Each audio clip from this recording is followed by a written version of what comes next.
Good evening, everyone. Yes, today is December 5th, 2024. This is a regular session of Unified Government of Wyandotte County, Kansas City, Kansas, full commission meeting that includes the planning and zoning portion of the meeting.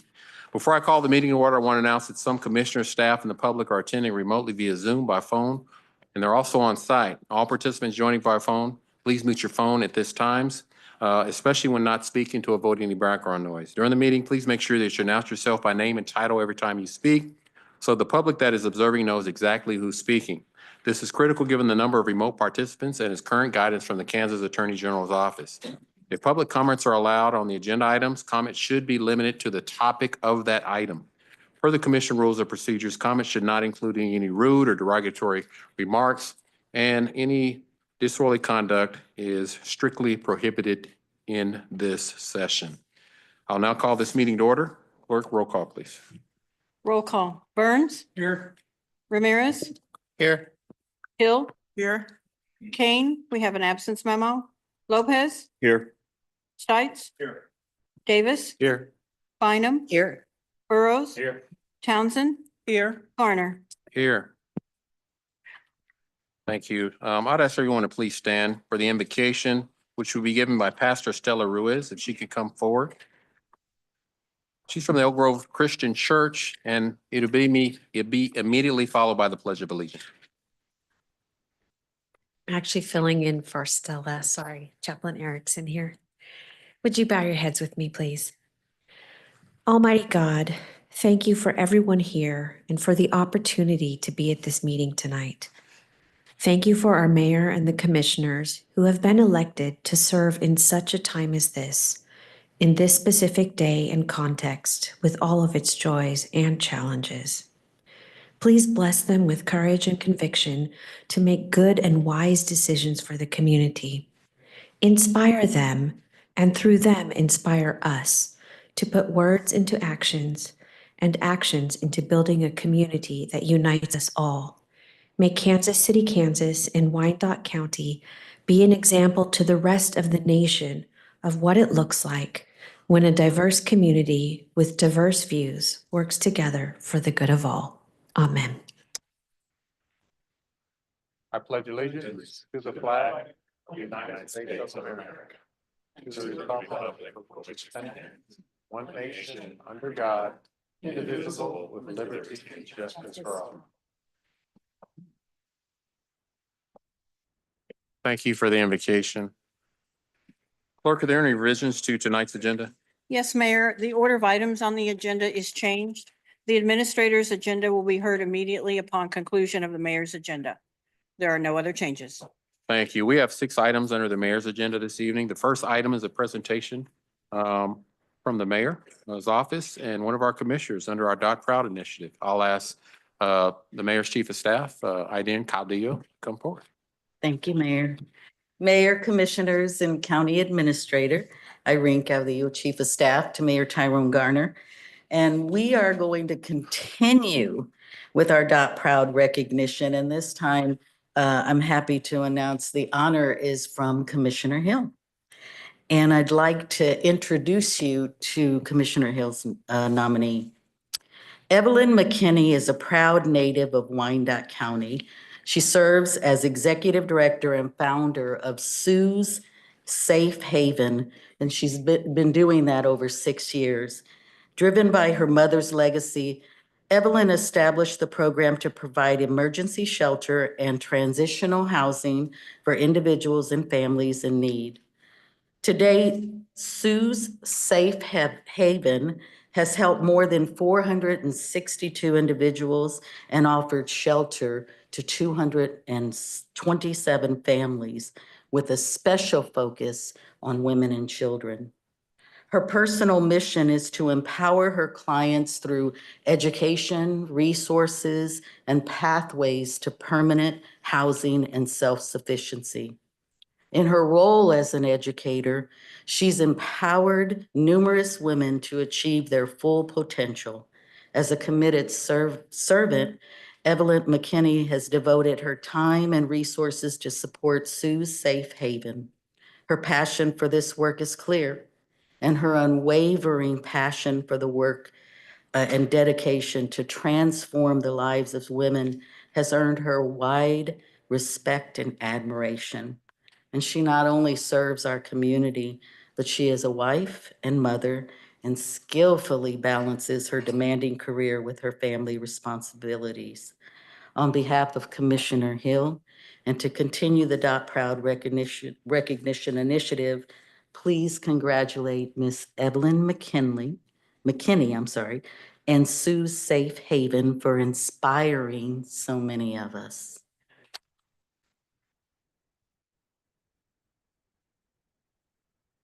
Before I ask Dr. Hill and the mayor to come down, I'll ask Dr. Hill to say a few words.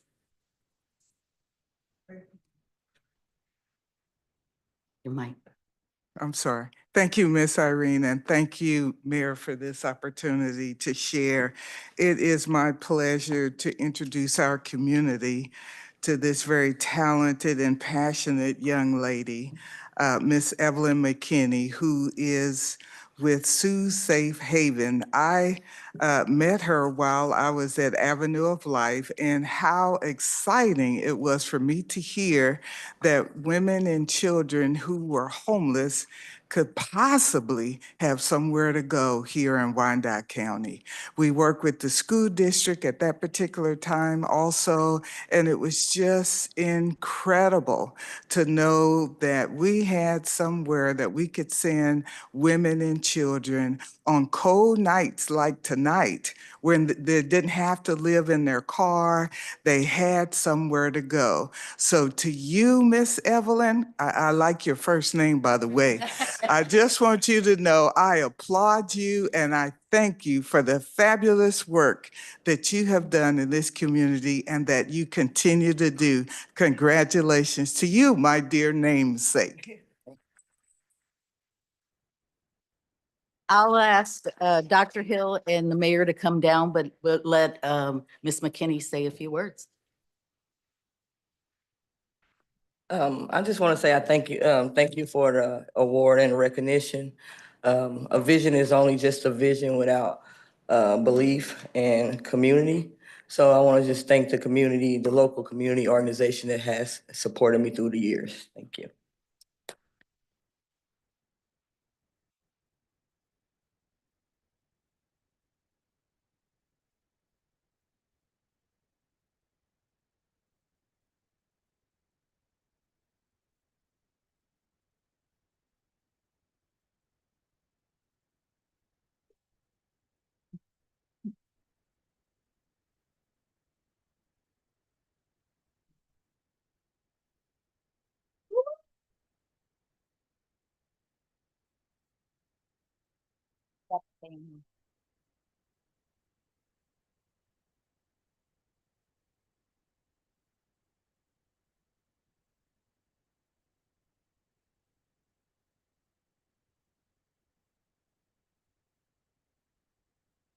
All right, let's give her another round of applause. That is awesome work.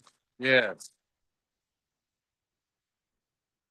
Congratulations. We are dot proud of you. And so that takes us to our next item, which is the mayor's gingerbread contest. Started this when I was mayor, and it really just was about allowing the community that wanted to be involved, but more importantly, our employees of the unified government to really be involved in really just helping kick off the holiday season and really bringing in the Christmas spirit with a gingerbread house. Now, I can't take full credit for it. I went to a conference of mayors in DC, and I actually stole the idea from the Philadelphia mayor. So I got to say thank you to them.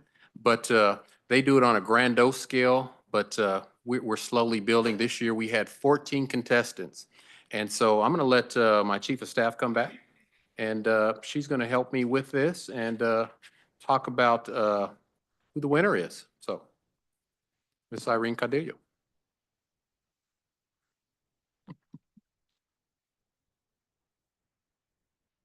As the mayor mentioned, we had 14 compete for the grand prize of not only being awarded for the annual gingerbread contest winners, but we did acknowledge the top three. But tonight, I am happy to announce we have some of the members here that are legal department, and they're going to bring up their winning prize, right? They're winning, I'm sorry, they're winning gingerbread house.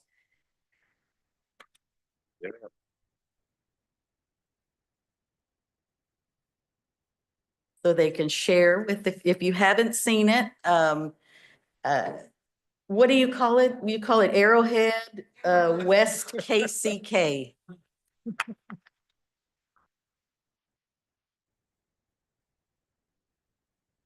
And on behalf of the mayor, we will give you, you hold this for a year till the next winter next year. So maybe you'll keep it, but you'll hold this for the year.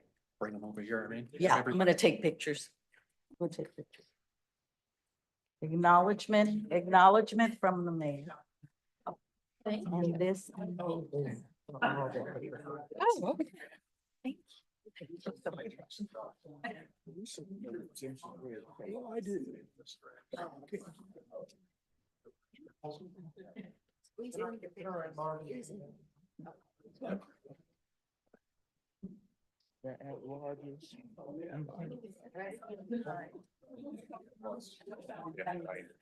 Look into the stadium.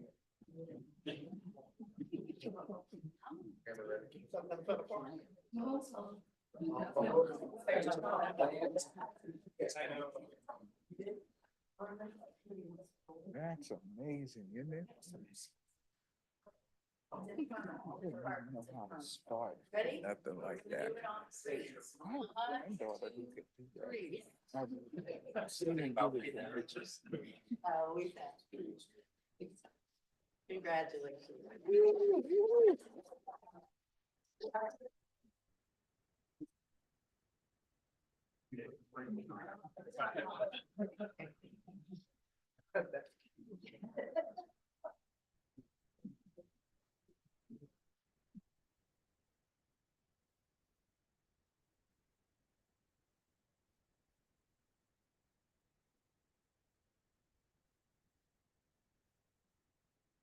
Thank you to our legal department. Now, we don't always agree on everything, but we did agree that this was absolutely the best gingerbread, probably out of all of them over the course of 3 years. And they have done a great job under the leadership of Ms. Lawson, who's our interim chief legal counsel, and Ms. Wendy Green, who's also the deputy.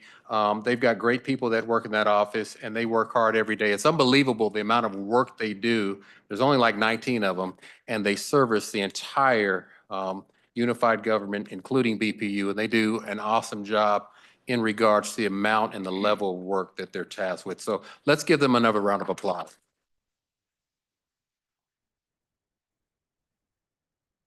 Okay, and that takes us to the next item. It's a presentation from the Mayor's Youth Council. I'll ask the leadership from the Youth Council to come forward. And they're going to give us a presentation and an update. The Mayor's Youth Council had somewhat been mothballed prior to me becoming mayor, and with the support of this commission and the help from staff and administration, reconstituted it, improved the ordinance, and got them some mentors to work with them. And so these young people volunteer to help do things through the eyes of our young people, with the goal of bringing forth recommendations and ideas to this full commission that it can hopefully improve the quality of life of not just young people, but the future of Wyandotte County moving forward. So I'll turn it over to the Youth Council, Ms. Portley. Thank you, Mayor Garner. Good evening, everyone. My name is Monica Portley. I am the Associate Director for Future Leaders Outreach Network. For the last 10 months, we've had the amazing responsibility and the joy of serving as the contracted sponsors for the Mayor's Youth Leadership Council. During this time, we have received applications, we reviewed them, we trained, supported, and developed the MILIC team. At this time, it's my honor to present the Mayor's Youth Leadership Council, as we term as MILIC. And I'm going to turn it over for the young people to share their perspective, their voice of Wyandotte County.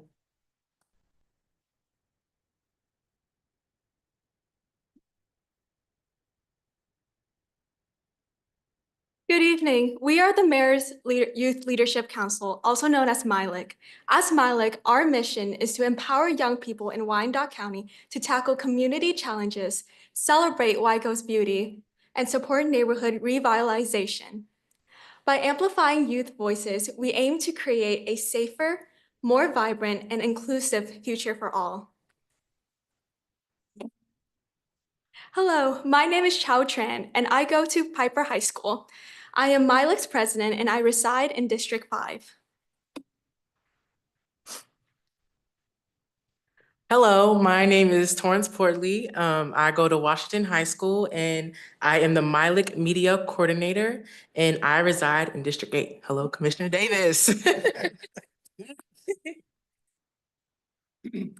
Hello, my name is Michaela Clark. I go to Washington High School. I am the MILEC secretary, and I also reside in District 8.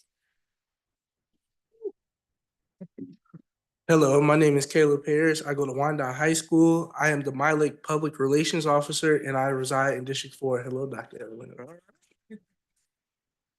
Hello, I am Angel Robinson. I go to FL Schlago, and I am a general member of MILEC, and I reside in District 1. At this moment, I would like to recognize our sponsors from the Future Leaders Outreach Network, Dr. Clemens, the founding director, Ms. Portley, the associate director, and Mr. Bobbitt, the assistant associate director.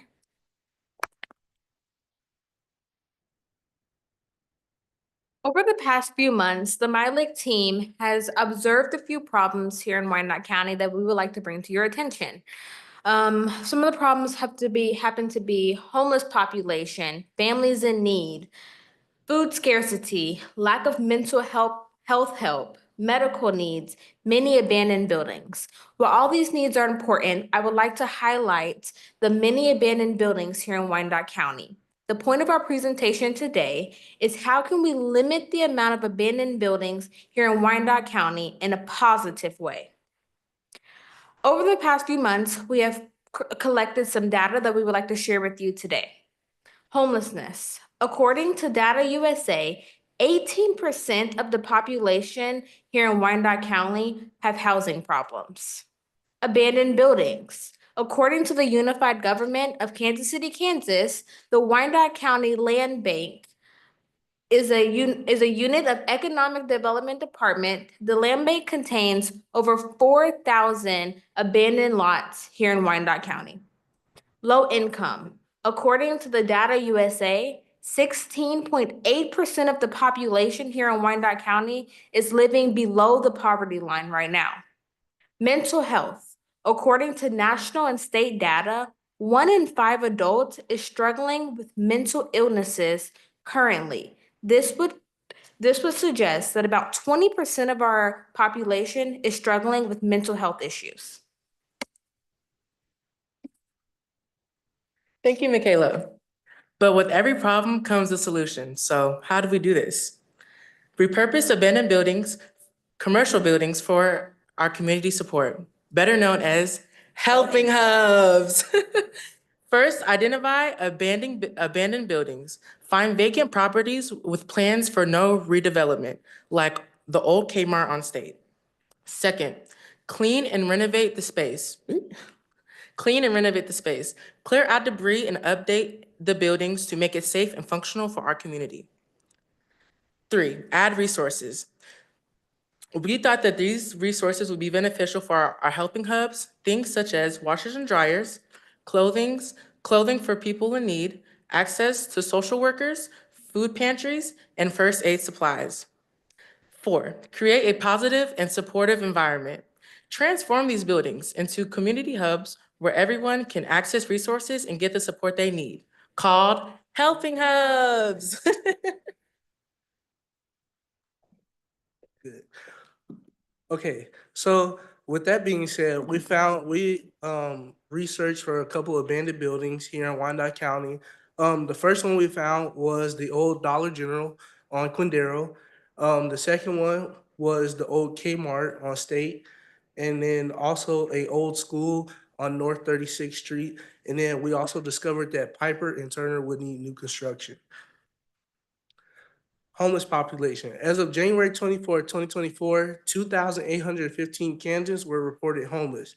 Analysts believe this number is tripled due to the data being recorded during the winter. Out of the 2,815 reported, 248 were from Wyandotte County.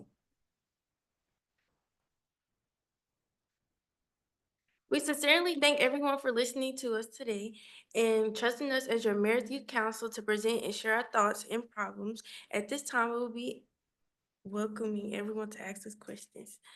Thank you.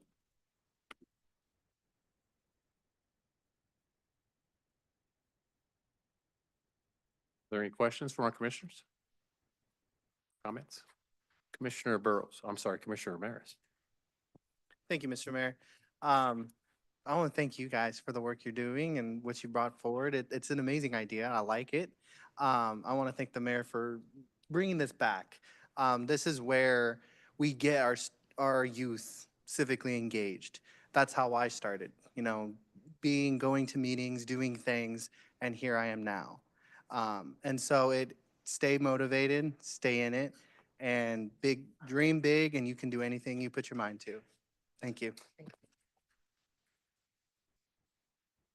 Thank you, Commissioner. Commissioner Burrows. Thank you. Thank you, Mayor. Well, if I remember correctly, I think I met you all at the Christmas event across the street, and it was absolutely privileged and honored to have my picture taken with all of you. And I went back and looked at all those smiles in that picture are present here this evening. So this isn't just a show that you're putting on this evening to come before us. You're taking that out into the community and putting people at ease and meeting and greeting with the local elected leaders and the people in the community. That's what we need. Thank you so very much. And Merry Christmas to you. Thank you, Commissioner. Commissioner Davis. Thank you, Mayor. You all did a phenomenal job.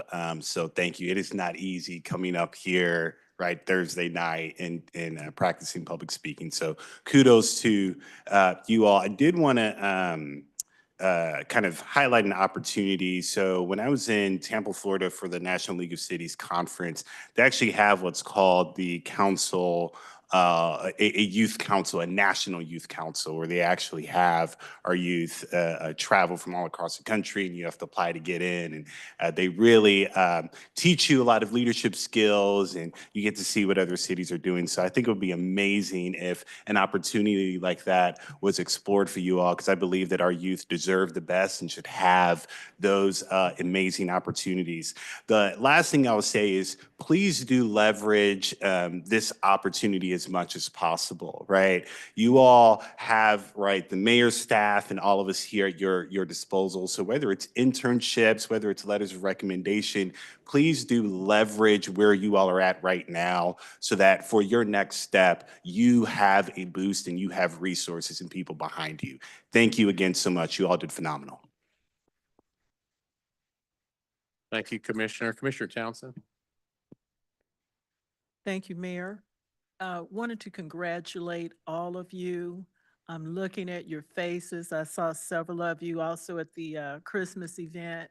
And I urge you, no matter what comes or doesn't come, keep that enthusiasm. You will need it.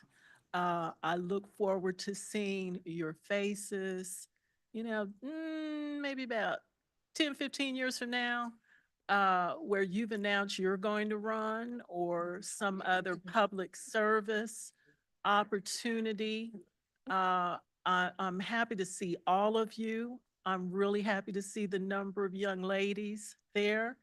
And to echo what Commissioner Davis has already said, maximize what you're doing now by putting that on your resumes, using your contacts, and just thank you for participating. Thank the mayor for the resurrection of this program, and I hope it will continue as a stepping ground and a learning opportunity for you as future leaders and possibly others who didn't make the council but are learning from your experience and seeing your experience. Thank you. Happy holidays. Thank you. Thank you, Commissioner. Commissioner Bynum. Thank you, Mayor. I want to say thank you so much to each of you for being engaged and being brave and caring so much for our community. And I want to ask you to please continue to pursue your leadership development opportunities because there are many of them available to you right here locally and, as Commissioner Davis said, in other cities as well. And to that end, should you need any letter of support or recommendation, anything like that, please do reach out to me and all of us so that we can support you in those endeavors. Thank you again very much. Thank you, Commissioner. Commissioner Hill? I just wanted to say thank you to each of you for coming on this evening. Congratulations to you all. You have taught us, the adults, something wonderful this evening. What did you teach us? You taught us come with a problem, but have a solution. So thank you so much for that. I'd like to also thank the adults who've been working with you. We appreciate you. We look forward to working with you in the future. Thank you and congratulations again. Thank you, Dr. Commissioner Lopez. I just want to say thank you, and you guys are awesome. You guys are our future. Without you, we're doomed. And I love where you're at with everything. It's awesome. Oh, thank you very much. Thank you, Commissioner. Commissioner Burns? Yes, I don't want to be left out. So I do salute you, the youth of our community and our future. You are to be commended, and happy holidays to you and yours. Thank you, Commissioner Stikes. Well, now I am going to have to come up and say something because there's not a lot more that can be said, right? You guys are doing an amazing job. Thank you. Keep it up, and Merry Christmas. I'd just like to say that these young people volunteer their time. They come in on Sundays, they volunteer, they put in service hours. They don't get paid a dime. They do this because they care about Wyandotte County. They care about the future of Wyandotte County, and they want to be a part of drafting policies and recommendations to hopefully create and improve Wyandotte County for everybody. And so these young people need to be commended. Now, they are recruiting. We did, yes. They are recruiting. These are the first batch of young people that signed up. So I ask anybody that is in sight of sound of me, not just commission and staff, but anybody, if you know any young people that have a love for their community, they want to learn about the unified government, how our government works, they want to be involved in volunteering, and then also bringing forth good recommendations to this body for consideration, and they're still working. They're still working. What you saw tonight is just a prelude. Their work continues, and they're going to continue to bring forth good recommendations and hopefully at some point an actual ordinance or policy for consideration to this commission that hopefully would involve things that could help. We always talk about our young people being the future, but these young people have shown tonight that they are the leaders of today. Yes. And they need to be commended for that, and we need to continue to support our young people. And I know people say, well, this is Mayor Garner's Youth Council. It's really not. It's the office of the mayor. That's the way the ordinance is written.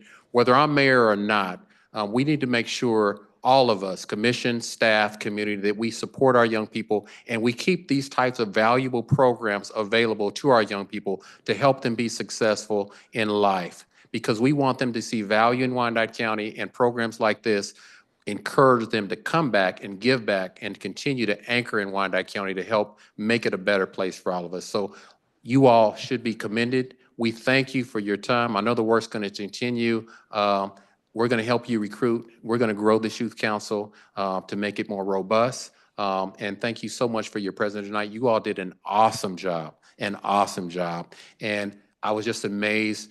you have so much confidence and good public speaking skills.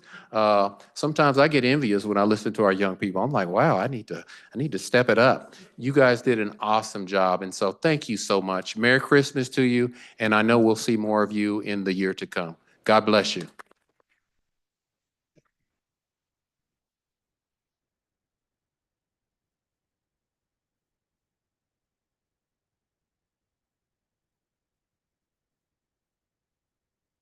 Let's give Dr. Clemens a round of applause too. She was, yes, we didn't mention her, but Dr. Clemens, you want to have some words before you step out?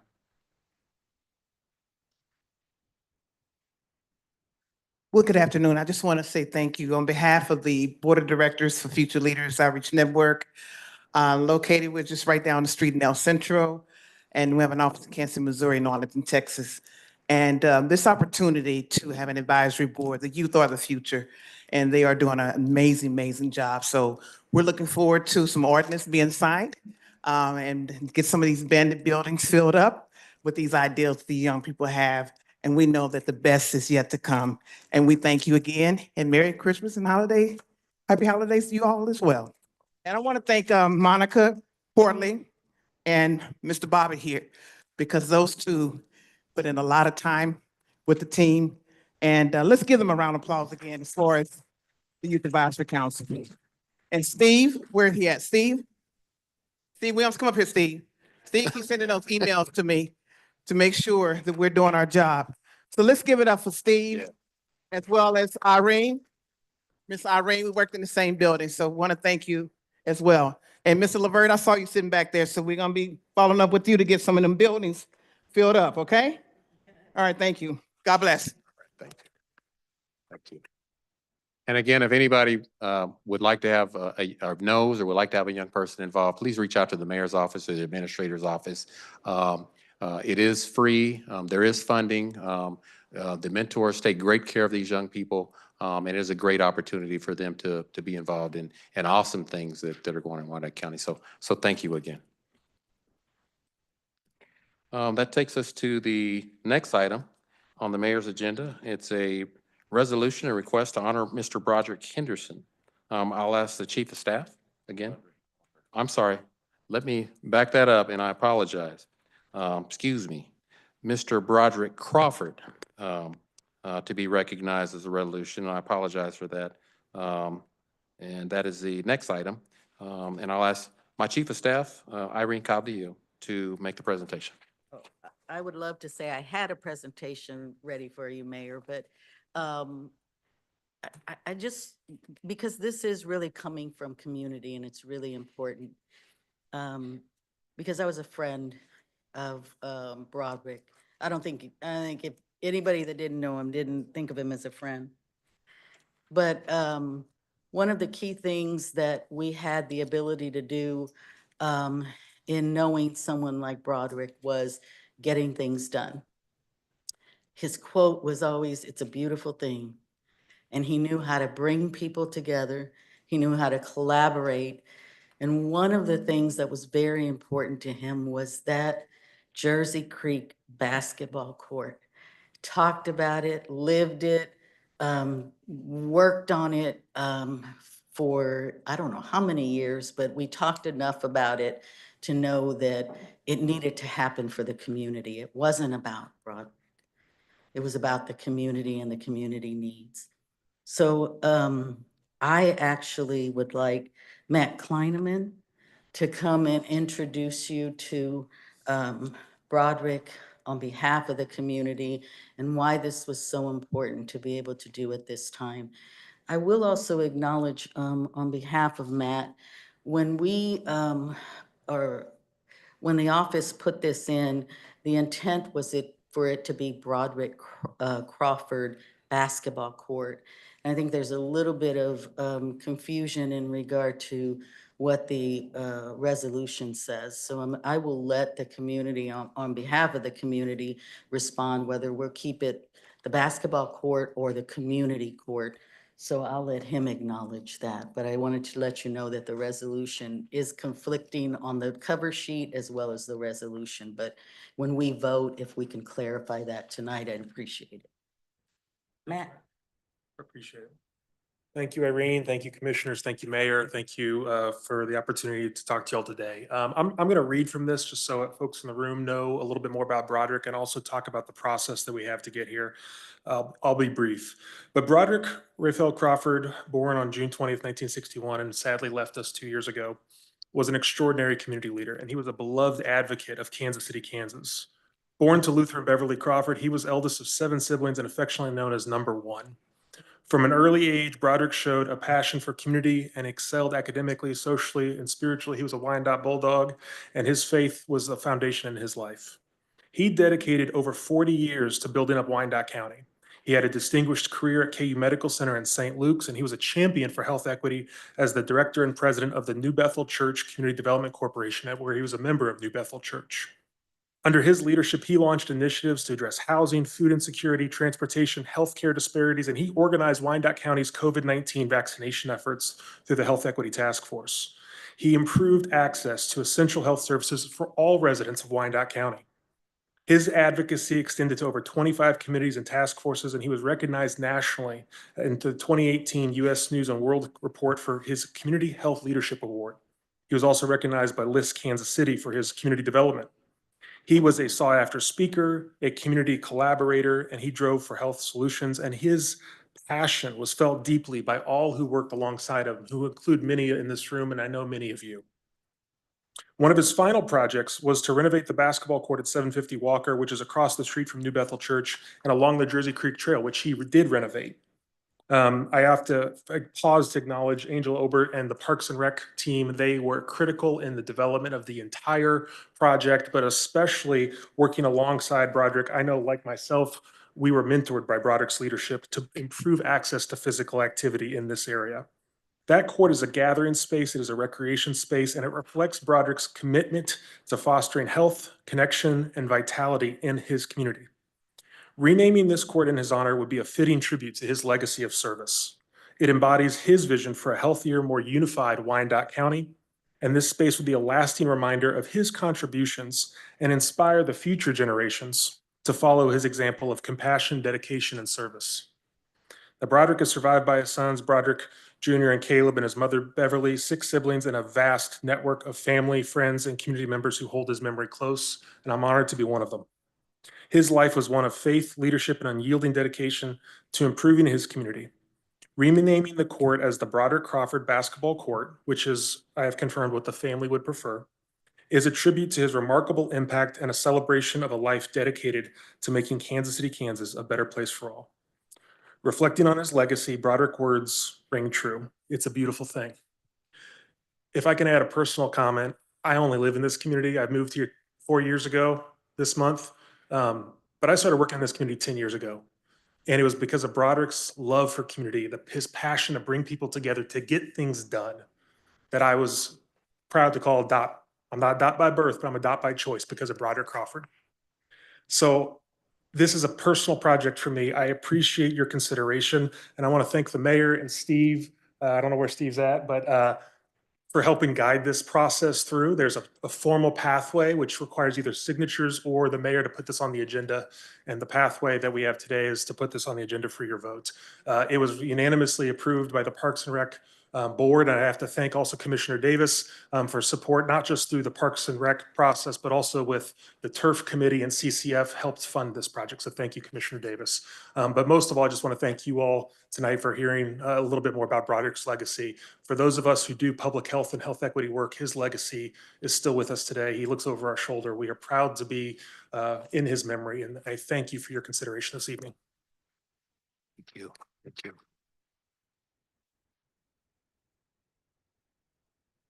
Is there anyone from the family that would like to be part of the petition that's here?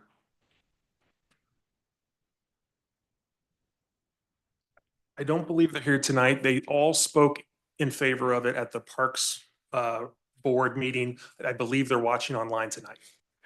Thank you. All right. Thank you so much for the present. We do. Okay. Thank you so much for the presentation. I'll open the meeting up for public comment related to this item. You'll be given up to 3 minutes to state your comments. Before speaking, please make sure that you announce your name and address for the record. Comments should be limited to the topic at hand. I'll ask the clerk to start the process. Mayor, we did have a hand raised online. Unfortunately, they have lost connection. Okay. Is there anyone in the chambers that would like to speak on behalf of this item? Okay. Do we have any members of the commission that'd like to make comments? Ask questions? Commissioner Bynum? Thank you, Mayor. May I make a motion? Does it require a motion? Yes. I would like to make a motion to name the basketball court, the Broderick Crawford Basketball Court. Is that what the family wanted? Broderick Crawford, yes, ma'am.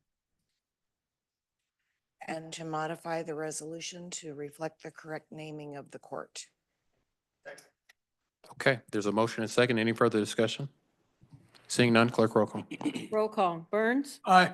Ramirez? Aye. Hill? Aye. Lopez? Aye. Stites? Davis? Aye. Bynum? Aye. Burrows? Aye.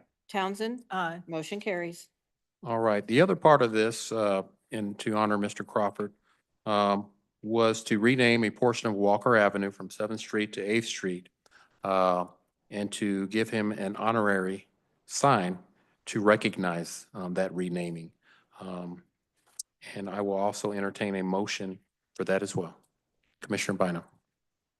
Thank you, Mayor. I would like to make a motion to establish an honorary street sign for a portion of Walker Avenue from 7th to 8th to honor Broderick Crawford as, are we naming it? I apologize for not knowing what we're going to name it. Broderick Crawford Lane, please. Davis, second. Okay, there's a motion and a second. Any further discussion? Commissioner Burrows? Thank you, Mayor. I would just like to say that Broderick wasn't only just visible here, he was visible in Topeka espousing his concerns and remedies for Wyandotte County and the people that he valued here.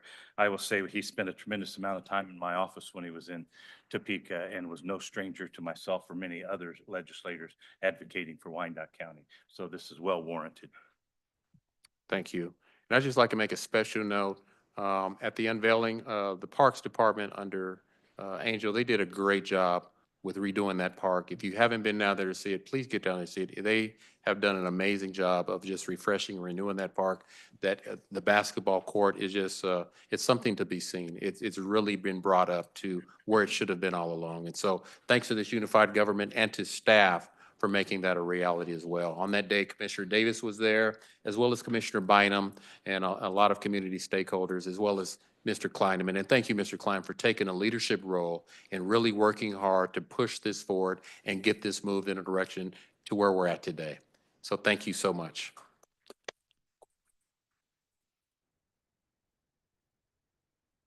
All right, I believe there was a motion and a second. Okay, clerk roll call. Roll call. Burns? Aye. Ramirez? Aye. Hill? Aye. Lopez? Aye. Stites? Davis? Aye. Bynum? Aye. Burrows? Aye. Townsend? Aye. Motion carries. Okay, thank you so much and congratulations.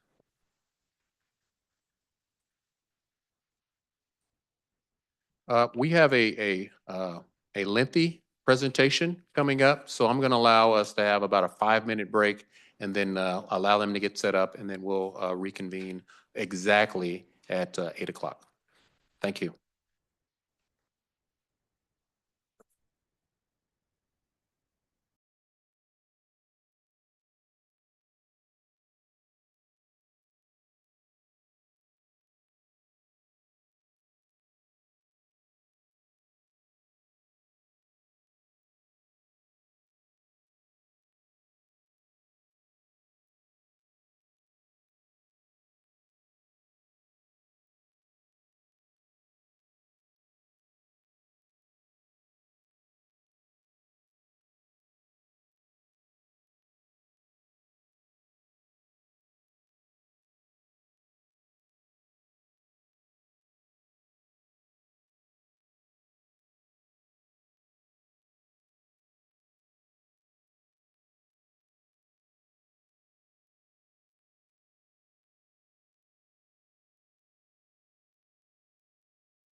Okay, thank you. We are back. And thank you for your patience. This takes us to the next item on the mayor's agenda, which is a presentation on the Quindaro ruins. If you don't know about the Quindaro ruins, I, I, I just have to say as mayor, then you haven't really been paying attention to Wyandotte County. It is one of the most iconic places you will find, not just in Wyandotte County in the great state of Kansas, but across this great nation. I've gone to various places. I've gone to DC. I have not very many people that have not heard about the Quindaro ruins and the value that it means when you talk about abolitionists, Wyandotte Indians, as well as freed African-American slaves that helped individuals on the trek along the Underground Railroad through Missouri to the great free state of Kansas to freedom. And that's something you'll hear about tonight.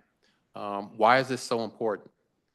Because there's a movement and there has been requests for decades for Wyandotte County to stabilize and revitalize the Quindaro ruins and make it something that it should have always been, and that is to take the Quindaro ruins out of ruins and share that great history, not just to the state of Kansas or here in the metro, but there are people around the world that want to learn about the Underground Railroad and what that means when you talk about freedom and the great state of Kansas being a free state. And so there's a great opportunity to make Quindaro the gem, because right now it's a hidden gem, and really take that from being something that we know is good, but make it something really, really great for our nation. And I've talked to curators in DC, I've talked to elected officials, congressional, both at the state level, here at the local level, local leaders, and all eyes are on Wyandotte County and saying, please, please do something really profound to do just that and make the Quindaro ruins something that our nation can truly be proud of. And so it's my honor tonight, a champion for the Quindaro ruins for a very long time, Chief Judge of the Kansas Supreme Court of Appeals. Court of Appeals. The Honorable Karen Berker, and she's going to give us a presentation. Judge, thank you for being here, and the mic is yours. I am just so delighted that you have invited me to make this presentation. As you know, I'm a huge cheerleader of this area. But first, I'm supposed to state my name and residency. So I'm Karen Arnoldberger. I reside in Olathe, but I have to tell you, I'm an original daughter. I grew up at 15th and Central and went to Prescott Elementary School, which is not there anymore, and Central Junior High before we left Wyandotte County. But so I know my mother, when she was in her nursing home, had an original Dot sweatshirt that she wore every day at the nursing home. So my family is very proud of their Wyandotte County roots. I'm here today speaking on behalf of Freedom's Frontier National Heritage Area Board of Trustees. I'm the vice chair of that group. And I just want to tell you a tiny bit real quick about Freedom's Frontier if you don't know what it is. There are national heritage areas all over the United States that are set up and funded by the federal government. Freedom's Frontier is one of those areas. I give an example of like the Erie Canal. There's an Erie Canal National Heritage Area. And the idea of these heritage areas is to promote the history of the area, to support small museums and big museums and support the history. And Judge Danelle Taha, who was a judge on the 10th Circuit Court of Appeals, a lifetime Lawrence resident, or almost lifetime, I guess, she's the one that led the push to get a national heritage area here in Kansas and also in Missouri. And it's called Freedom's Frontier because the idea is to look at our history, of the history of both states of freedom and freedom seekers throughout the area. We're one of the largest heritage areas in the country. We cover 35 counties in Kansas and Missouri. All right, the next thing, so that's my information about what Freedom's Frontier is. And we have been involved for years. The former executive director, Jim Ogle, many of you may have known, he was constantly working with people in the community to try to get something done at Quindaro. All right, you have here this sheet in front of you, and I call this my bingo card. These are things, hopefully, I'll spend a minute on each of these explaining what they are.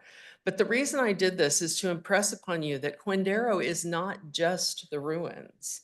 The ruins are one part of Quindaro, but the history of that area runs so deep and involves so many different pieces that when you look, and I will show you at the end of this, the Black heritage sites around Kansas that Freedom's Frontier has a trail going, a trail that you can go through, they pale in comparison to what happened at Quindaro.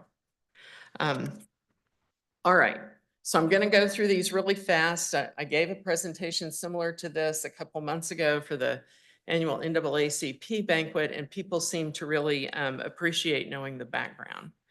So we're going to start with the before times to let you know that back at the early 1800s, the area of Quindaro and all northeast Kansas basically was occupied by indigenous tribes. These are some of the tribes that were in the area. The Delaware, there was a big contingent of Delaware here. And we have here from the Wyandotte Nation, Louisa Libby, who can tell you a lot of the history of the Wyandotte tribe. But the Wyandotte tribe came here as well and were welcomed by the Delaware who were here, who helped give them some land. I'm not going to go into that long history, but there were also missionaries here. So there were indigenous peoples and missionaries.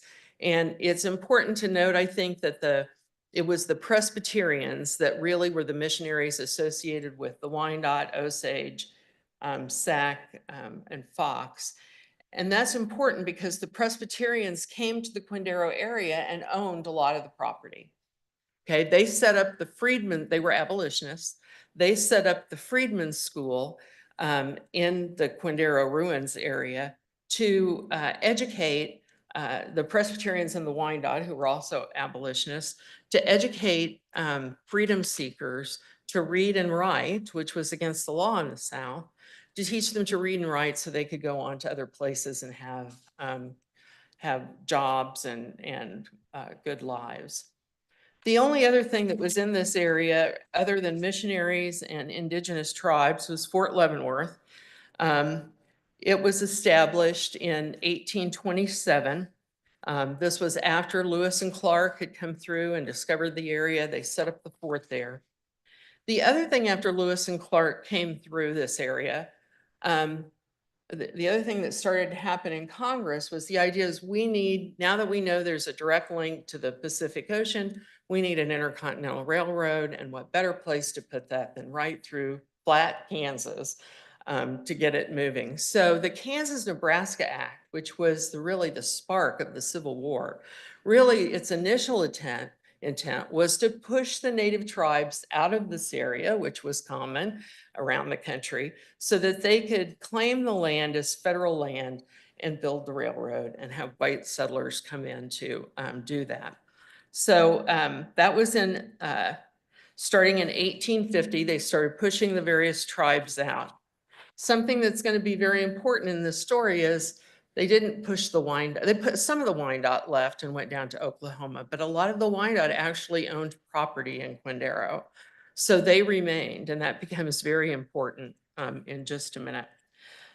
So then you have this Kansas-Nebraska Act of 1854, and that is the act that said each state gets to decide whether, before entering the Union, gets to decide if they're a slave state or a free state.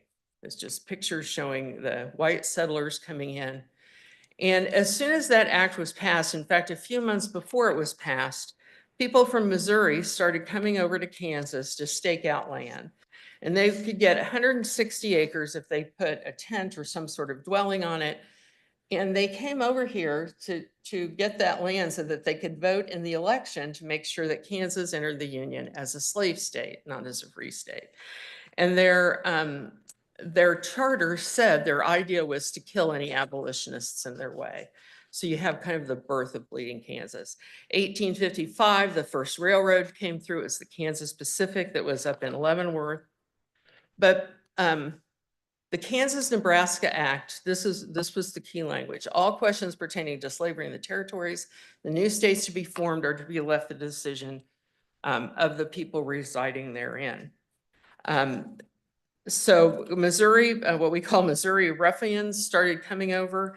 At that time, there were a total of 343 African Americans in the Kansas territory.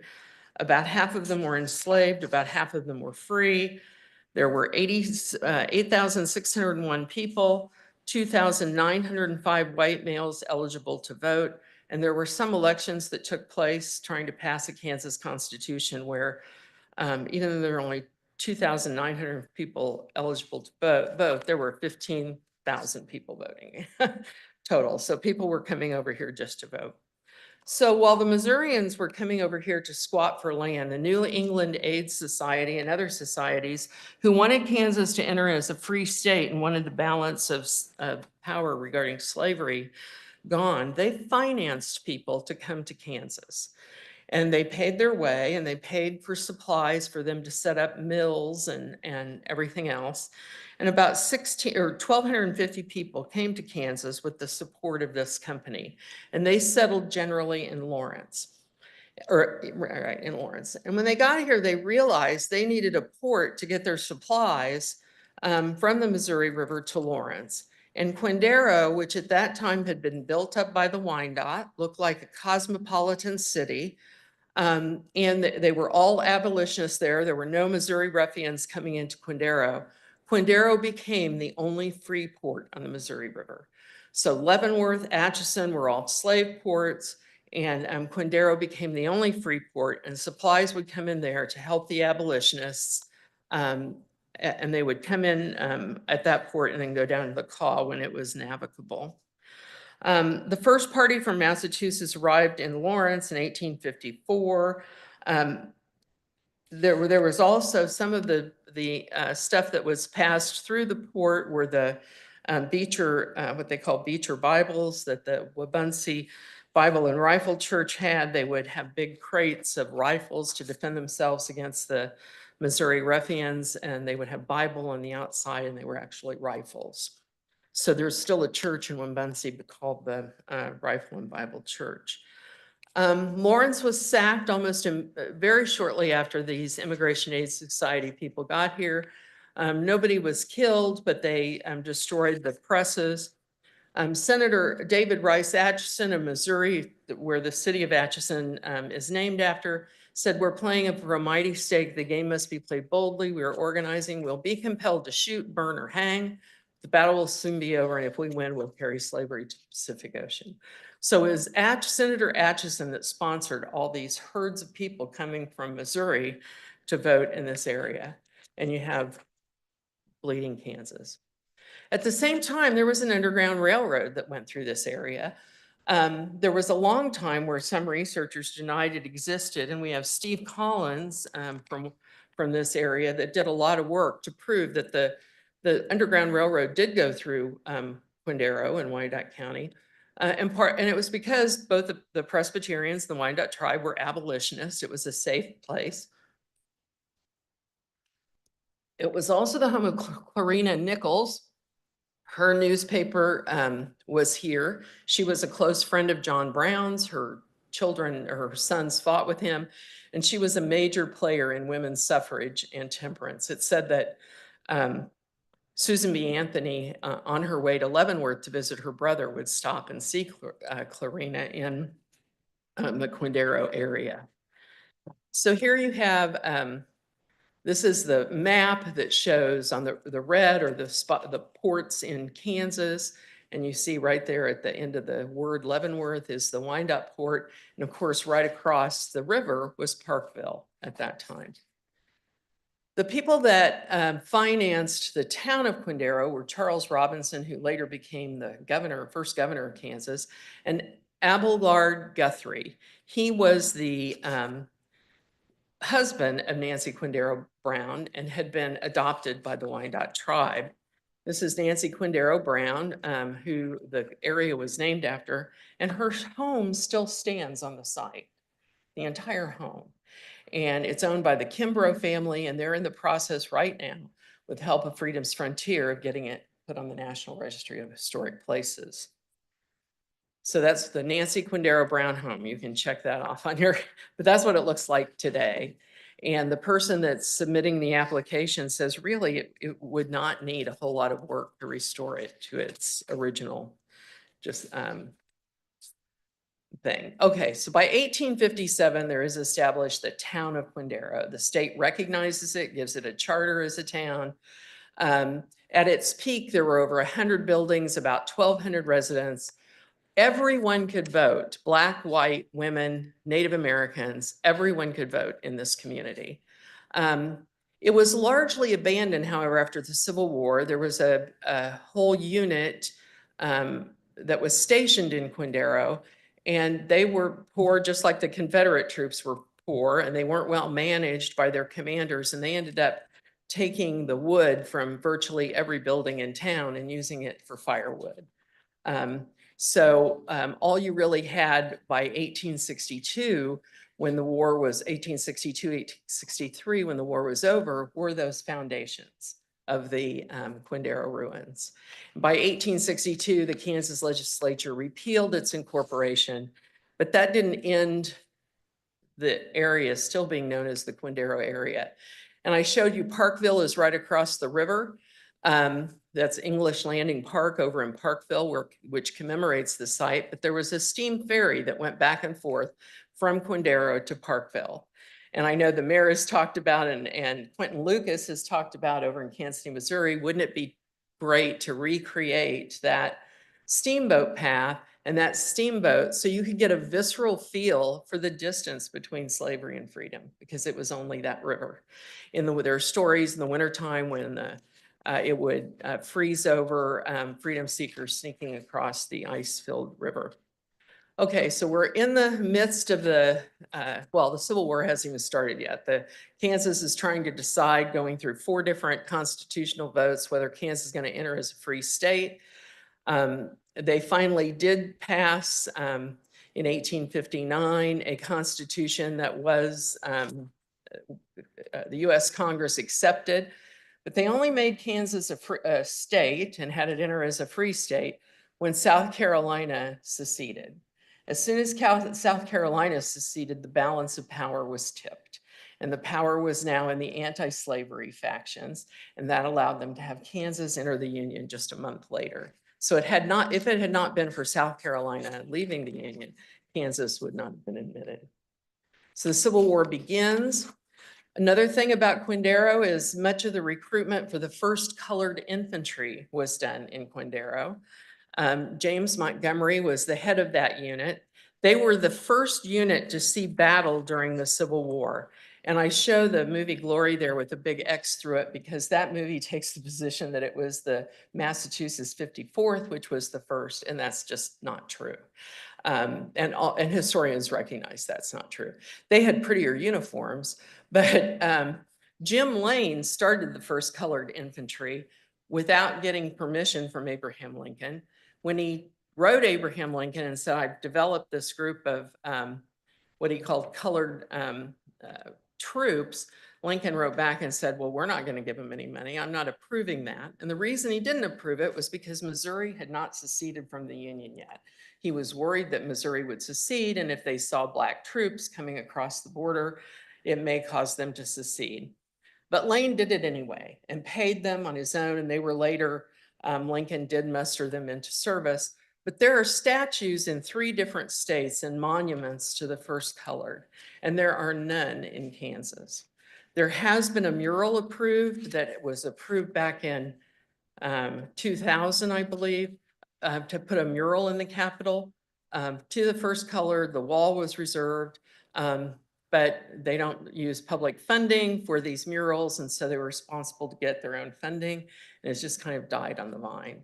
So it's still reserved. Representative Valdenia Nguyen got it reinstituted, I think, in 2023, and I think she's going to try to spearhead a movement to get that going. So the first colored infantry, another big piece of history. These are the other places where there are statues and monuments to these brave soldiers. Then there's the old Quindaro Cemetery. Many of you have been up there.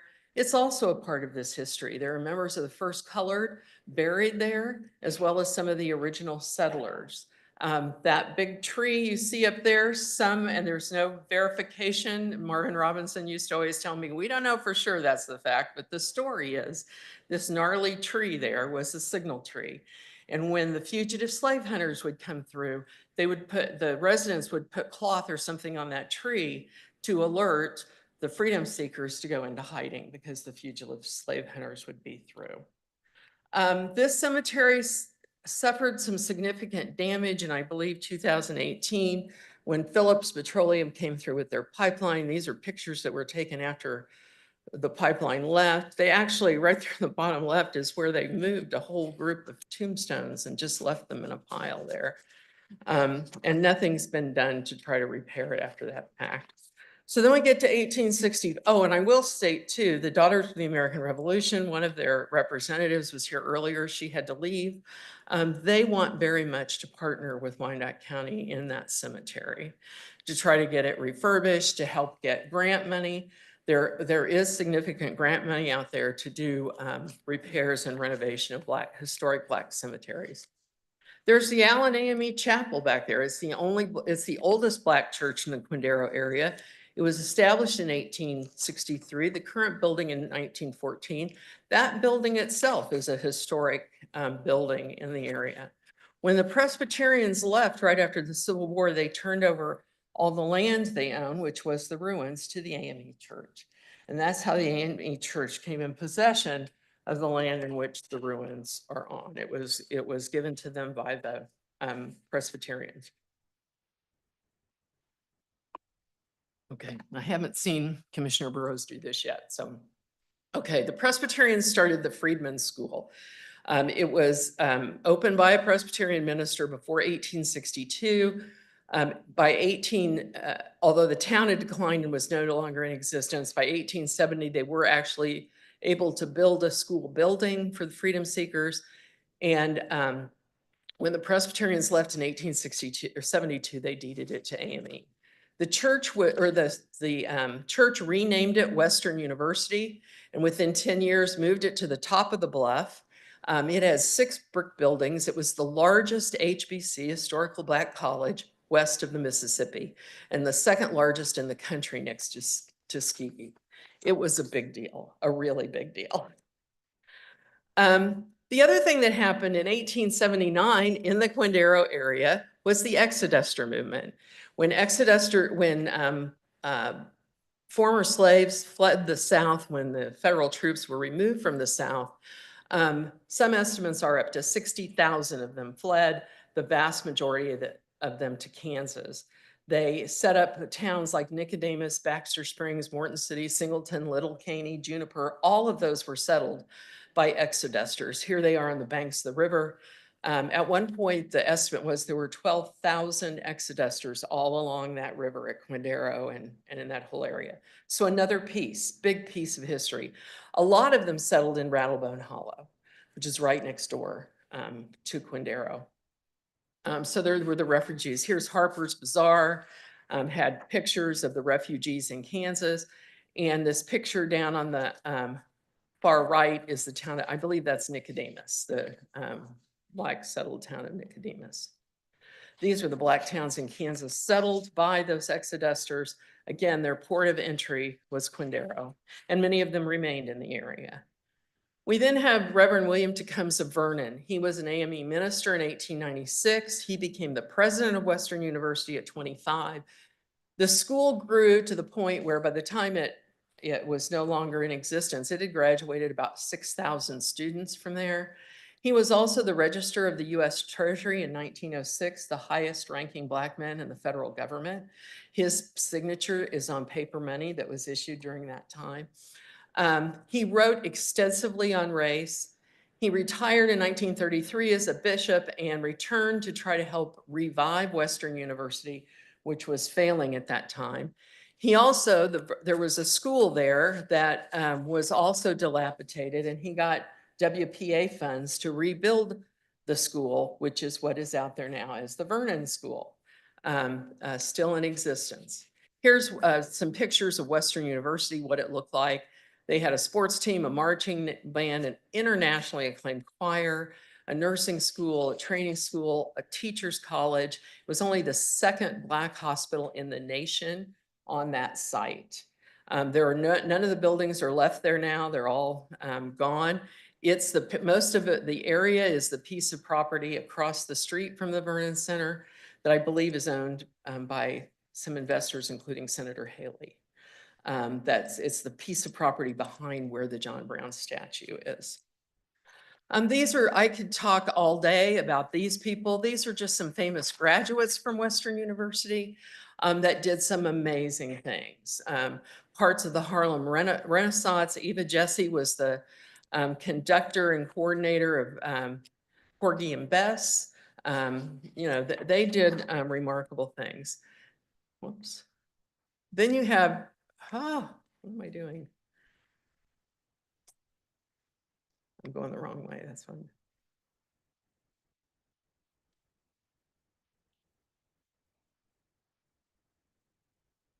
Okay, you have the old Quindaro, well, this is Douglas Hospital. This is what it looked like in its various iterations. Then you have the old Quindaro Museum, also called the Walker House, that used to have the Hope family, had a little museum out there. It's now, it's deemed uninhabitable and unsafe. It's been closed for some time. But Paul Winsky is helping the Hope family, and they've applied for National Registry status now for this building. It's the last remaining building built by students at Western University. And Paul Winsky, by the way, did a documentary, I don't know if any of you have seen it, called I'm So Glad, which takes the position that the roots of gospel music started at Western University. The John Brown statue in 1911, this statue was commissioned. It's made of marble from the Carrara marble mines in Italy, the same mines that Michelangelo's David was taken from.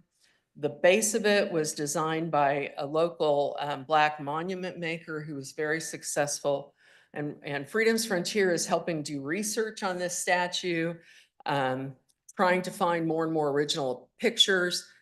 This statue, he did have the Emancipation Proclamation in his hand, which has been looted, and his knuckles have been cut off at the fingers. It was in front of Western University. It was later moved to the place at 27th and Sewell on the corner. The Unified Government bought just the little corner from David Haley's group to put the statue there. They call it the washerwoman statue. The newspaper reports of the day say they would not allow any white people to contribute to the building of the statue, and that it was built by washerwoman money. They would get their nickels and dimes together, and that's what finally paid for it. It was also kind of a FU to the community, because the promise of freedom and the promise of equality had not taken place. So they thought, we're going to bring out this statue of John Brown to show that, he fought for something that hasn't been. It was vandalized in March of 2018, and I think one time before that. And when it was vandalized, the Unified Government, or Wyandotte, I guess it would have been, because the stucco is on there now, and in this picture, which was the vandalizing in 2018. But a prior vandalization, what looks to me like they sprayed stucco paint all over it. So underneath that is marble. It's the first full-size statue of John Brown. It's gotten a lot of interest internationally, and Freedom's Frontier was able to get an estimate from a statue restoration company who believes they can restore it to its former glory. And we got an estimate for that. So I think the mayor may be pursuing that at some point, because it's something that's very doable.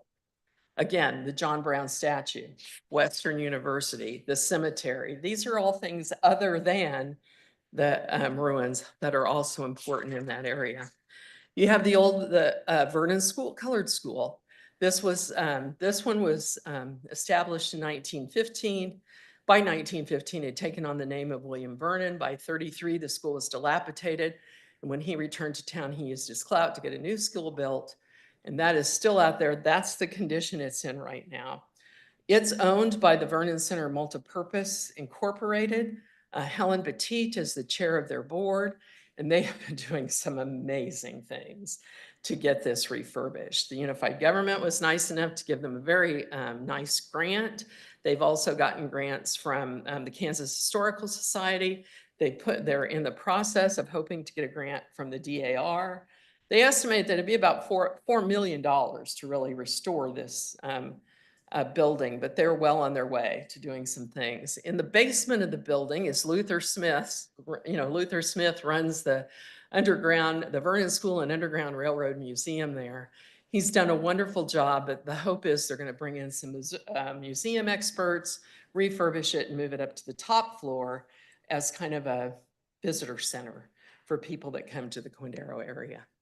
Okay, the story of the ruins. We have to go back to 1972 to get the whole, the condition of the ruins now and how we're in the situation we're in with the ruins.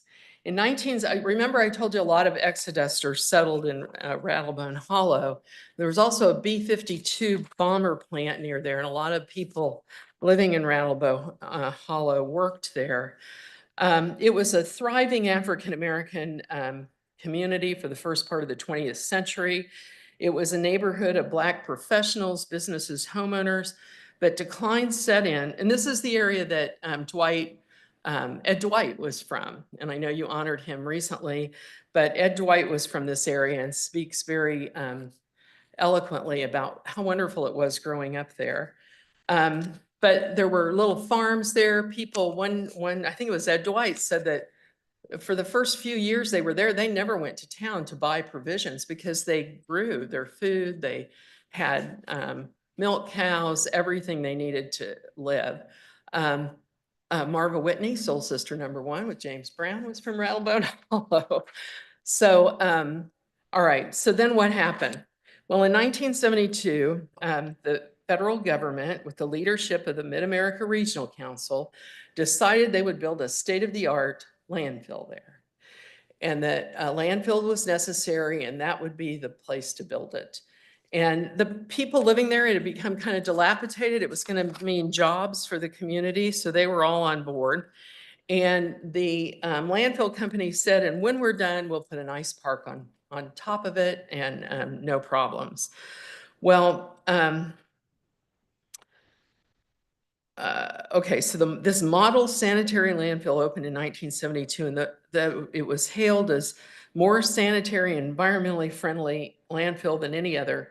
It was plagued with problems from the start. It was poorly maintained, and the site was full within 2 years, and had begun to leak toxic chemicals into the surrounding community. They decided, the EPA came up with some cleanup efforts. They did put a park on top of it.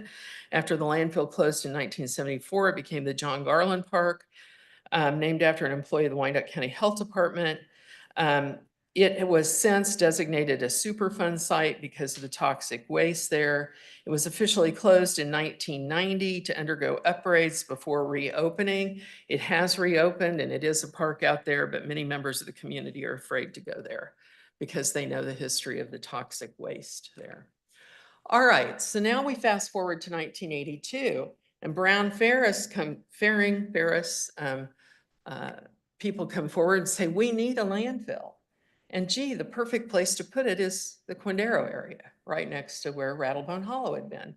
Well, people knew what a disaster by that point Rattlebone Hollow had been. And the AME Church, who had done a study to figure out how much the land that they owned there was worth, and they were told by an appraiser that it really didn't have much value. It was going to cost too much to develop. So they sold it to the landfill company.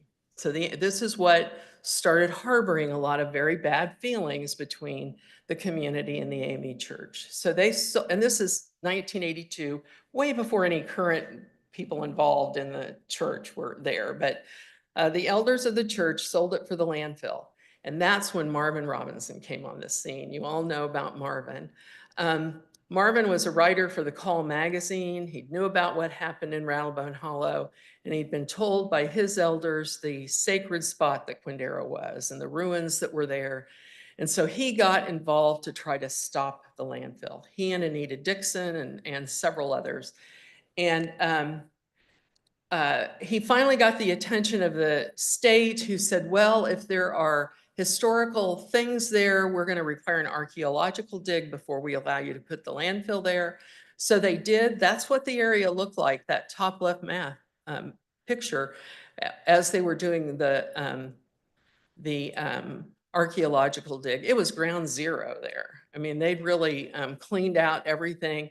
And when they discovered all of that, the Wyandotte County decided to back out of the agreement that they'd also made with the AME Church and the Browning Ferris. Ended up being sued, cost them $4 million to get out of that lawsuit. They were sued by the AME Church. They were sued by Browning Ferris. It was quite the deal at the time, leaving very bad tastes on both sides. So you've got the community is upset with the AME Church. There's litigation between the county and the AME Church that control the ruins. And that has just kind of continued over the years. Here's what I just said. They had to pay $4 million in damages. The artifacts that were recovered were taken by the Kansas Historical Society for safekeeping, and they have those to this day. In 1997, they tried to sell the land again, this time for a golf course, and that did not go through. There was public outcry about that as well. But remember, you saw the picture of Ground Zero it was in 1985 or 86. This is what it looks like now. You can't tell there are any ruins there. You see a few pop up out of the ground. There's been an effort by the AME Church to try to do several cleanups a year, but it's just been overwhelmed with vegetation. And people are illegally dumping out there. And the AME Church, I don't think, has the money to do anything about it. So there we have it. In 2019, the overlook was built by the federal government from a $500,000 community block grant funds and from the National Park Service funds. And the area was given commemorative status by the national parks. There had been some discussion about getting more federal money, but then talks broke down between the federal government and the county and the AME Church, and that went nowhere.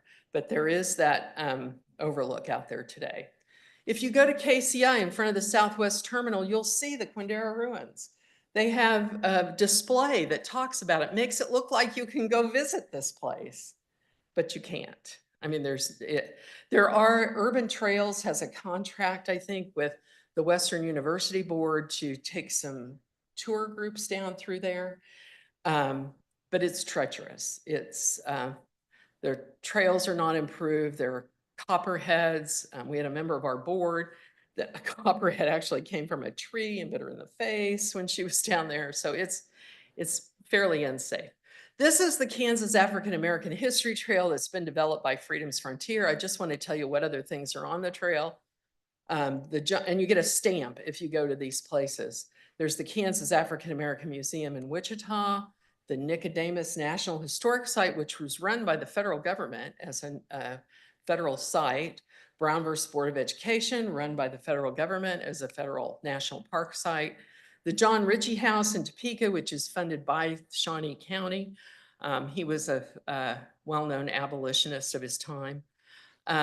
Freedom's Frontier National Heritage Area in the Carnegie Building in Lawrence, the Richard Allen Cultural Center and Museum in Leavenworth, the John Brown Museum in Osawatomie, the Gordon Parks Museum in Fort Scott, which was funded by John Brown. So let's try to get Quindera added on that tour. The history there is so much greater than any of these other sites. And it would already, I know Reverend Evans has said she gets requests from all over the world for people to come down there. And it's considered one of the biggest tourist attractions in Kansas, even though it's not really able to be a tourist attraction. And Freedom's Frontier would like to do anything they can to help make this happen, and to see to it that, I think as Commissioner Townsend said, about this time last year, let's see Quindaro rise, because it's a piece of history that we can't lose. And it would be quite, I would think, an economic boom to the whole area to have that eventually made into a national park. The area, I think with the exception of the ruins, because they wouldn't sign off on being included in the application, I think that the area is on the verge of being declared a national landmark, which is the final step before you get to national park status. So there are all kinds of things bubbling and going on in the area. We know the Kansas legislature, there's bipartisan support for doing these things. We know the governor has supported it. And of course, Marvin fought his whole life to see something like this happen. Now, one last thing. The Vernon Center had a fundraiser, its first ever fundraiser this year. I think they raised maybe $35,000 or so. And Mark Meisenheimer, who's in today, is a documentary filmmaker who's also been involved out in Quindaro, knew Marvin, has done another documentary about the Quindaro area, but he did pro bono with no pay, a 10-minute video about the Vernon School. And if we can take a little bit more of your time tonight, I'd like to introduce Mark, and he can introduce his film.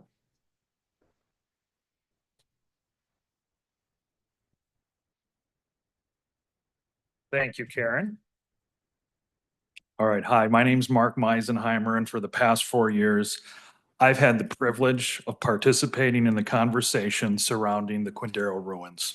My work on a feature-length documentary, which was shown around the country at film festivals, as Karen mentioned, led to an opportunity to tell the story of the Vernon Multipurpose Community Center.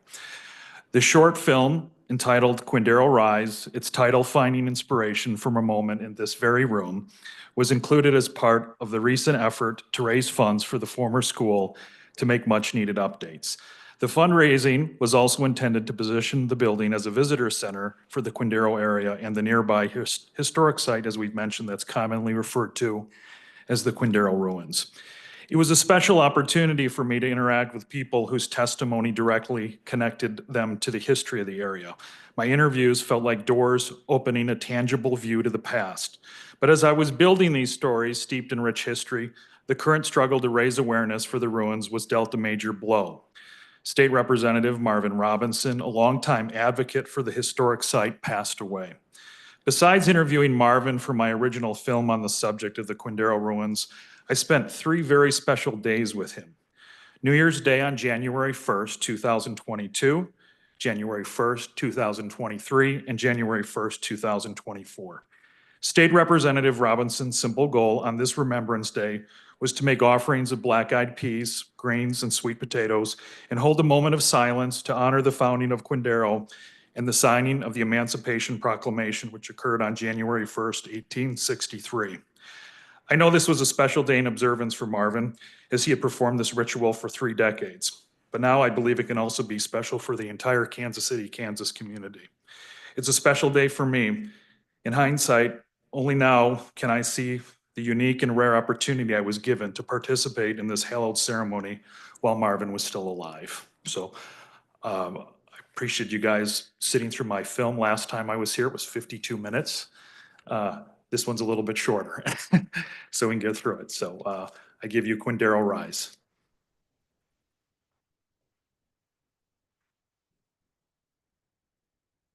Way of making sure that the public get an opportunity to remember them. How long have you been doing this, Marvin? Since about 92 or 93. Yeah. With the black eyed peas, sweet potatoes, and trains. The community was almost like Camelot, if I had to look back and describe it. And you know, I've seen Quindaro when it was thriving, and I've seen it die, and now I want to see it come back. And it's time to take the Quindaro ruins out of a ruin. It's time to preserve and revitalize this area, to make it something special, not just for Wyandotte County, but for people to see, learn about, and champion worldwide.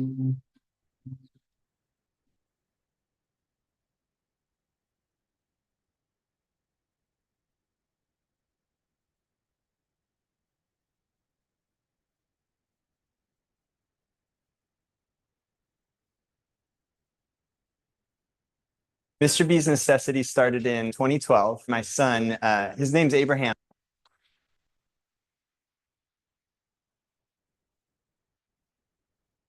Black University West of Mississippi.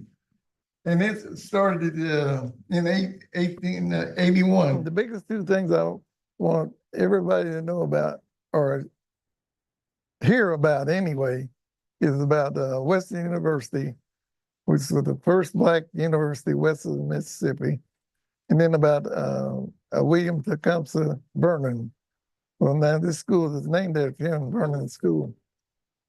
He was quite a statesman. In 1906, Roosevelt appointed him as the Register of the Treasurer. And so all the paper money between 1906 and 1912 got his name on it. This was the only school that the Black children went to for a lot of years. The first school was built in 1887. I was at Vernon in first grade in 1955 to 1956. And I went here for 6 years. Here is my first grade card. And it talks about a message to the parents. I want you to note the areas that they looked at to make sure that children were well taken care of, and I call it well-being. I remember just a cohesiveness that existed here that was like no other place that I have experienced in my 75 years. So I'm telling you my age. In my 75 years, I've never experienced that, but it was foundational to who I am today. We came ready for the world because we knew what the world would push at us. If you check the record, doctors, lawyers, superintendents of schools, authors, musicians, out of this school. First identity comes from parents. Second identity comes from school. This was the birthing place of that attitude. Do I seem like I have an attitude?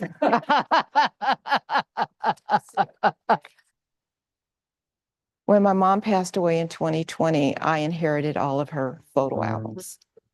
So I just happened to be browsing through the pictures, and then the black and white ones always kind of stand out. So I have a little picture of this dated January 1958. And I looked at it and I said, oh, that's Mom teaching at Vernon School. So it's amazing. It's like, okay, she'll be happy. So that is the actual spot Yeah. where they took the picture. Yeah. She taught here for 2 years, I believe. She later went on and taught in Catholic schools for a long period of time. But once she retired, she came back here. So she taught quilting, knitting, crafts. She aged, and I went into my profession and came back. My mother became ill and ended up taking more care of her. And I'd take her on rides around the community. We would ride around Vernon School. And she says, oh, my quilts are here. And I would say, no, Mom, your quilts aren't here. So one day during the weekday, I rode around and I saw these cars here. And I go, oh. And she says, I told you my stuff was here. If we invite like a guest speaker or something, they cannot find it. They'll ride right past it, thinking that it's an abandoned building or something like that. And my heart, I feel like the Vernon Center, not only just the Vernon Center, but the Quindaro Ruins area, I feel like it's been neglected for whatever reason. I don't know. So as you come in 27th Street, we are the only building at this point in time that has National Historic status. When you look around Quindaro Ruins area, what I tell people, we're the last building standing. We're the last quote man standing. And we also are the best kept secret. We're the history in the community right here. So we really are best kept secret. So my wife got me this weird new tool for Christmas. And at first I thought it looked kind of crazy.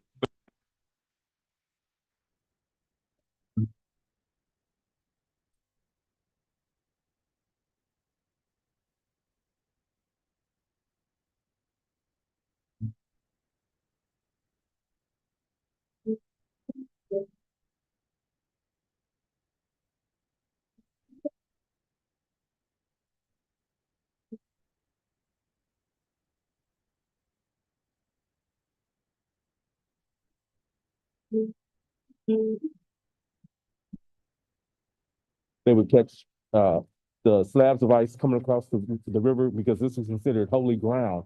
Once they got to Quindaro, they were free. Frederick Douglass Underground Railroad 2022 Legacy Award that was presented on behalf of the work here at Quindaro through the U.S. Department of Interior, National Park Service, the National Underground Network to Freedom out of Maryland. By the one cannon blast, they had no survivors of the enslaved women and children who were trying to enjoy the thirst of liberty. And because of that, we should always stand there and have a moment of silence. Just have a moment of silence, if we can.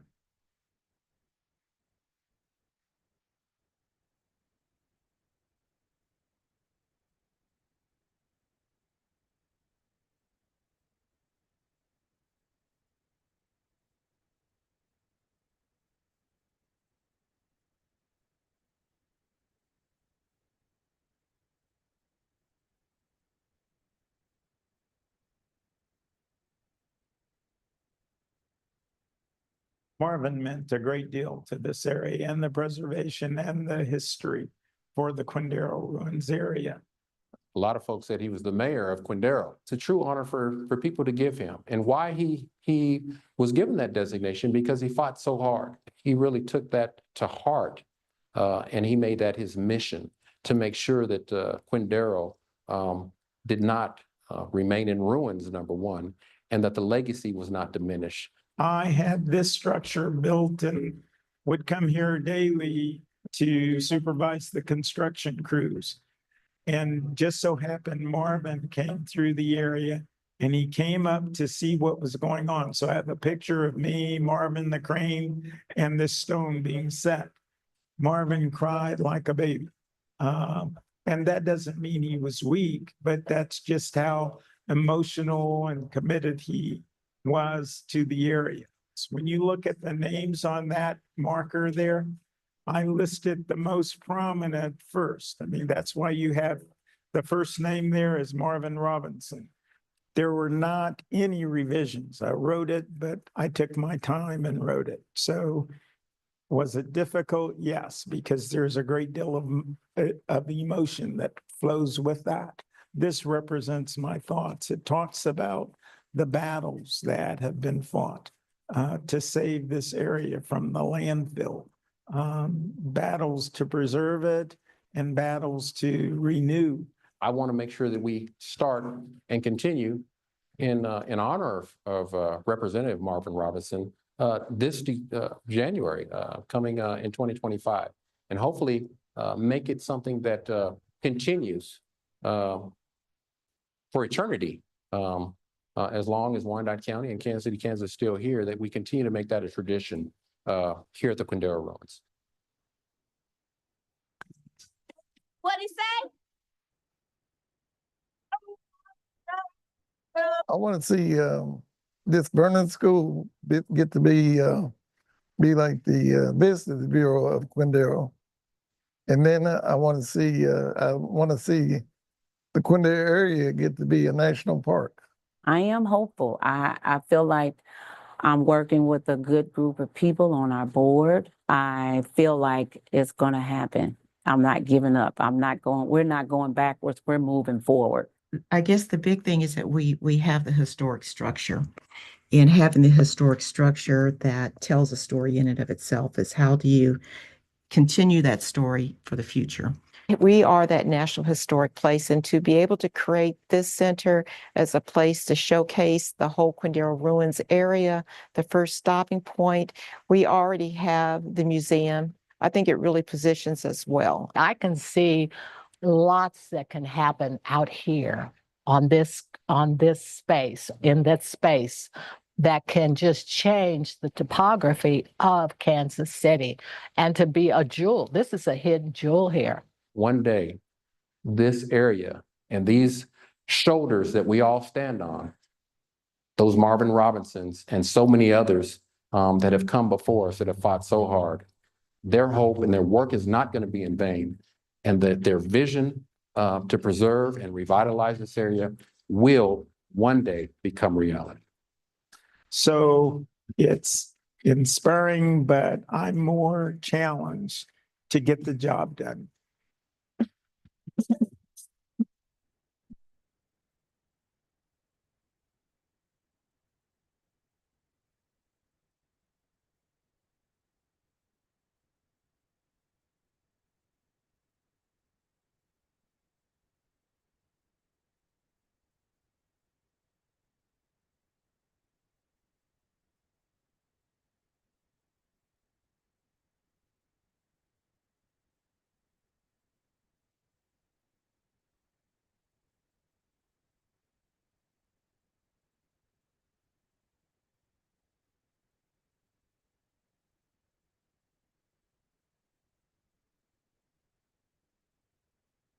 Thank you so much, Honorable Judge and Mr. Meisenheimer, for your continued commitment to the preservation, education, revitalization of the Quindaro Ruins area. And so that work is shared by this commission. This commission has made a commitment with some resolutions they passed last year, not just for the Quindaro Ruins, but that whole trek along the Missouri River, the Call Point to the Kansas River.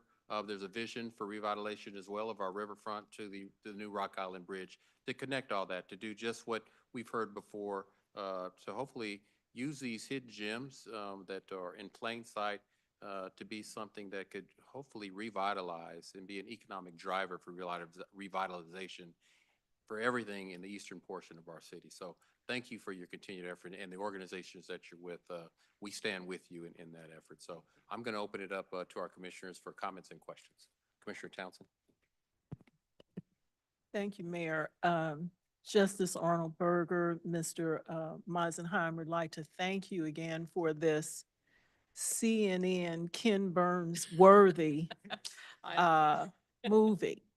You delved deeply into the history. Some of it I knew, some of it I didn't know, and I thought it was a great presentation to have here. I know your presence tonight arose in part from the conversation you and the mayor had at the Vernon Gala not too long ago. So thank him for putting that on the agenda and for his support and encouragement in moving the Quindaro redevelopment, the desire to redevelopment that historical place forward. There are several other people I'd like to recognize who over the last several years have done what they could to clean up this area until we can really move it as we want to. And I would have to acknowledge the logistics department, Public Works, and the Park Department of the Unified Government, who for several years did a massive cleanup. I mean, they moved trees and wilderness. As many times I've been there, I didn't recognize where I was because they did such a fantastic, phenomenal job of clearing the path from behind the overlook to the river and from that to the cemetery. I mean, it was just phenomenal, and they've done upkeep on several occasions. There are a couple other names that have to be recognized. I miss my former Kansas State Rep, Mr. Robinson, and anything that's done will be a tribute to what he has already done over the years to encourage the revitalization of the Quindaro area. Mr. Jesse Hope and his family for their preservation of mementos and historic items. I think one thing that struck me when I went to see Mr. Hope's building, the one that you showed today that's now, been condemned, was seeing up close and personal slave shackles. And that just did something to me to imagine that human beings were put in those at one time just because of their skin color. So there are a lot of artifacts that have now been put away for hopefully what will one day become a museum there. Which leads me to another thing, the depiction of the John Brown statue don't want anybody to think that currently that repugnant, the swastikas and all that is there. That was taken away almost immediately. And within 2018 and 19, it was vandalized several times.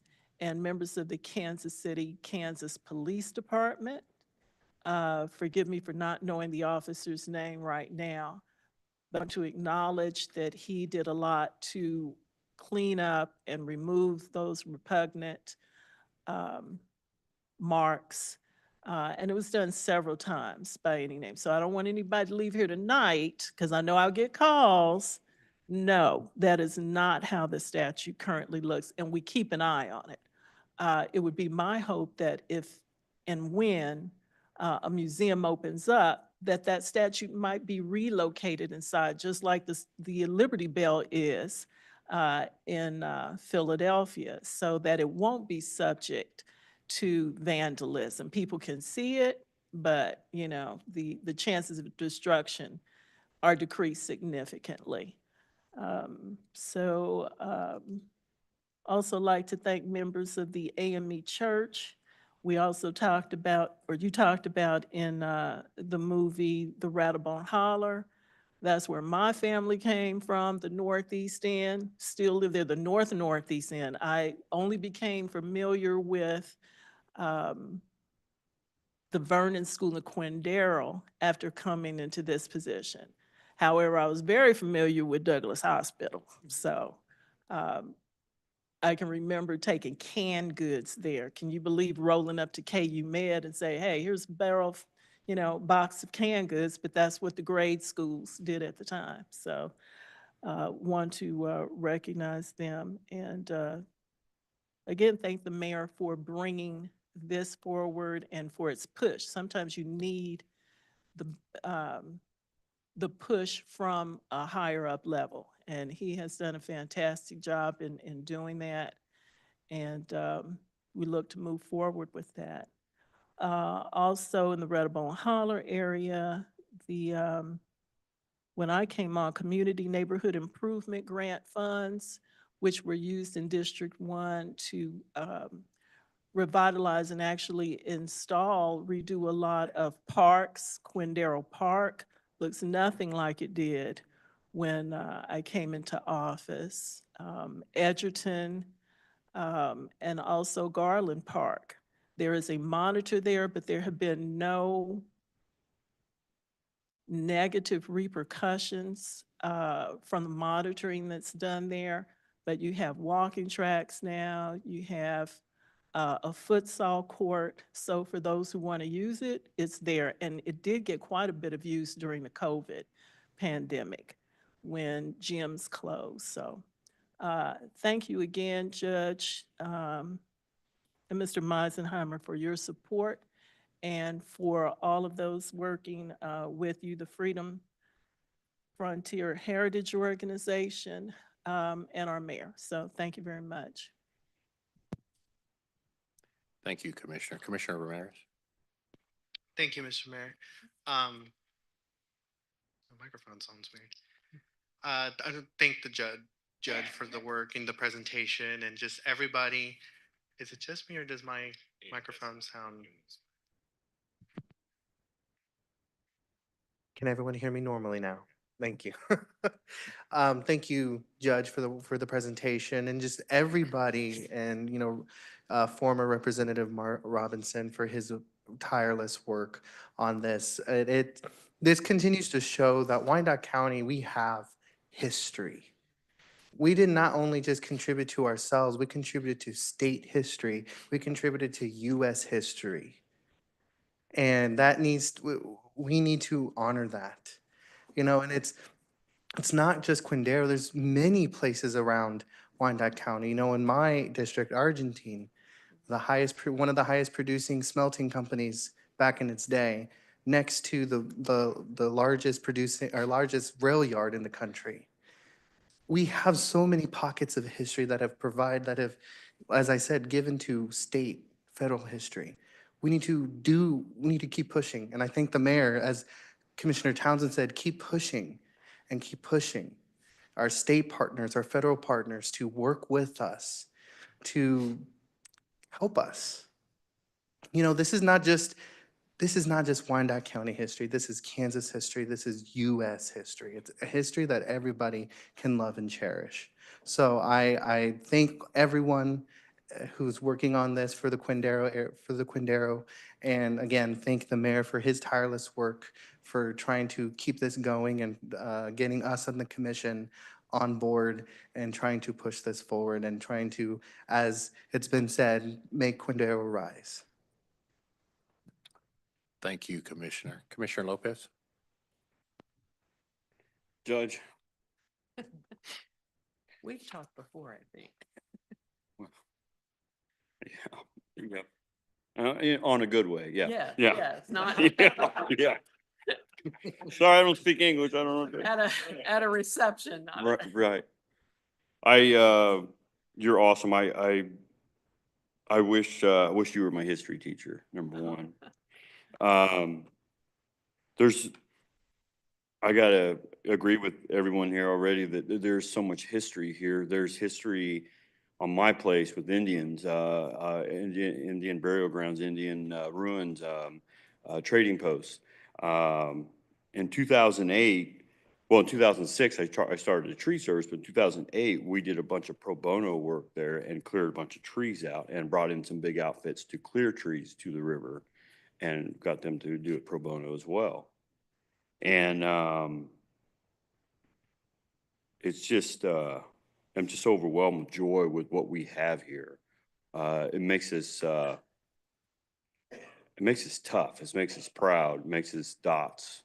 You know,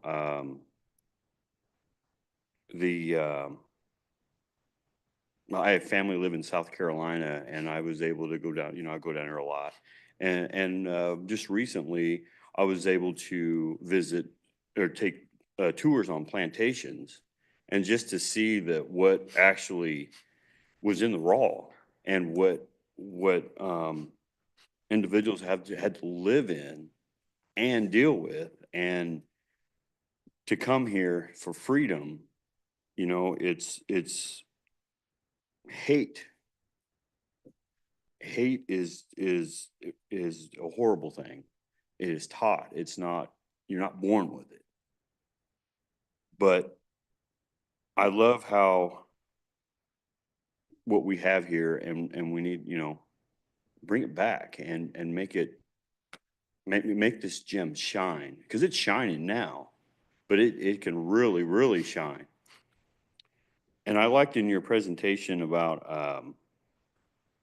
because I know my trees very well, but when we were clearing trees, there are some very big red oak trees, and red oak trees, they grow really slow. And like our pin oaks, they have like 100-year life expectancy. They don't live very long. Well, to trees, 100 years. But the red oak trees are big, and they're probably every bit of 500-600 years old, and they're still growing. And I would just like, what did they see 200 years ago? That's what I would like to know, is what exactly did they see? You know, I mean, there's those trees that are just full of history. And like that tree that was in your presentation at the cemetery, that's a red oak tree. It was there. I promise you, it was there. So again, I mean, just thank you for everything. It just I wish you were my history teacher. You're awesome. But I just want to thank you so much again. And I'm just so proud to be a Dot, born and raised here. I know that even my great grandparents, there's pictures of them in the Wyandotte County Museum, that were the first Hispanics here working for the railroad. So there's a lot of history here. Thank you. Thank you, Commissioner. Commissioner Davis? Thank you, Mayor.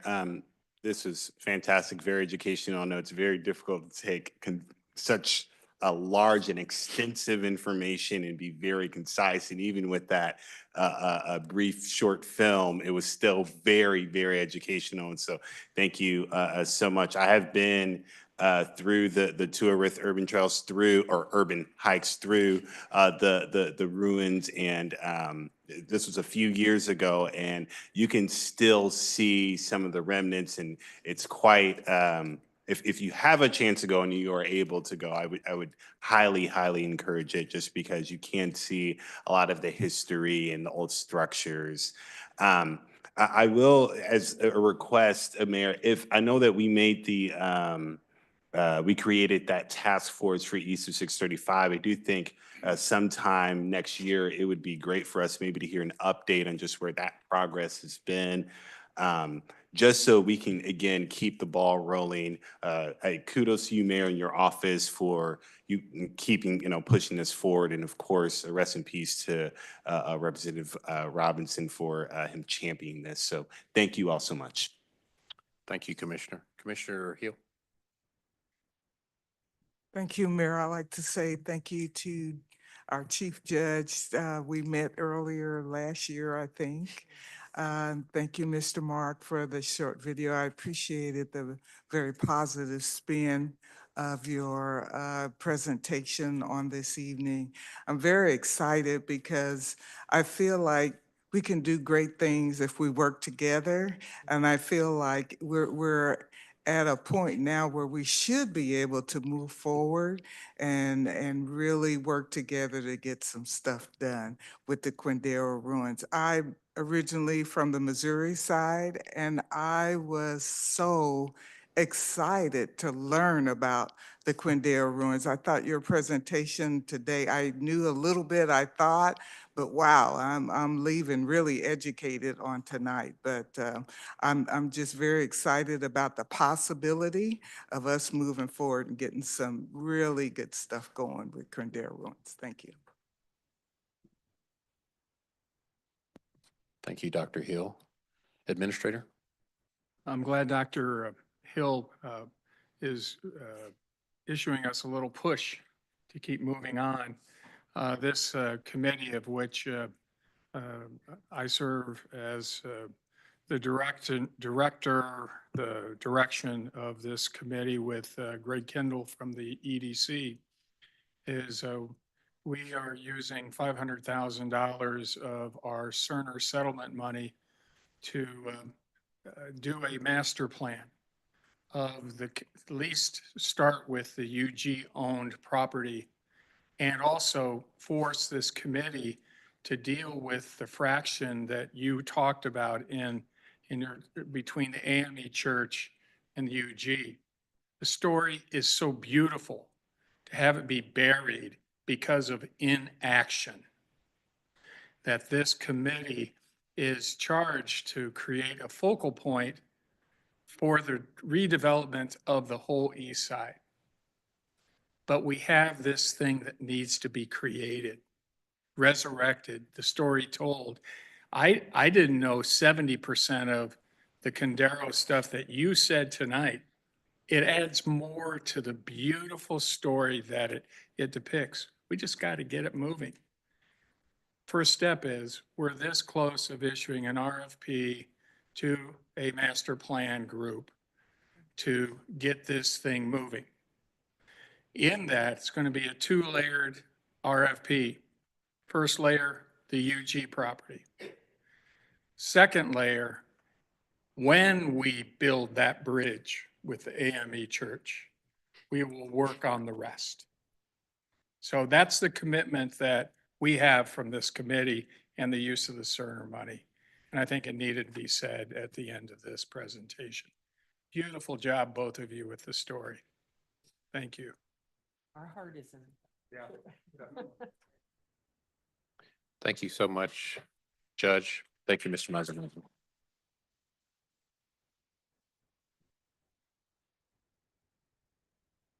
That now takes us to the administrator's agenda. As the clerk previously announced, we've moved this portion of the administrator's agenda. Item 13.1 is a resolution approving the 2025 state legislative program.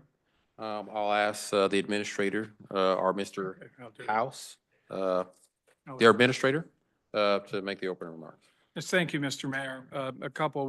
Over the last few months, Alan House, one of our assistant county administrators, have been working with our departments to bring up ideas of what can we advocate in Topeka to get good public policy that benefits Wyandotte County KCK on their radar screen. They brought that back, synthesized all the ideas into a list that a couple weeks ago we presented to the commission for their ideas.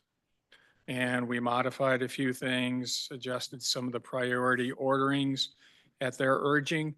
And tonight we're here to present it to all of you publicly. And Alan, do you have anything you want to add to that and introduce our lobbyist, Paul Davis, who has some experience at the State House? I don't know really much. Hi, Alan Howe, Assistant County Administrator. Thank you, Mr. Administrator. And I have with me Paul Davis, who is our lobbyist for state and federal affairs for the unified government and represents us ably in Topeka. What you see before you is very similar to what you saw a couple of weeks ago when we had the meeting with the delegation. There were a couple of sort of puts and takes that members of the commission spoke about in there. We added one little bit in around the flexibility for revenue sources on item number 3, adding a land value tax that came out of that discussion. Item number 7, we added some language around the educational pipeline for training mental health providers in addition to those services. And on number 8, we actually combined housing availability and funding for the unhoused to kind of put those into the same bucket. That was also one of the suggestions that came out. Otherwise, the content is the same as what you all saw a couple weeks ago. So if there's any questions or any further discussion, we're happy to take those.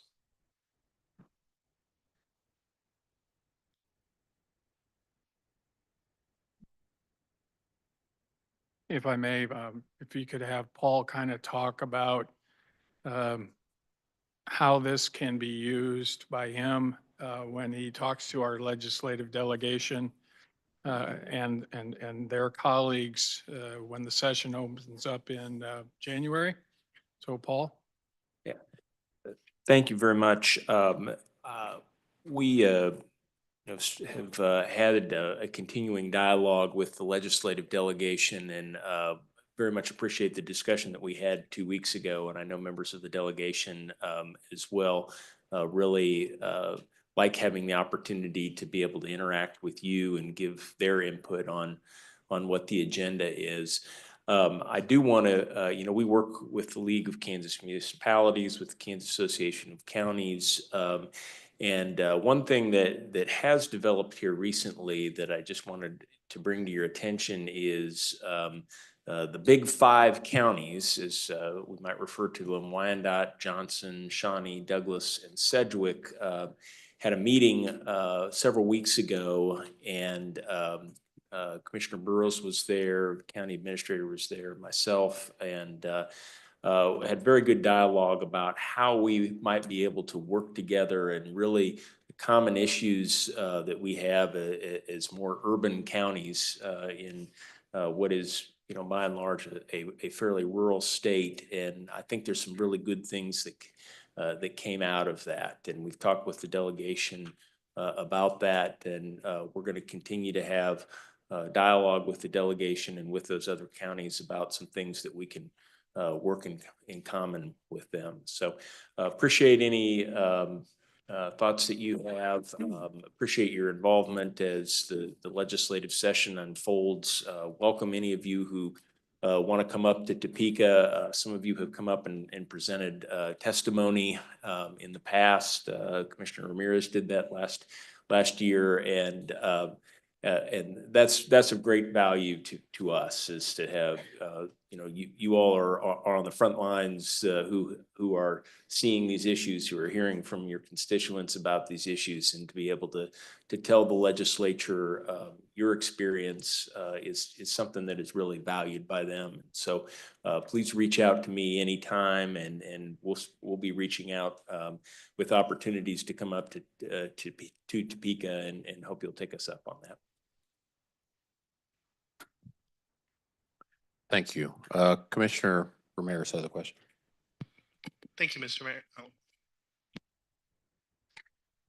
Thank you, Mr. Mayor. I'm sure Commissioner Stites will appreciate this question. As I've never, as long as I've been here, I've never thought about it. Do Edwardsville and Bonner have their own lobbyist as well? They do not. They do not. I think we should invite them to be part of the conversation, because they are other two cities within our county, and they have needs and priorities as well, and I want to make sure that they're heard as well when they're being advocated for at the state and federal level as well. So I think that'd be good conversation or something to look into. Thank you. Thank you. Thank you, Commissioner. Commissioner Bynum? Mayor, thank you. First of all, I want to circle back around to the Chief Judge and Mr. Meisenheimer and say thank you. It's just very emotional what you've brought, but I really appreciate it, and I want to express it and to tie it to Paul Davis in this legislative package. The mayor led Commissioner Burrows and myself and the administrator on a trip to Washington, D.C. this week so that we could talk with our federal level electeds about our needs in Wyandotte County. And that was very much appreciated. And Paul Davis was the leader who put it all together for us. And I commented to one of them as we were walking out of one of the buildings, imagine us trying to do all this by ourselves, because it would have been ridiculous and impossible. And so I want to say thank you for the work you're doing for us. And a lot of it is not seen and not known. And we could not have accomplished that trip without you. And one of the things that we had on our agenda to talk with the senators and representatives about was Quindaro.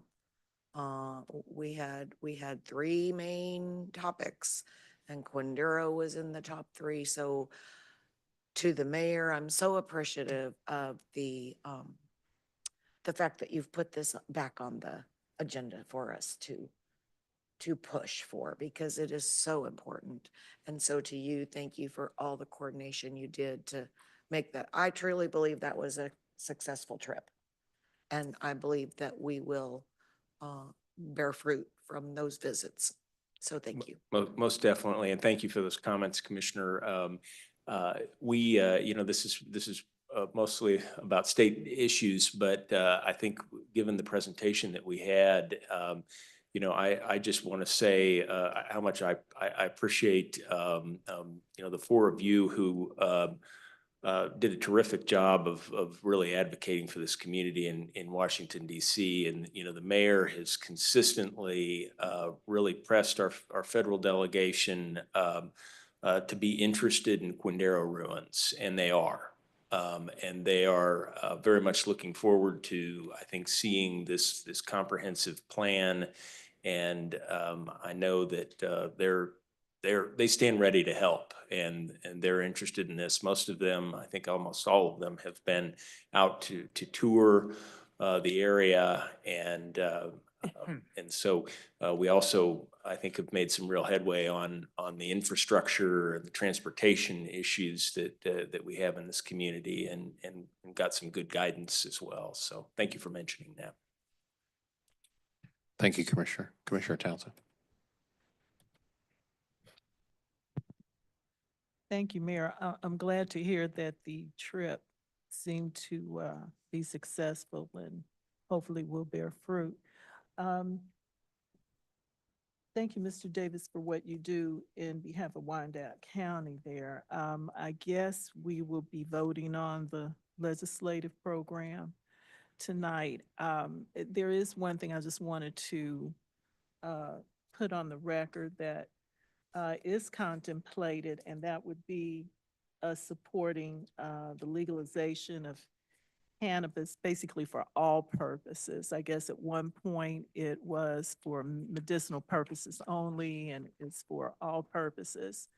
I'd like to thank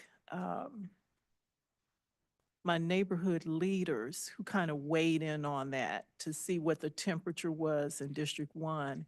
And they were split, more leaning against it for all purposes. Everybody supported it for medicinal purposes.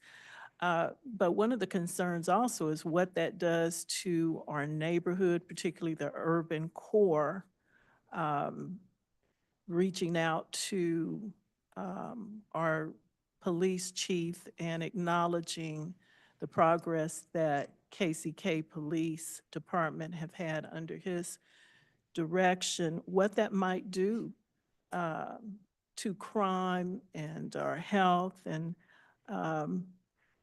we should be aware, and I just want to put on the record that apparently a lot of the traffic accidents we're having are related to marijuana now being laced with fentanyl. And so there are some things that I think we need to take a closer look at. I'm supportive of decriminalizing possession of marijuana, especially if it's a third action. We had one of our chief judge for the municipal court talk about what that court is doing to minimize repercussions about that. So I think it's worth noting that there are some things that could bear unduly harshly on certain segments of the city more than others. And just wanted to put that on the record. I know that the overall desire is going to be to support it, but I felt like they say, if I kept quiet, the stones would fall out. So as the legislature looks at this, I think they need to consider those things as well. And thank you for what you do. Thank you. Thank you, Commissioner. Thank you, Mr. Davis, for being the messenger for the unified government and for Wyandotte County. We appreciate the work that you do. There's no further discussion. I'll entertain a motion. Move that we advanced it. Thank you, Mayor. Move that we advance our legislative agenda for approval. Second. Okay, there's a motion and second. Clerk, roll call. Roll call. Burns. Aye. Ramirez. Aye. Hill. Aye. Lopez. Aye. Stites. Aye. Davis. Aye. Bynum. Aye. Burrows. Aye. Townsend. Aye, with that caveat. Thank you. Motion carries. Okay, thank you. Thank you so much. That takes us to the next item on the administrative agenda. It's item 13.2, an ordinance authorizing the issuance of industrial revenue bonds for the EcoVest Catalyst Technologies. I'll turn it over to our administrator, Mr. David Johnston, and he will open the remarks. Yeah, but the commission has acted on a similar request over previous years. The person who's very familiar with this is Jeff Conway, one of our legal counsels. So Jeff, if you would take the podium and lead the discussion, appreciate it. Mayor and Commissioners, Jeff Conway, PG Legal, and there's not a lot that's routine in economic development, but if anything could be, this is pretty routine. We've, on two occasions, Resolution 127-13 authorized $219 million in IRB bonds for EcoVest, so that'd be in 2013. And as I understand, they issued nearly all of that, about 215 million. And then also there was a resolution 68-19, in other words, in 2019, that authorized another 100 million on top of that. And the easiest way to explain this, I'll just use the shorthand, is that they buy their own bonds. So UG is not on the hook on this situation. They buy their own bonds. So as a result, they have to produce and because they have their own bonds at risk. So of that 100 million, we're about halfway there. They have until about 2027 is the authorization. And they could extend if they wanted to, but they're about halfway there. And I understand that Ecovist has some representatives that are either here or online that could talk about the use of these bonds. So.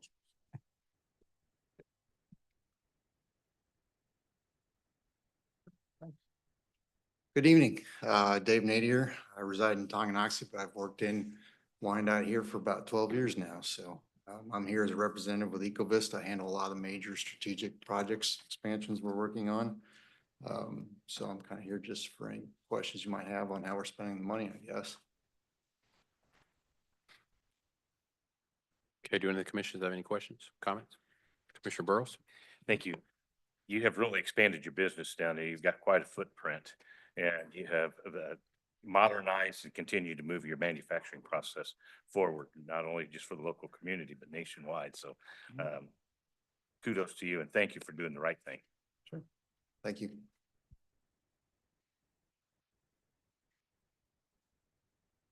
Commissioner Bynum? Thank you, Mayor. I would make a motion to approve authorizing the issuance of the IRBs. Second. Okay, this motion is second. Any further discussion? Seeing none, clerk roll call. Roll call. Burns, Aye. Ramirez, Aye. Hill, Aye. Lopez, Aye. Stites, Davis, Aye. Bynum, Aye. Burrows, Aye. Townsend. Aye. Motion carries. Thank you so much. We'll now proceed with, to the planning and zoning portions of tonight's agenda.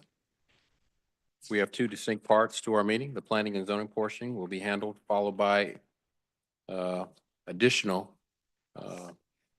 items for regular commission consideration. Ask the clerk to read the statement required by state law governing the planning and zoning portion of our meeting, followed by the items on the planning and zoning consent agenda. Clerk? Thank you. Good evening. We would like to welcome all present to this meeting of the Unified Government Commission.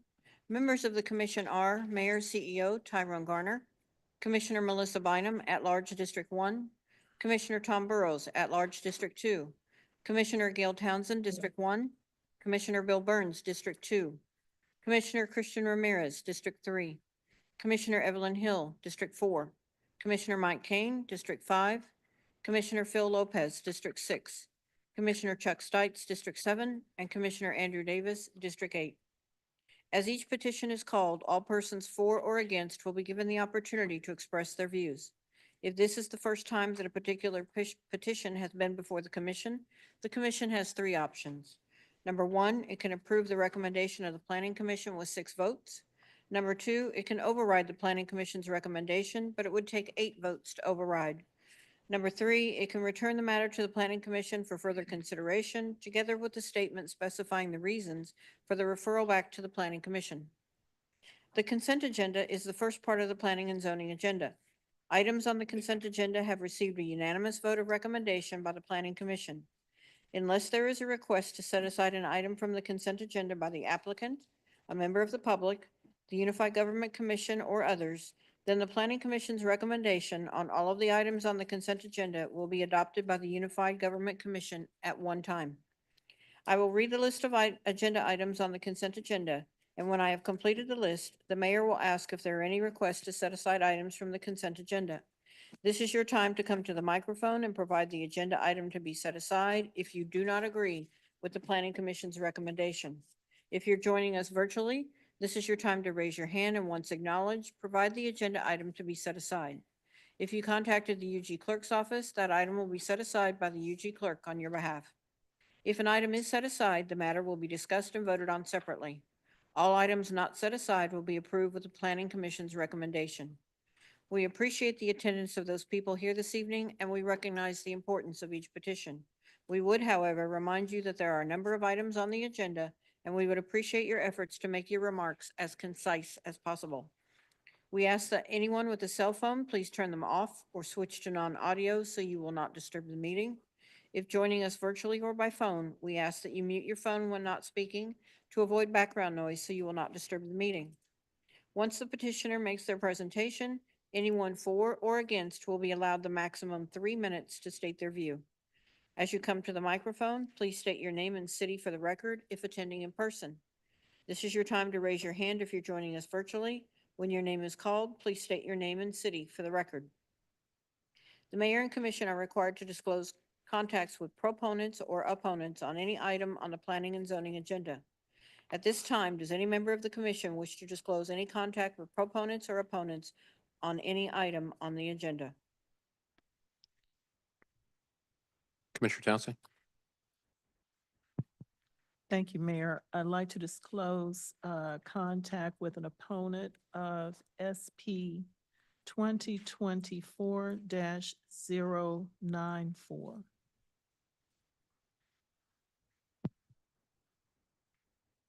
Thank you, Commissioner. Commissioner Davis? I have spoken with opponents and proponents of SP 2024-047.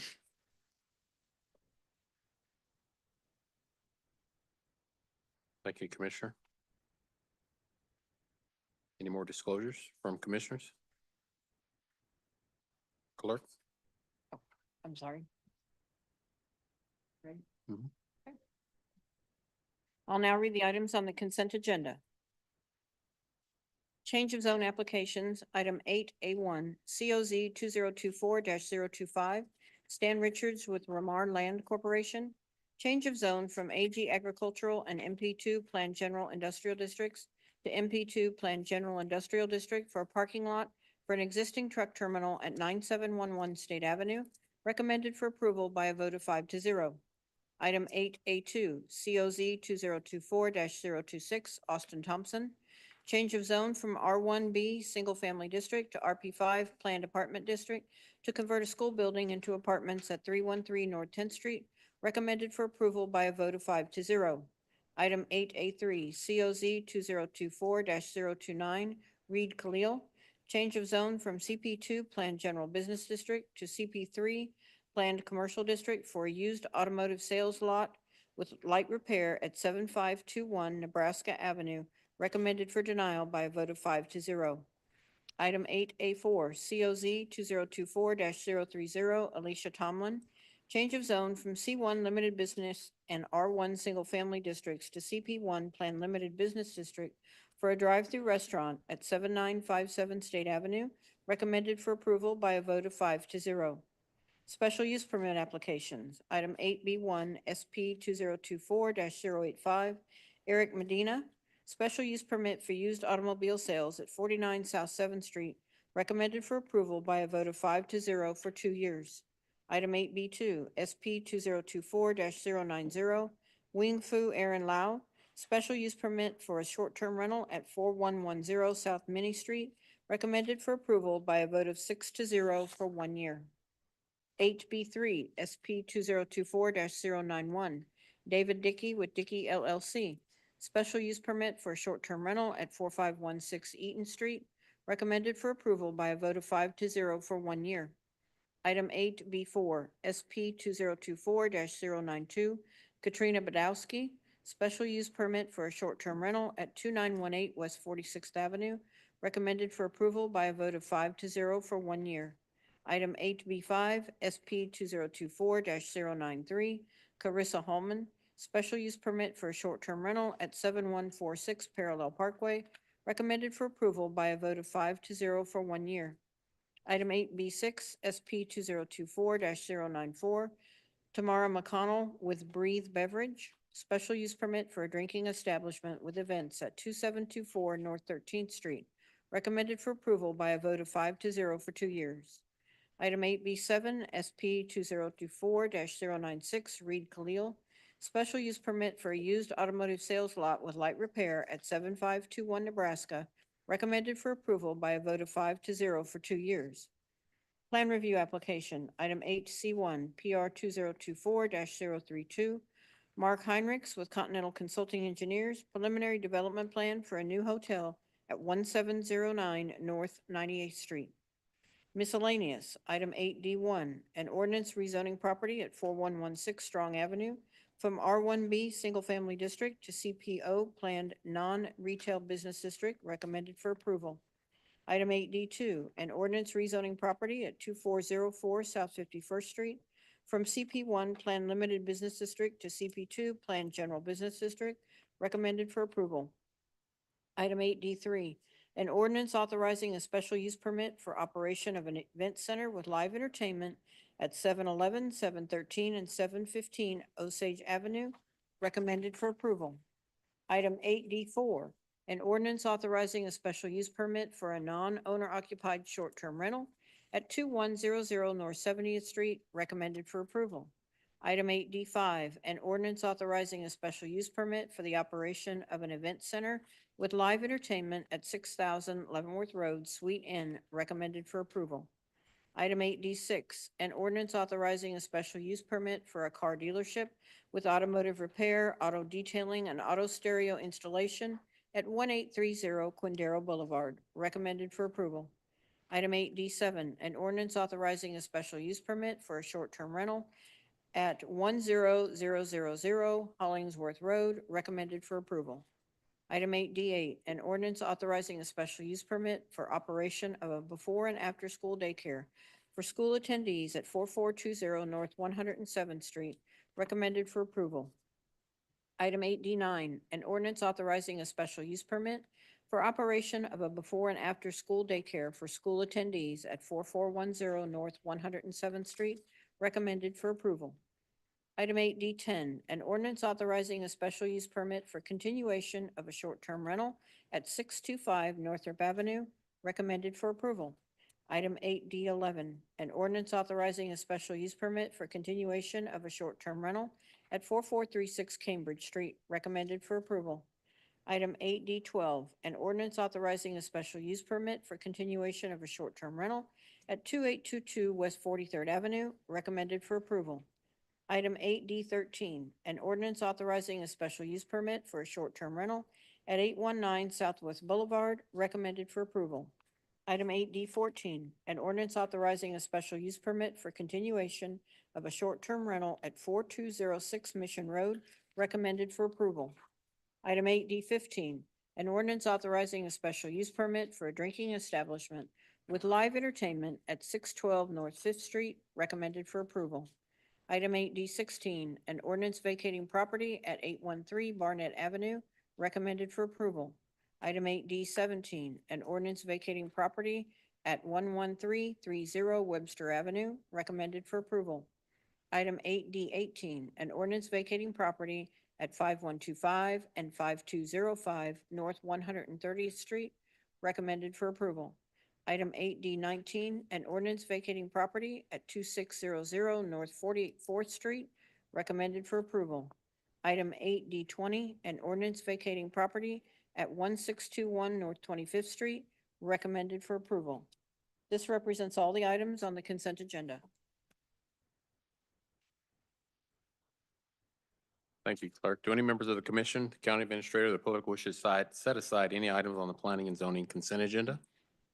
If an item is not set aside, all items on the planning and zoning consent agenda will be voted on by one vote, following the recommendation of the planning commission.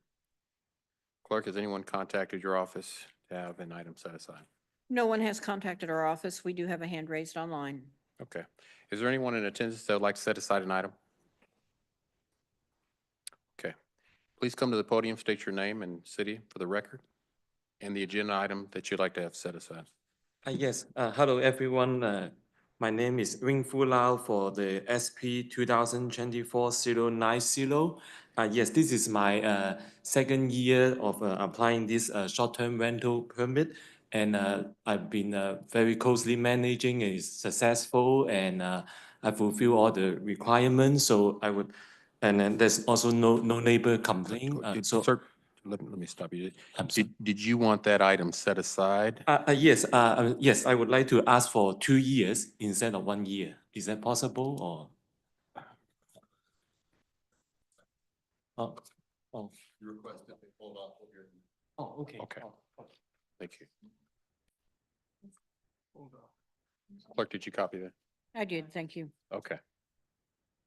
Is there anyone else in attendance that'd like to set aside an item? Clerk, is there anyone joining us virtually?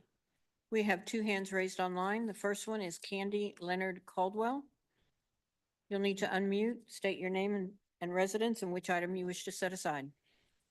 Good evening, Candy Leonard Caldwell, Wyandotte County, President for Organization for Community Preservation, OCP. I would like to set aside SP 2024-094. Thank you.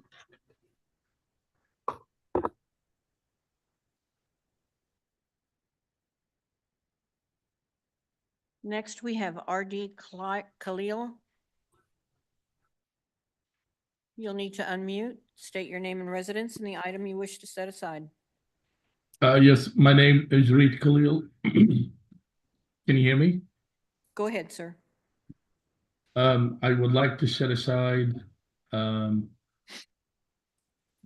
COZ 2024-029. City Clerk, that's batched with a special use permit. I'd recommend we pull both. We have them both, thank you. There are no other hands raised online. Okay. Outside of the set asides, I entertain a motion for approval of the planning and Mayor, zoning. so moved. Okay. Motion second. Clerk, roll call. Roll call, Burns, Aye. Ramirez, Aye. Hill, Aye. Lopez, Aye. Stites, Davis, Aye. Bynum, Aye. Burrows, Aye. Townsend, Aye. motion carries. Thank you. Clerk, could you read the first set aside?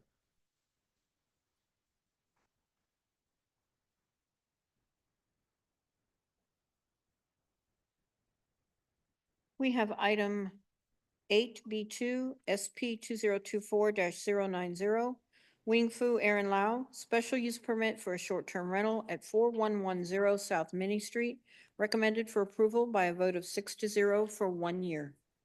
Thank you. I'll ask Mr. Hand to make some comment. Mr. Hand. Hold it, I'm sorry. Thank you, Mr. Mayor. Gunnar Hand, Director of Planning and Urban Design. This is a short-term rental renewal. It would be the first renewal, second approval. This is in the Rosedale area plan. Staff received no letters in support, no letters in opposition. There are some older notices of violation which have been addressed as Mr. Lau had rehabbed the property for a short-term rental. Planning Commission recommends approval for 1 year with conditions, maximum of 6 people on site, 2 cars off street.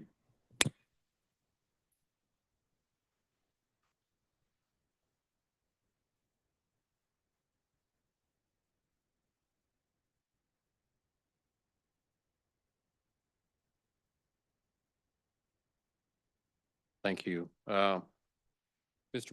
If the petitioner would like to come forward, make your case. Yes, so yeah, I hope it is not a unreasonable request. It's my Sir, first would you time. state your name? Sorry, yeah, this is Wing Fu Lau. Yeah, I would like to ask if you can consider for 2 years for the renewal. And yeah, yeah, it's my first time doing this. Last year I do the same process, so this is the second year I do this process. So I would like to ask if it's possible for 2 years. Thank you. I'll now open the public hearing and ask the clerk, have you had any direct notification from the public who wish to express their comments in favor of the item? No comments received. Is there anyone present who'd like to speak in favor of the item request? Clerk, is there anyone joining us virtually? No hands are raised. Clerk, have you received anyone from the public who expressed direct opposition? No comments were received. Is there anyone present who'd like to speak in opposition of the request, the item? Clerk, is there anyone joining virtually? No hands are raised. I'll now close the public hearing. Petitioner, would you like to make some closing comments? Okay. Commissioner Stites. Stites District 7. So I guess, Gunner, if you can, so he's coming back for a renewal. I guess his initial one was a 1 year.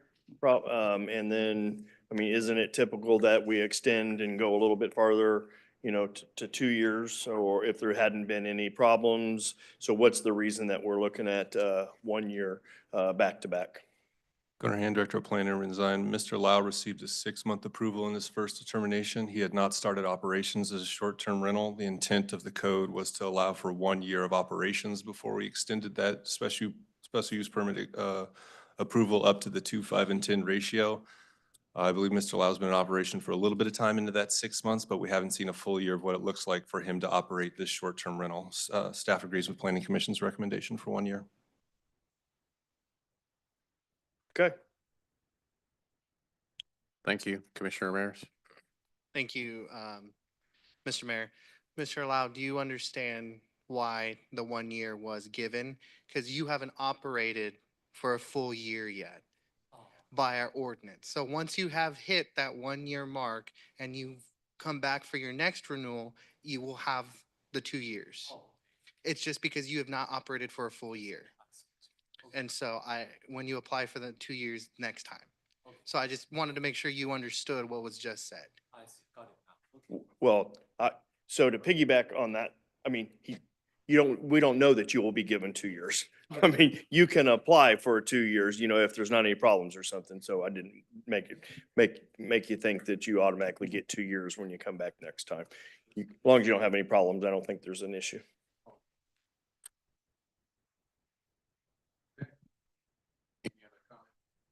From the commission? I will move to approve the planning commission's recommendation. Got a motion second. Clerk, roll call. Roll call. Burns. Aye. Ramirez. Aye. Hill. Aye. Lopez. Aye. Stites. Davis. Aye. Bynum. Aye. Burrows. Aye. Townsend. Aye. Motion carries. Thank you. Clerk, can you read the next set aside?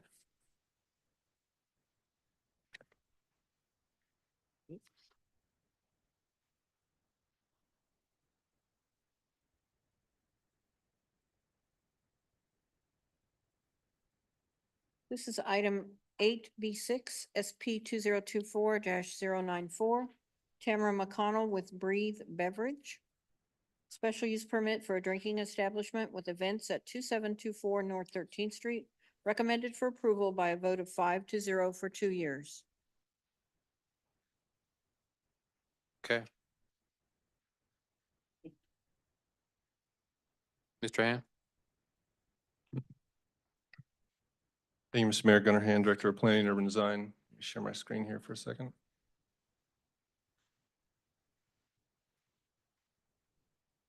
Okay, thank you.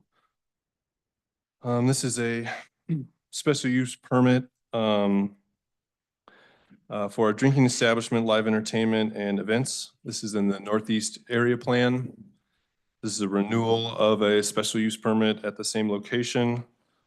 There's up until what we may hear this evening, staff had received no letters in support, no letters in opposition. Again, there are some older notices of violation from before the operator took hold of the property and rehabilitated it for its current use.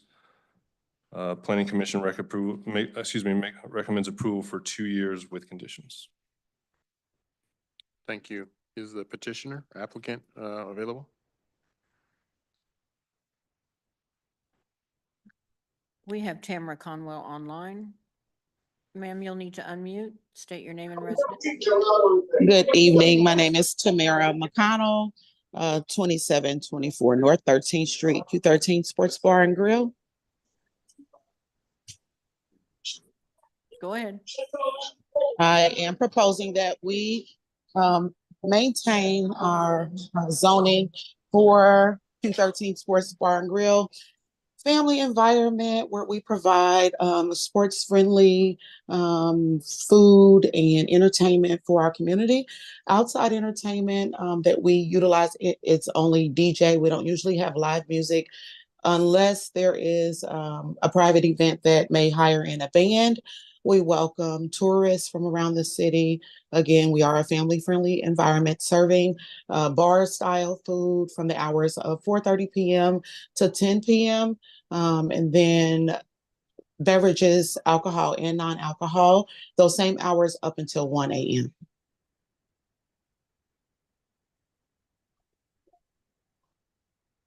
Thank you. I'll now open the public hearing. Clerk, any notifications from anyone who wish to express their comments in favor of the item? No comments received. Is there anyone present who'd like to speak in favor of the item? Clerk, is there anyone joining us virtually who'd like to speak in favor of the item? We have a hand raised, Candy Leonard Caldwell. You'll need to unmute. Go ahead and state your name and residence. Indicate- Candy Leonard Caldwell, Wyandotte County. I am not in favor, so I don't believe this is my time Ma'am? to speak. Ma'am, this is for, Yes, that's why I said it's not my time to speak. I'm in opposition. Thank you. thank you. Clerk, anyone else? No other hands raised. Okay. Have you received any notifications, clerk, from anyone in the public who would like to express their opposition? No comments received. Is there anyone present in the audience who'd like to speak in opposition to the item? We do. Okay, clerk, I believe we have people virtually who'd like to speak in opposition. Yes, Ms. Caldwell, go ahead, unmute. You'll have 3 minutes. Please state your name. Candy Leonard Caldwell, Wyandotte County, President for Organization for Community Preservation. As president of our neighborhood organization, on behalf of our members, we're in opposition of the drinking establishment proposed. It is in a residential area, and we believe it may be a nuisance to the homeowners around the area. We also have concerns of parking and the time. Again, it's in the residential area of our community, and there is another establishment within walking distance of the same proposed business they're um, trying to petition for tonight for the alcoholic beverages at the establishment. Again, our organization and members were opposed of it, are in opposition of it. Thank you. Clerk, any other? No other hands are raised. Okay, I'll close the public hearing. Petitioner, would you like to make some closing comments? Hello, yes. So in reference to the other establishment that is in walking distance to our sports bar and grill, as we have known, as we communicate with that business, and what it is utilized mostly for is event style space. We do now know that they have a bar in-house that they operate as bar service as well.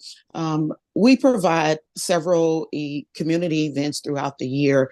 So outside of just being a drinking establishment, our establishment has put on volunteered events where we provide free giving back to our community by fireworks, a block party where we give things back to the community, an opportunity for people to have a place to come in, and not only for drinking. Kansas City is booming with sports right now, so we are very proud to be a sports bar and grill located in this neighborhood.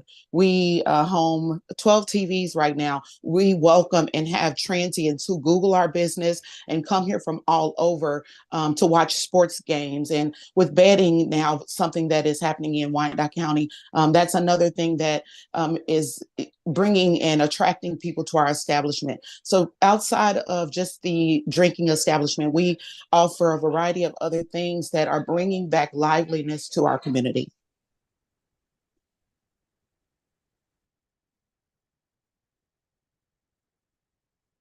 Okay, thank you. Do any members of the commission have comments? Commissioner Lopez?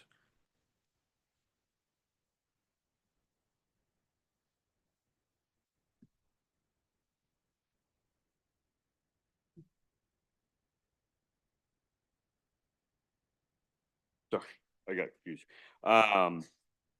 Tamara, What'd you say that when you said your name and address, what'd you say your address was? The address is 2724 North 13th Street, Kansas City, Kansas. Right, no, is that where you live? Oh, no, I live, excuse me, I live at 26,000 North 67th Street. Okay, that's all I was wanting. Thank you. My pleasure. Thank you, Commissioner. Commissioner Townsend. Thank you, Mayor. Good evening, Ms. McConnell. Have some questions for clarity. How long has your business operated at the location, and what business do you currently have in there? Is it just a restaurant? So we've operated here for the past 2 years, and we do offer American style food. So we have a grill and also a bar. So, do you sell liquor Yeah, currently? yes, ma'am. Excuse me. What are your current hours for your establishment currently? Our hours for operation are Thursday through Monday, 4:30 p.m. to 1 a.m. Our kitchen closes for dinner service at 10 p.m. Okay. I am familiar with this location. Within the last several years, and that's why I asked that question, I have received calls from the neighborhood group based on, unfortunately, disruptions where the police was called. And I think within the last 2 years, there was a fatality in that area. Is that the building that used to be known as the 20 Men's Club? That's correct, ma'am. Okay. And to the south of you, I know there are homes. It's already been stated that right across the street to the north is a well-known establishment that serves food and has liquor. My concern, and please tell me how this works, is parking. Do you have a separate parking lot for your patrons? So we do utilize the lot that is just to the north of us, and with the support and also with it being shared with our neighbor, the Northeast Development Center, and getting approval from that board and Bob Robert Mylan that we may use that as parking. We utilize that. And then in the evening, we have also received permission from the Dollar General to utilize the parking closest to our building in that lot for parking spaces. We also have approximately 4 spaces directly in front of our building. And then on the opposite side, there are about 4 spaces as well. Okay, so just so I'm clear, does your establishment have its own parking area, or you're just merely using We space do. available around you from other businesses? We do have spaces on the north side of our building for about 4 vehicles to park. Only 4? And Yes, ma'am. again, is that your property Yes, ma'am. where the Call newspaper was? The Call newspaper is on the same lot as we are, but our property line allows for, I think that's maybe 3 to 4 cars that can park right there on the north side of our building. Okay. The other concern that was voiced to me by the neighborhood group is the hours that you presently have. That is in a residential area, and you're asking for live entertainment. Within the last 2 months, this body heard requests for entertainment area, and the concern was they were in a residential area, and there was a senior facility there, and we did not approve that for something that late. I'm familiar with that area, and I know the neighborhood has concerns about you being in a residential area to the south and around you, and shutting down a business at 1 o'clock. Do I have that correct? That is the hours that our liquor license allows us to serve alcohol to, as well as our neighboring business that has, I believe, that same time allowed. So yes, we do serve alcohol, with our last call being 12:45, and our last guest asked to exit our facility by 1 a.m. Okay, so that's them just leaving your Yes. establishment by 1. Yes, ma'am. And then for the entertainment, we don't host like bands or anything, or any uh, speaker systems that ring music on the outside of our building. We only provide DJ, or most of the time, majority of the time, we only have our Bluetooth speakers on the inside playing. We only host a DJ maybe 2 nights a week, and that's Friday and Saturday, but that's not every Friday and Saturday. That's the entertainment that we, provide our guests inside the bar. So what is the difference between what you currently do and what you're asking for? This is approval special use permit for live entertainment. Do you I currently don't have live entertainment? No, ma'am, we don't have any live entertainment. We just use it when it comes to entertainment. That's what we provide. We provide televisions to watch sporting games, and we provide music via Bluetooth speaker or DJ on a Friday and Saturday night. That's the entertainment we provide. Commissioner Townsend, Gunner Hand, Director of Planning and Design. The zoning ordinance defines live music as a jukebox, as little as a jukebox. So a DJ, a jukebox, a radio player, amplified music is all live entertainment in the zoning ordinance. Okay, I couldn't hear you. So does that mean they're currently doing live? They're currently doing live entertainment? By that Correct. definition? A DJ is live entertainment. Mm. Okay, so that seems to indicate to me this has been operational without the required approval, which you're seeking tonight. No, it has a current SUP. This is a renewal of the same thing. Okay, I'm confused. Renewal of the same thing, what do you mean? This is a renewal of a special use permit for a drinking establishment, live entertainment and event space. Okay. I have concerns about live entertainment in the neighborhood, a residential neighborhood that's going to 1 a.m. apparently with no restriction on dates. Is that correct? Is it 1 a.m., Ms. McConnell, that you can operate, or Mr. Hand, you can tell me what, Monday through, well, 7 days a week? Is that correct?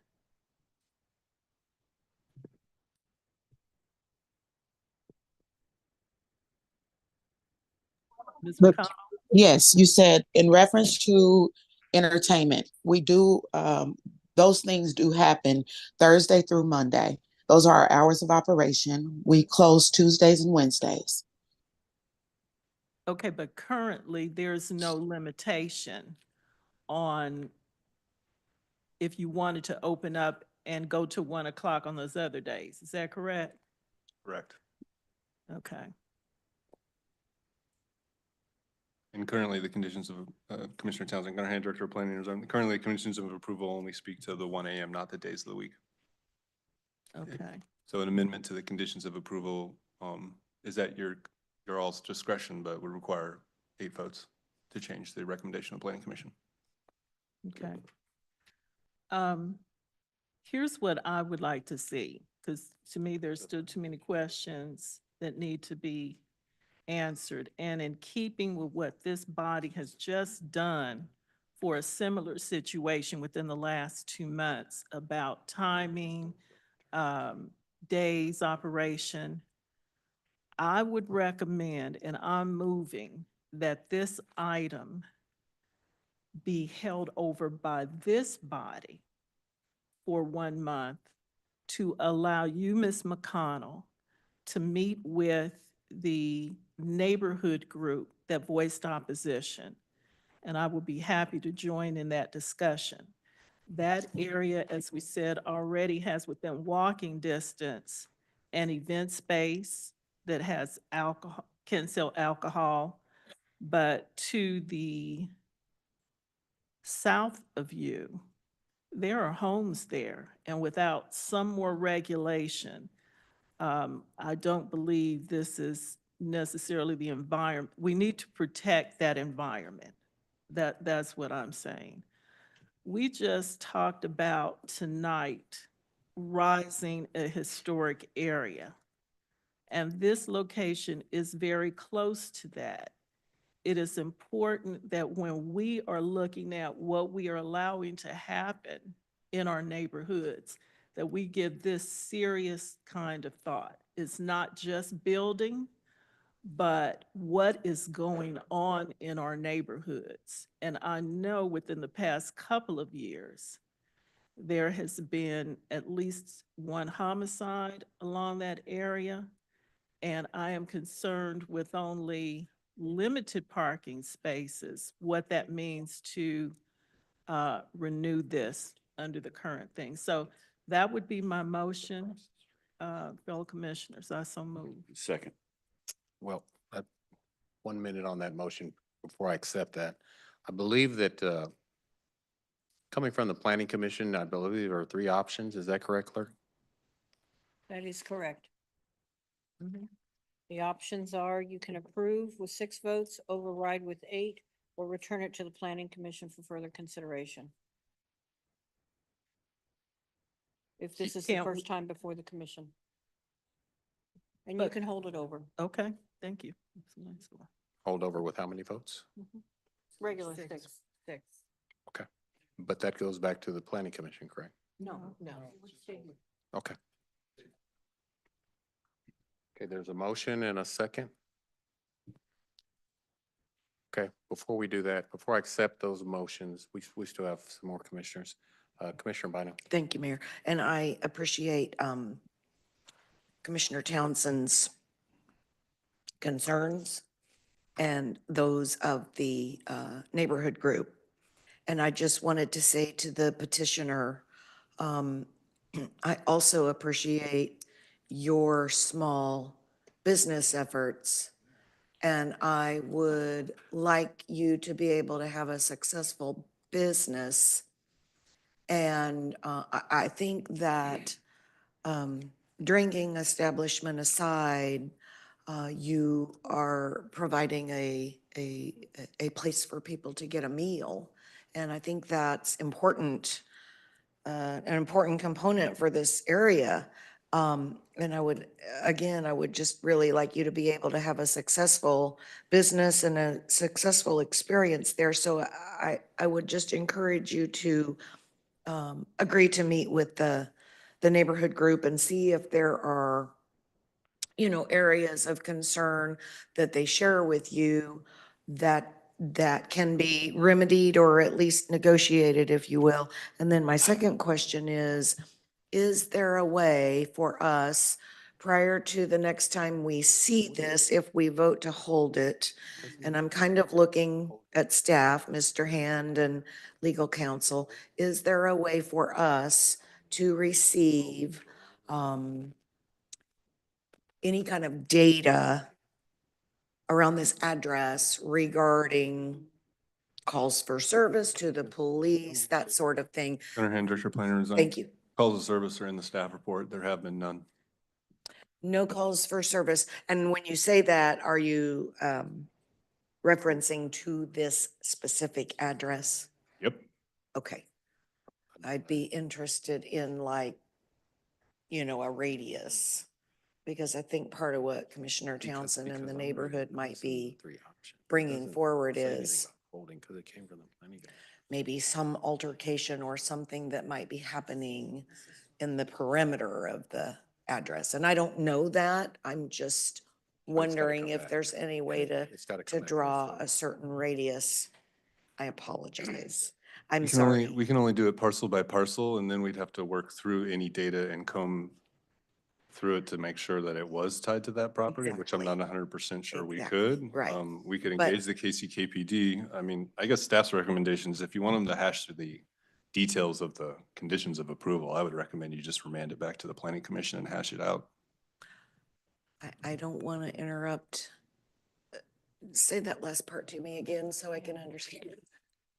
If the issues that need to be addressed in this case are related to the conditions of approval and some of the details of the case itself, staff's recommendation would be to remand it back to the planning commission where that And is that would, supposed to happen, and not that at would be this the board. reason. Okay.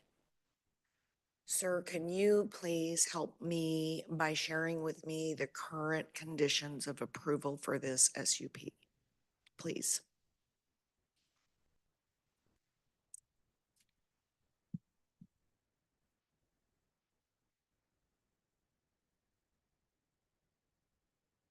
And I will tell you, I would find it myself, but I'm on this little iPad up here and I'm technologically challenged and it'd take me quite a while to find it myself. I just have to find the slide in the slide deck. One Thank second, you. please.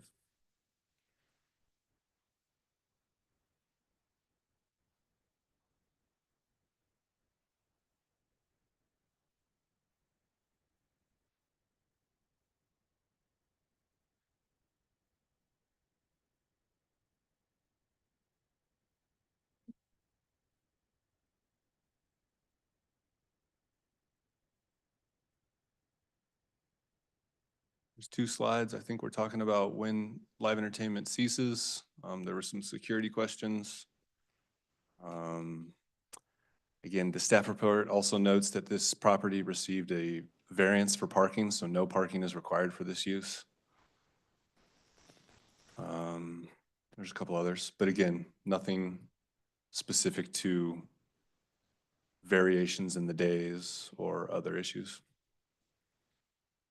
So again, if the intent of the commissioners, Board of Commission is to work out the details of this issue, we would recommend it get remanded back and that you direct us specifically what are the things you want us to look at. And in the meantime, if the motion to hold is simply so that the petitioner and the neighborhood group could meet, you would put that in a different category. We'd basically do the same thing and then just bring it back here, but. I'm just having a hard time hearing you. I'm sorry. Oh, sorry. No, if the current motion carries, then we would just do it and come back here. Again, I've received multiple comments multiple times on multiple cases that this is the type of stuff that you want done at Planning Commission, not here right now at this Board of Commissioner do hearing, right? understand. So we're going through it right now, hashing things out. If you'd like us to hash it out, we typically do that at the City Planning Commission level. Okay, I understand what you're saying. And I really wasn't trying to make it be something different than what you said, other than just trying to speak to the petitioner, you know, that it would, I would hope they could have a successful business and perhaps the remedy for that is exactly what you've proposed. Meet with the neighborhood group and come back and tell us the results. Thanks. I'll yield the floor. Thank you, Commissioner. Commissioner Townsend. Well, now I do need clarification because there are things in here such as the time, parking, and other issues that have been brought up that are concerns to the neighborhood group. What, if any, calls for service may not have come directly from there, but may have been related. With the additional time, whether it's referred back or here, I'm sure we could also get help from the police department to know what's what. But I want to know clearly, if we go into those details, it sounds to me like you're suggesting we send it back, which we can do. I still want the neighborhood group and the petitioner to meet, but it might be more procedurally, it might be better procedurally to send it back so that staff can capture what, if any, changes are made to these recommendations. So to that end, I would withdraw the first motion to make sure all the bases are. You don't have to. I didn't accept your motion, so. Shame on you, I but know, thank you. right? Okay, Yes. okay. Well, since it's out there, I don't want people to be confused though, accept it or not. So then my motion will be to send it back. But before I accept any motions, Okay. I have to finish the commission comments. So Commissioner Ramirez. Thank you, Mr. Mayor. Working again. Gunner, what's the difference in timeline for the applicant with a holdover and a remand? Gunnar Hand, Director of Planning and Urban Design. I might bypass your question and just say they can continue operating while we hash this out. Oh, okay. Thank you. You saw where I was getting. Okay, I believe there was a attempt to make a motion. Commissioner Townsend? My current motion is, and there are no others on the floor, is to remand this back to planning and zoning In January. whenever the next one is, January. And in the interim, I would like to make sure that the neighborhood group and the petitioner meet. And again, I'll be happy to meet with them. But I do want this to go back then for the reasons staff recommended to planning and zoning, and that is the motion. Okay, we have a motion and a second. Any further discussion? Seeing none, clerk, Mayor. roll call. Sorry, just a Roll comment. call. Oh, what? Sorry, just a We do comment. have a comment. Commissioner Bynum. I would be happy to join that meeting. Thank you. Okay. Clerk, roll call. Roll call. Burns. No. Ramirez. Aye. Hill. Aye. Lopez. Aye. Stites. Aye. Davis. Aye. Bynum. Aye. Burrows. Aye. Townsend. Aye. Motion carries. Okay. Thank you. Clerk, what's the next set aside? The next item are two companion items. The first one is item 8A3, COZ 2024-029, Reed Khalil, change of zone from CP2 Planned General Business District to CP3 Planned Commercial District for a used automotive sales lot with light repair at 7521 Nebraska Avenue, recommended for denial by a vote of 5-0. Companion to that is Special Use Permit 8B7 SP 2024-096. Special Use Permit for a used automotive sales lot with light repair at 7521 Nebraska, recommended for approval by a vote of 5-0 for 2 years. Thank you. Mr. Ham? Thank you, Mr. Mayor. Sorry. Thank you, Mr. Mayor. Gunnar Hand, Director of Planning and Urban Design. Again, this change of zone is being heard in conjunction with the special use permit for auto sales and rental. The change of zone request is from CP2 to CP3, which is a speculative request in nature, which is not allowed by our zoning ordinance. This is in the planned KCK Midtown area. Staff received no letters in support, no letters in opposition. There's a history of notices of violation on this property. There have been some previous special use permits that we've worked with Mr. Khalil on this property specifically. Planning Commission recommends denial of the change of zone, but approval of the special use permit with conditions. The current zoning category, CP2, allows the use requested through the special use permit. By Mr. Khalil's own words, he is trying to increase the value of his property by increasing the zoning category without having a direct use or plan for a CP3 use. Therefore, it goes against our ordinance, is not allowed. Staff agrees with Planning Commission's recommendations. Thank you. Is the applicant present? Mayor, the applicant's online. Mr. Khalil? Yes, I am here. Okay, go ahead. Can I speak? Yes, just state your name and residence and go ahead. Yes, my name is Reed Khalil, and I live in Overland Park, Kansas. But the property is at 7521 Nebraska Avenue, Kansas City, Kansas, 66112. I just want to say something before I say anything about the zoning here. Just a comment. I really appreciate the judge's information the education that I got on Quindaro ruins, I really was happy to hear about all that stuff. I've lived in the state of Kansas for 40 years, and I really never knew anything about Quindaro except for being a dangerous place to go to. It was really educational. And just on the side note, and I'm not getting anywhere with this or trying to get anything out of it, but I am a licensed engineer in the state of Kansas, and I really would like to volunteer time for free for any help I can give the Wyandotte County or the Quindaro ruins to help improve that area, just on a small note. Now, back to the denial of the CP3. I really never said that we want to increase the value of our property. The CP3, there's limitation on CP2. We would like to probably get bigger trucks and do more repairs over there, which it really limits us in CP2. I did say in the past, we were approached by other companies that they were going to buy the lot, and they were a landscaping company or a tow company, and we couldn't do anything because of the zoning.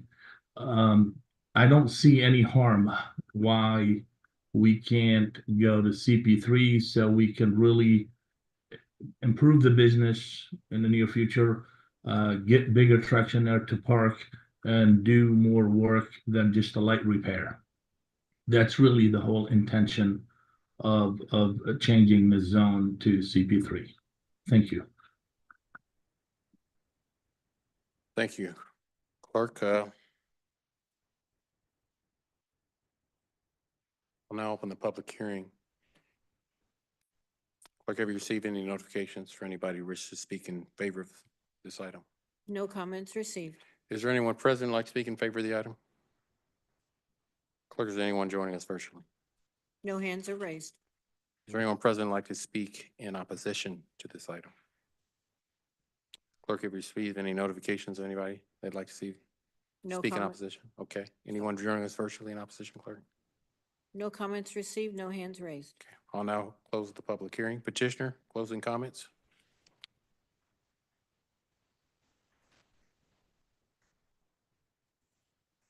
Am I asked anything? I'm sorry. I'm muted. Did anybody ask me anything? If there's anything else you'd like to add before I close, the hearing and go into the commissioner's questions, would you like to No, make? I just want to say we will comply with all the stipulations, all the conditions. We will do whatever the planning commission will let us, will ask us to do if we can change the zoning to CP3. We really would appreciate that. It will improve our opportunity of business growth and doing more business over there. Thank you. Thank you. Okay. We have commissioners with questions. Commissioner Stikes. Stipes, District 7. So Gunnar, did you say that there were violations, previous violations from when the first SUP was issued? Yeah, Gunnar Hand, Director of Planning and Design. Let me just get to that section in the staff report and I can give you them exactly what they were.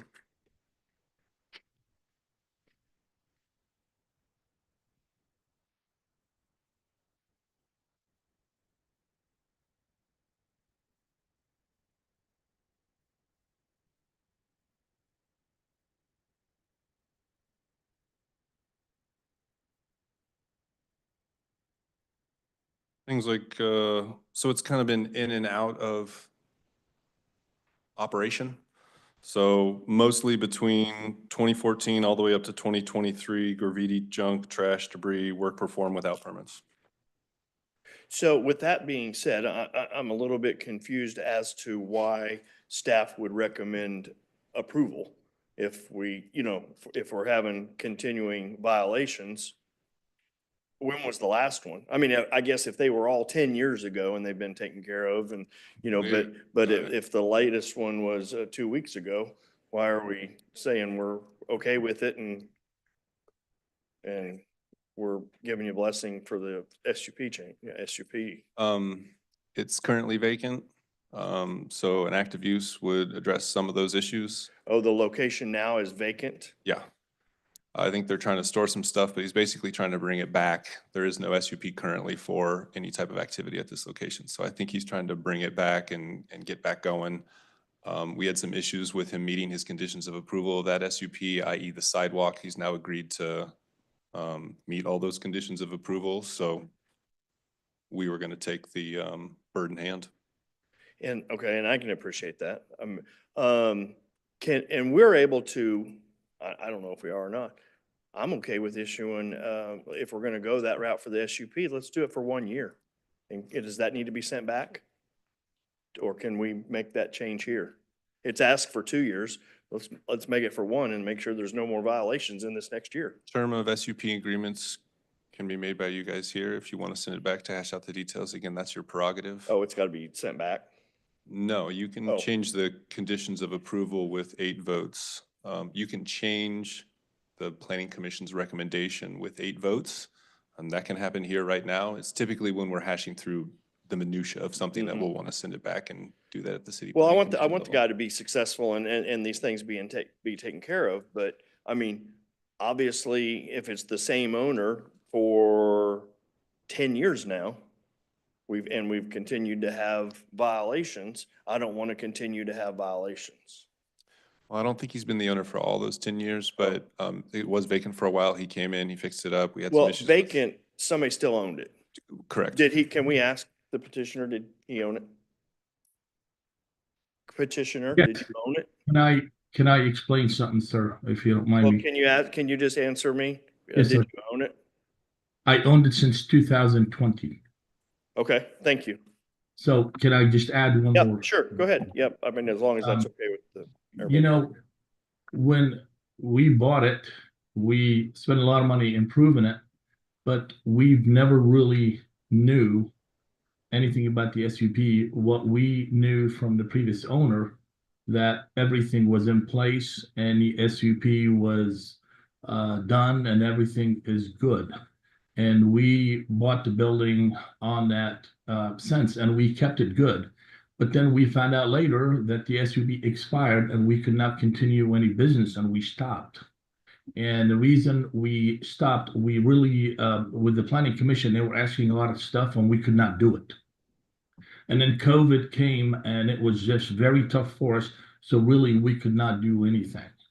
Now, recently now we're starting to, well, you know, we wanted to open up and we could, you know, talk to the planning commission, told us what we need to do. So now we're working on this, we're going to do it. But really, we want to expand this business in any way we can. Since 2021 or 22, there weren't any violations. We have not done anything really. We actually cleaned up the place pretty good. We were approached by a landscaping company in 2022 to buy the property, and we were going to sell it, but we could not. The deal fell through because of the zoning. And that's why we're really trying now to go to CP3 if we can, to expand our Operation 1, because we want to do more than a light repair. And in the future, if we can, you know, if anything come up like that, we are not limited to selling the property. But I can assure you, since 2000, I think with asking for the zoning change, then you would be in a position where you could sell it.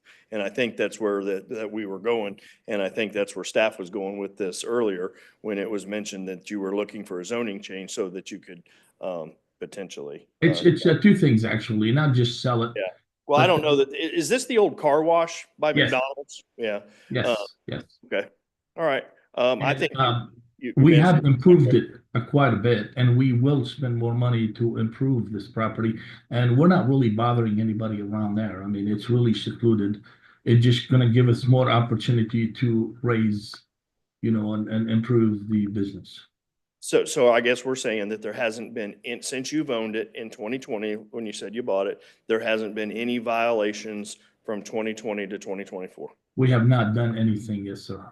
No, when you say you haven't done anything, that really kind of is ambiguous. Has there been any violations? No, to my knowledge, there has not been any violations except for the expiration of the SUP that we found out a year later about it. We tried to kind of go with the planning commission and they asked for a lot of things and we could not do it and we stopped working. Yeah, okay. Gunnar, do you know if there's been violations?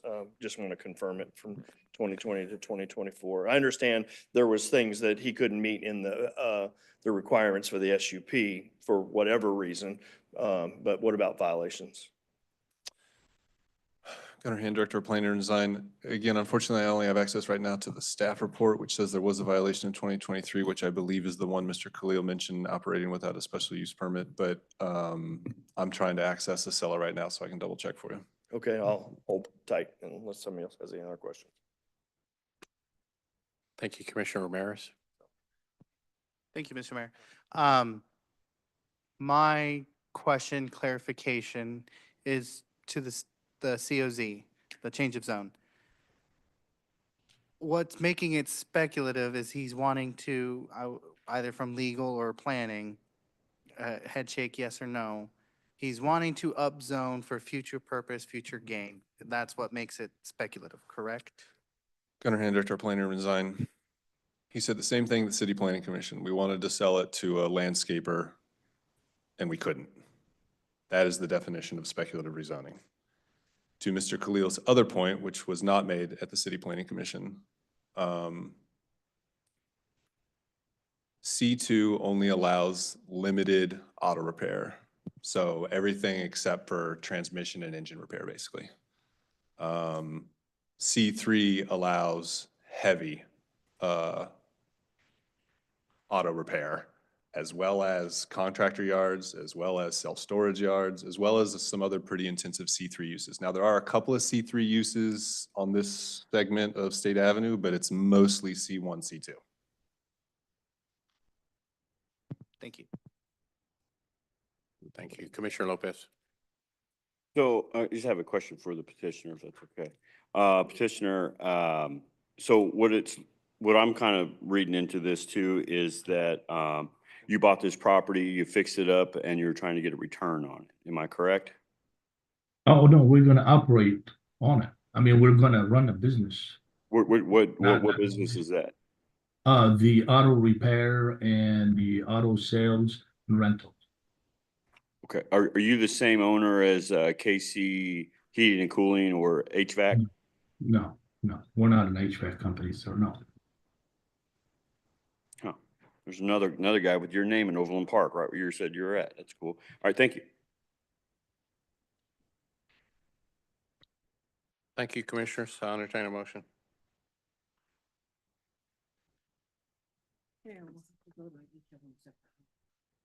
So we'll vote on the first one. Clerk, can you read out the first one?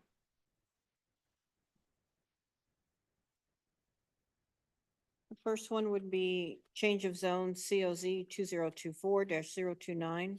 Change of zone from CP2 Planned General Business District to CP3 Planned Commercial District for used automotive sales lot with light repair at 7521 Nebraska Avenue.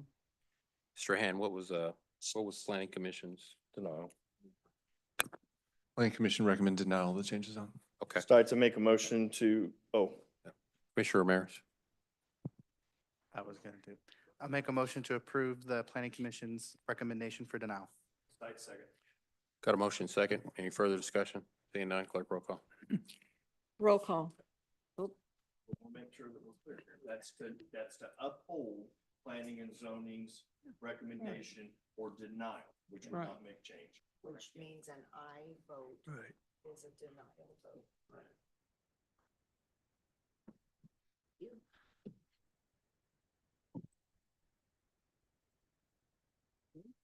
Yeah, go ahead. Roll call. Burns, Aye. Ramirez, Aye. Hill, Aye. Lopez, Aye. Stites. Aye. Davis. Aye. Bynum. Aye. Burrows. Aye. Townsend. Aye. Motion carries. Clerk, what was the second item related to this? The companion item is special use permit SP 2024-096. Special use permit for used automotive sales lot with light repair at 7521 Nebraska. Mr. Hand, what was the planning commission's? Planning Commission recommends approval of the special use permit. Sign a motion to approve. Davis, second. There's a motion and a second. Any discussion? Seeing none, clerk roll call. Roll call. Burns, Aye. Ramirez, Aye. Hill. Lopez, Aye. Stites, Davis, Aye. Bynum, Aye. Burrows, Aye. Townsend. Aye. Motion carries. Thank you. That takes us to the P and Z non-consent agenda. First item is SB 2024-082, Caesar, excuse me if I pronounce this wrong, Bilva.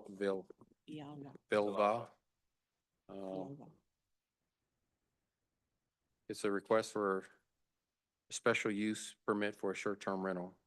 Clerk, could you read that item for us, please? Yes, this is special use permit SP 2024-082, Cesar Villalba, special use permit for a short-term rental at 2801 South 9th Street, sent forward with no recommendation. Thank you. Mr. Hand? Thank you, Mr. Mayor. Gunnar Hand, Director of Planning and Urban Design. Again, this is a short-term rental special use permit, non-owner occupied. This is in the Rosedale area plan. Staff received no letters in support, no letters in opposition. There are multiple notices of violation. At the City Planning Commission hearing, technically last month, we only had 6 commissioners. So there was, when there's less of you, that's harder to sometimes get a quorum or to get a motion to move forward. So this one ended up with no recommendation because they could not approve a denial or a recommendation of denial or a recommendation of approval. So I will just tell you what staff's recommendation is. After the City Planning Commission hearing, staff recommends denial of this application. We do have conditions of approval if the Board of Commissioners, wants to move forward with approval. Those conditions of approval, which existed at the City Planning Commission hearing level as well, were amended because of that conversation at the City Planning Commission hearing. We went through a lot of what those violations were and why. Okay, just for clarity, Mr. Hand, did it go through Planning Commission? Yes, this was heard at the City Planning Commission. They could not pass a motion, so it comes forward as no recommendation. So the only recommendation I can offer you is staff's. Okay. And you're predicating your recommendation for denial on what? Again? The code of ordinances, the number of notice of violation, the hearing that occurred at the City Planning Commission, and our expertise at planning matters. Okay, thank you. Is the applicant available? Clerk? We have a Samantha Ramirez online. I'm not sure if that's the applicant. I believe that's her representative, his representative, excuse me. All right. Ms. Ramirez, you'll need to unmute, state your name and residence. Hello, my name is Samantha Ramirez. I live in Argentine, very close to this property. Do you need my address, or do you just need the property's address? Are you speaking on behalf of the applicant? I am, yes. He is on the call. He did ask me to speak for him. If you need his permission, I can have him raise his hand and tell you. Go ahead. Okay. All right. So I actually and I'm the representative to Cesar Villalba at 2801 South 9th Street in Kansas City, Kansas. I actually am an Airbnb manager. Cesar reached out to me to help him with this property to get on the right track. And I am aware of his violations. And he's paid those fines and he's hoping to move forward. And we're just looking for a second chance. I'm here to basically help him get the permit and help manage the reservations here at this property. I do have basically, I did type out a speech of what I wanted to talk about Cesar and his property and his business in Kansas City, Kansas. So is this the time to do that now, or?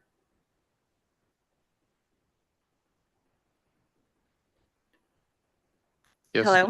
Yep. Go Okay. ahead. Make Okay, your case. perfect. Awesome. I just didn't want to be rude. It's kind of long, so I just wanted to have your permission. Cesar is deeply committed to revitalizing KCK and is excited about bringing travel visitors to our area. His contributions to KCK go far beyond this property. Cesar has already invested in the community by housing his commercial masonry business here. In addition, he owns multiple real estate properties in KCK, including land where he plans to build a new commercial headquarters for his business and a future apartment complex in KCK. Cesar's vision isn't just about business growth. He's passionate about giving back. He plans to donate and support underserved schools in the area, making a meaningful impact on the community's future. And excuse my voice, I'm recovering from strep throat, you guys.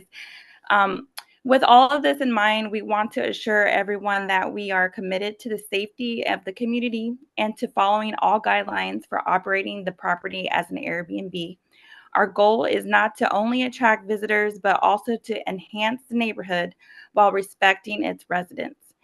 Thank you again for your time and considering this project as part of the exciting growth happening here in Kansas City, Kansas.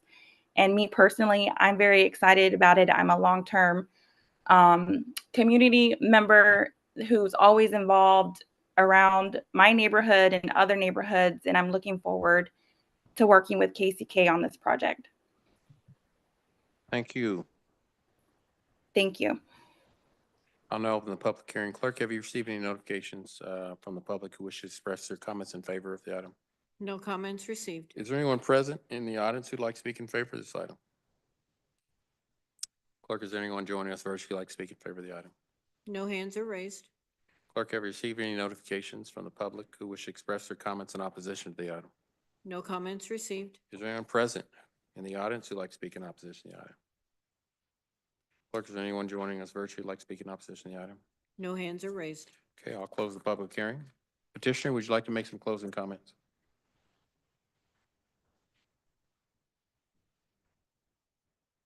Applicant? Petitioner? Ms. Ramirez? Sorry. Closing comments, is that what you said? My closing argument would just be, I understand that the violations were a huge problem in this case, and that's why we have not been able to get all the votes to move forward. And we understand that, the petitioner understands that the homeowner, and obviously we made a mistake, and so we're asking for a second chance to move forward. And he's paid his fines. I believe it was like $9,000, which we understand was ridiculous. That it should not have had happened. But he is aware of that, and I'm hoping to help him we are on the right path. And now that he has me and we're working together, we are planning to follow all the city's rules and guidelines. Thank you. Thank you. Commissioners have questions? Commissioner Ramirez? Thank you, Mr. Mayor. My first set of questions are going to be about procedure. This is my 5th year, and this is the first time I've seen a planning and zoning item come to us with no recommendation. Here at this board, if we don't have a motion, if there's no motion prevails for denial or approval, it dies. Can applications not die at the City Planning Commission? Or do they have to move forward in some way? They have to move forward. Okay, so they can't just, we're done with the application and move on. You are the decision makers. The city planning commission that you appoint just hashes it out before to give you their best recommendation with staff's help. Got it. And since there's no recommendation, there's nothing to override. So any action this evening can be accomplished with 6 votes. Okay, thank you. I just wanted to get those first batch out because it's the first time this has happened. So they're just uncharted waters. My main concern, and I know, have all violations been cured? Gunner Hand, Director of Planning and Design, yes, they have. Okay. My only hesitation is the amount of violations that piled up over time. And I understand, things happen, but that's a concern. Because you look at, it's a laundry list of things. And so that gives me pause on approving. Now, it doesn't mean that the applicant isn't going to do better in the future, but it just gives me pause to approve because of the long list of violations that the property had. So I just wanted to put my 2 cents of that on the table for my fellow colleagues. Thank you. Thank you, Commissioner Stites. Stites District 7. I mean, to me, it seems like the thing to do is that we just send it back to planning and zoning and let it be heard with enough people to come back to us with a recommendation for up or down. Would be my motion. Before I accept that motion, we still have, were you done, Commissioner Stites? Yeah. Okay. Commissioner Townsend. Thank you, Mayor. Similar questions to Commissioner Ramirez, just for fact-based. Over what period of time did these violations occur? How long were they outstanding? Gunnar Hand, Director of Planning and Design. Since 2022, I count 19 violations. All of them are related to commercial vehicles on the property, parked on unimproved surfaces. So there's two things here. This is a part of the Rosedale area that does not have curbs and gutters. So it's just straight asphalt right in the property. And if you look at those types of streets, typically there'll be like a little bit of gravel on the edge and it looks like you can park as if it is to be parked on, but that is an unimproved surface that you can't park on. So where on the property those 19 violations happened, not 100% sure, but they all have been fined and paid for. The City Planning Commission discussion was you plead ignorance, applicant, but after 19, it's no longer ignorance. It's woeful neglect. Their words, not mine. Okay, so these go back to 2022, okay. And it's been determined they've been corrected, so I can cross that off. This applicant is seeking to use the property for a short-term rental.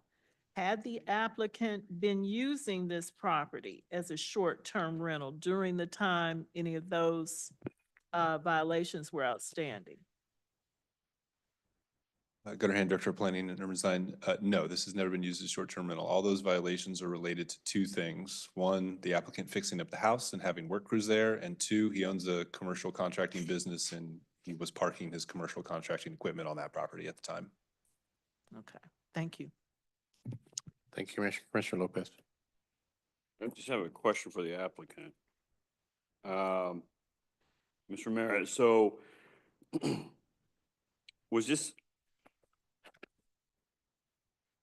was Caesar living there during this, or was he just using this house as an office business or a shop? I will have, I can, if I remember correctly, Cesar was, I'm fairly new to working with him, but that time he was not living there. He has a different permanent residence that's right around the corner.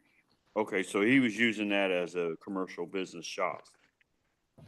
Well, I can let you answer. I can have him answer. I don't know exactly what he was using it. All I know is from my knowledge that he was working on the house. And I only know about the commercial trucks being stored there just from the violations. Well, I mean, my main concern was, especially for the neighborhood, you had a violation 2022 for environmental hazardous materials. That's concerning. I gotcha. For the residents. Yeah, what I can't, sorry to cut you off, I just remembered something, but I just remembered that sorry. If they allow me to speak, I can answer all those questions. Sure. Before you do that, I just want to mention one thing about your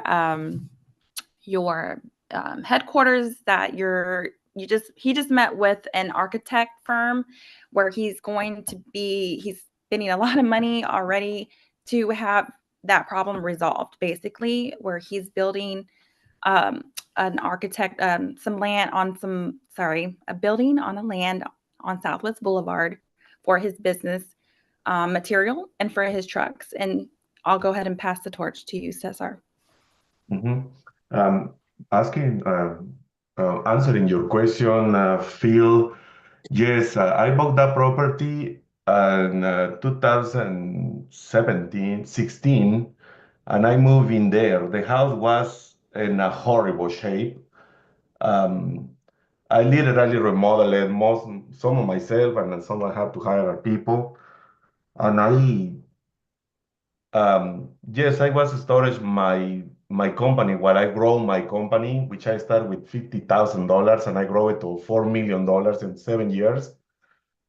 And yes, I knew some of these violations were because my neighbors were complaining about my trailers, but I have to do what I have to do to grow my business.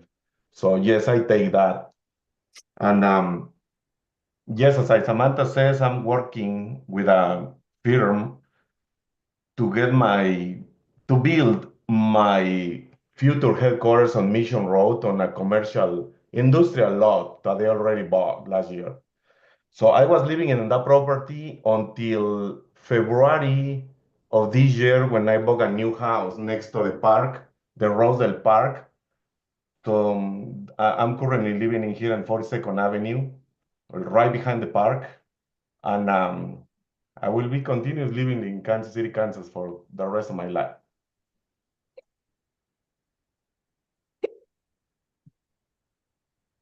Okay, thank you. Okay. Commissioner Stein. Stites, District 7, I'd like to rescind my motion. Again, I didn't accept your motion. No, I did not. Well, I'll be dang. So we Oh, we Are don't- you able to accept a motion now? I am, because. I'll make a motion to deny the applicant's application. Second. Okay, I have accepted those motions. Is any further discussion? Clerk, roll call. Roll call. Burns. Aye. Ramirez. Aye. Hill. Aye. Lopez. Aye. Stites. Aye. Davis. Aye. Bynum. Aye. Burrows. Aye. Townsend. Aye. Motion carries. Thank you. That is the end of the planning and zoning agenda. We will now move to the regular portion of our agenda, which takes us to the regular consent agenda.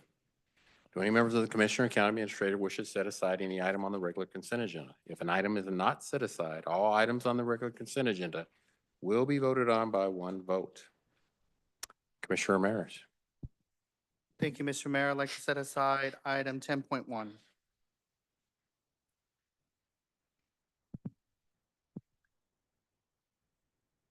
Okay. I'll entertain a motion for approval of the consent Mayor, agenda. I would move to approve the remaining items on regular consent. There's a motion and a second. Clerk, roll call. Roll call. Burns. Aye. Ramirez. Aye. Hill. Aye. Lopez. Aye. Stites. Davis. Aye. Bynum. Aye. Burrows. Aye. Townsend. Aye. Motion carries. Thank you. That takes us to the set aside item. Clerk, could you read that? This is an ordinance amendment to certain sections of the Ethics Code of the Unified Government of Wyandotte County, Kansas City, Kansas, and repealing such original sections. Okay.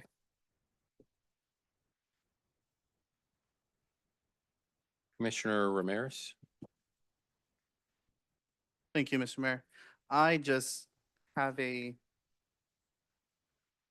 several questions to ask staff and just to get clarification and more, just clarification, I guess. First one, has the commission seen or debated any of these amendments before today? Can some from staff provide that answer? I can say no. Just to give you clarity, if you could come, the Ethics Commission Board is here. They, under the leadership of the chair, their board, and they're an independent body, as well as working with Ruth Benin. They draft the ethics code. They went over it. They worked hard on it. I believe it's been 3 years. And they came back with a unanimous vote to bring this to the body to do just that, to basically present the items and then have you all have that discussion and debate and make a determination on if that's something you want to approve or not. I'll turn it over to Mr. Bragg? Thank And- you. And you Richard can make the Bragg, Chairman presentation. of the Ethics Commission. Yes. Your question again was, Have we, as the commission, seen these before, seen these amendments before? Because from what I've heard from my research of and speaking to staff, our staff on this side, these changes have been submitted over a year ago. And they yeah, were sitting somewhere for over a year, but yet we're seeing it tonight. We've never seen it before, and it's on consent. I'm very highly concerned about that. so from our perspective on the Ethics Commission, we started working on these, and this is really an update to the current code. And periodically, we just go through those to update them to include things like technology that emerges in the meantime. One of the things that the current code or the current code had was something referring to a fax machine. Well, nobody uses fax anymore, so we needed to update the code for those things. And so those are the kind of things we do on a regular basis. We did present these about a year ago, and the mayor came back with some other recommendations and asked us to look at some other things. We took those under consideration, spent most of the summer wrestling with those. And these are the results of that year-long process, as well as those things that the mayor had asked us to look at. And the mayor can be open to answering the question as well. What were those changes proposed? Because I'm going to give my opinion. Our ethics code should be the least politicized document. The Ethics Commission and the Ethics Administrator is independent, autonomous of who we are. I feel it wouldn't be my authority to provide any ideas or updates to the ethics code because we're autonomous, or you guys are autonomous from who we Right. for a good reason, to keep politics out of your work and to maintain, because what you write and adopt and provide for approval is how we as electeds operate, Yeah. what we can and cannot do. And so that's just, yeah. The spirit in which we operate is anyone can make recommendations to the commission, and then it's up to the commissioners to take those recommendations under consideration and do our due diligence as to whether we think they should be enacted or recommended to this group or not. And so the mayor's, and this is my opinion, the mayor's recommendations were not any extraordinarily political recommendations. There were some things that we agreed with, some things that we disagreed with, some things that we said, no, we don't think we need to go that far, or we probably need to go a little further on this. And that's what this document reflects. Okay. And I will just say, we understand and stand strongly on the fact that we are independent. We are not, I think you probably have to sit in one of our meetings. It'd be hard to kind of get us to do anything if you tell us to anyway. So, yeah. Okay. All right. I guess my concern is just the way that has come forward. There's been no public comment on our side. It may have been on the Ethics Commission side, but on our side, no public comment, has not gone through standing committee. It was placed on consent when the majority of us hadn't heard, seen, or debated these amendments until right now, and it was just about to be passed with just a voice vote, with no dialogue between us as commission. And it, by all, bypassed our legislative process.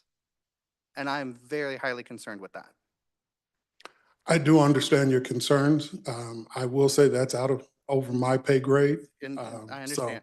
I can't answer to why that happened, but I do understand the concern.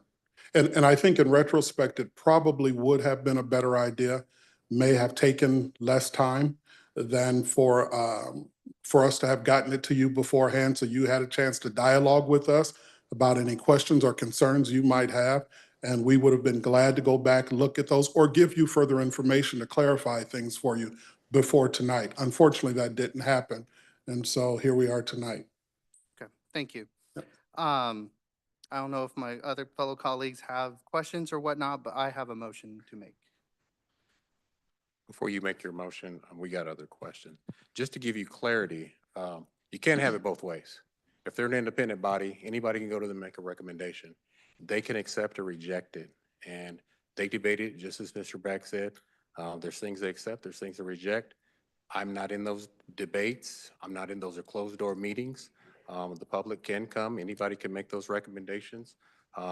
They have their sole purview to make the recommendations. They worked hard on it, from my understanding, and they made a unanimous vote to bring this forward. The changes aren't changes that I don't think anybody, especially, I trust this independent body. I believe that the changes they brought forward are reasonable and responsible, and I don't see why anybody would have a position to reject the Ethics Commission on policies that we should all be following. That doesn't make sense to me. And you can say it should went to standing committee. You say everybody has it. You can look at it, and they're here tonight to answer your questions, and you can have this debate right here on the floor. And that's the beauty of bringing it to this full commission. And that was the power of my office. I brought it here because I wanted you all to ask these questions publicly, openly, and all 10 members of this commission to weigh in and be able to ask our Ethics Commission any questions or concerns you have about the ethics code that we should all follow. Now, you can say, oh, you wanted it to go to standing committee, but again, that is the decision and the discretion of this mayor. I made that decision to bring this forward because I wanted 10 commissioners to listen to this and debate it and ask questions as a body. I wanted the public to be here, both online and in public if they wanted to view it. And I wanted our independent body of the ethics board to come forward and answer any questions transparently, open. There's nothing to hide. There's nothing political about the process that I'm aware of that they do, other than just me making some recommendations. And like Mr. Bragg said, they can say absolutely not. We're not doing that, or they can say, you know what, we didn't think of that. We will consider it, and when we make a decision, we will bring that to the full Board of Commissioners. I don't understand what the problem is to have 10 commissioners listen to ethics codes, and you all have a conversation and ask questions about that, and then make a decision. I don't see what the problem is about an ethics code. You may not like the process, but there's different does not mean deficient. If anything, this actually improves the process because you got all 10 commissioners here listening to it. And okay, it's on consent because there was a unanimous vote, just like you had our planning commission earlier brought back, and when there's a unanimous vote, it goes on lots of times on consent. They came back with unanimous vote to say, we did this independent of anyone. And so it was put on consent, but you have the ability to set it aside just like you did, which I respect. And they're here to answer your questions, hopefully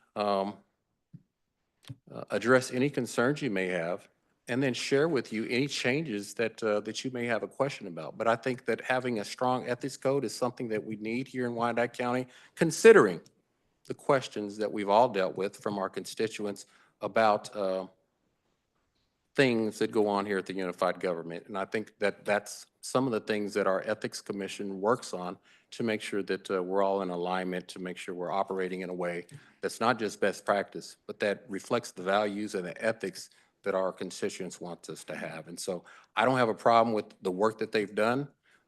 There's some things that I know for a fact that I asked them to bring forward that they rejected. They said absolutely not. And that's their purview. I didn't intervene in that. I gave them some ideas.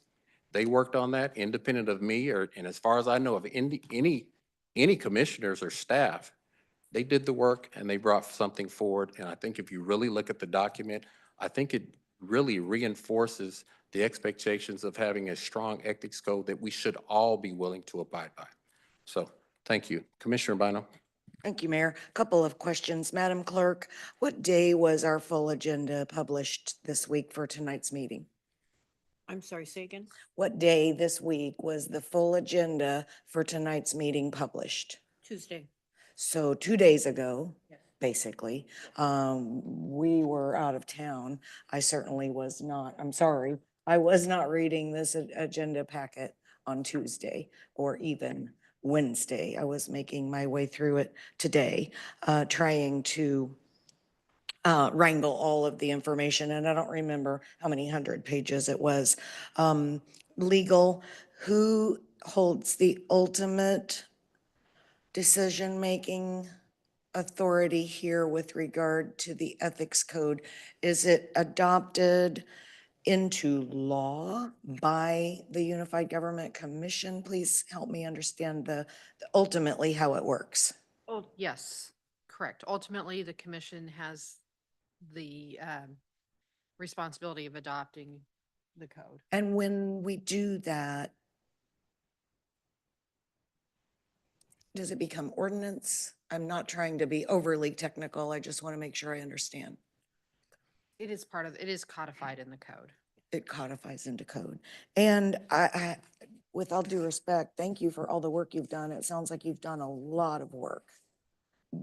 But I will say that as far as I can recall, I have never seen any of the work that you've done on these revisions to the ethics code until apparently the agenda for this full commission meeting was published 2 days ago. So I'm going to admit to you and the whole entire world, I have not had any time whatsoever to read and digest the changes that you're bringing forward. And that was why my desire, when I saw it on the agenda yesterday and remains so today, was that it would come back and at this point, come back to this full body for full deliberation of 10 is fine with me.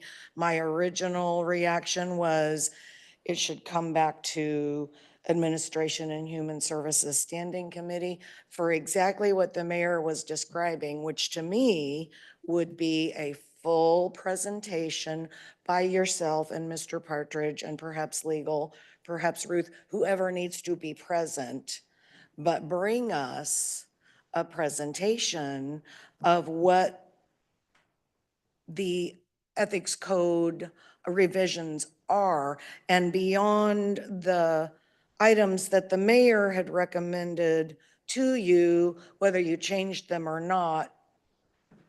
In addition to that, was there other impetus that caused us to be looking at them? And I'm not suggesting we shouldn't, because once again, I think it's a good thing to review codes and practices. That's perfectly fine with me. I just am wondering if there was something that was the impetus for beginning the process in the first place.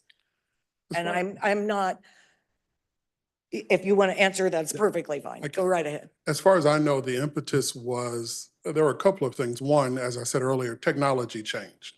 And so we needed to update the code to reflect things that were happening now.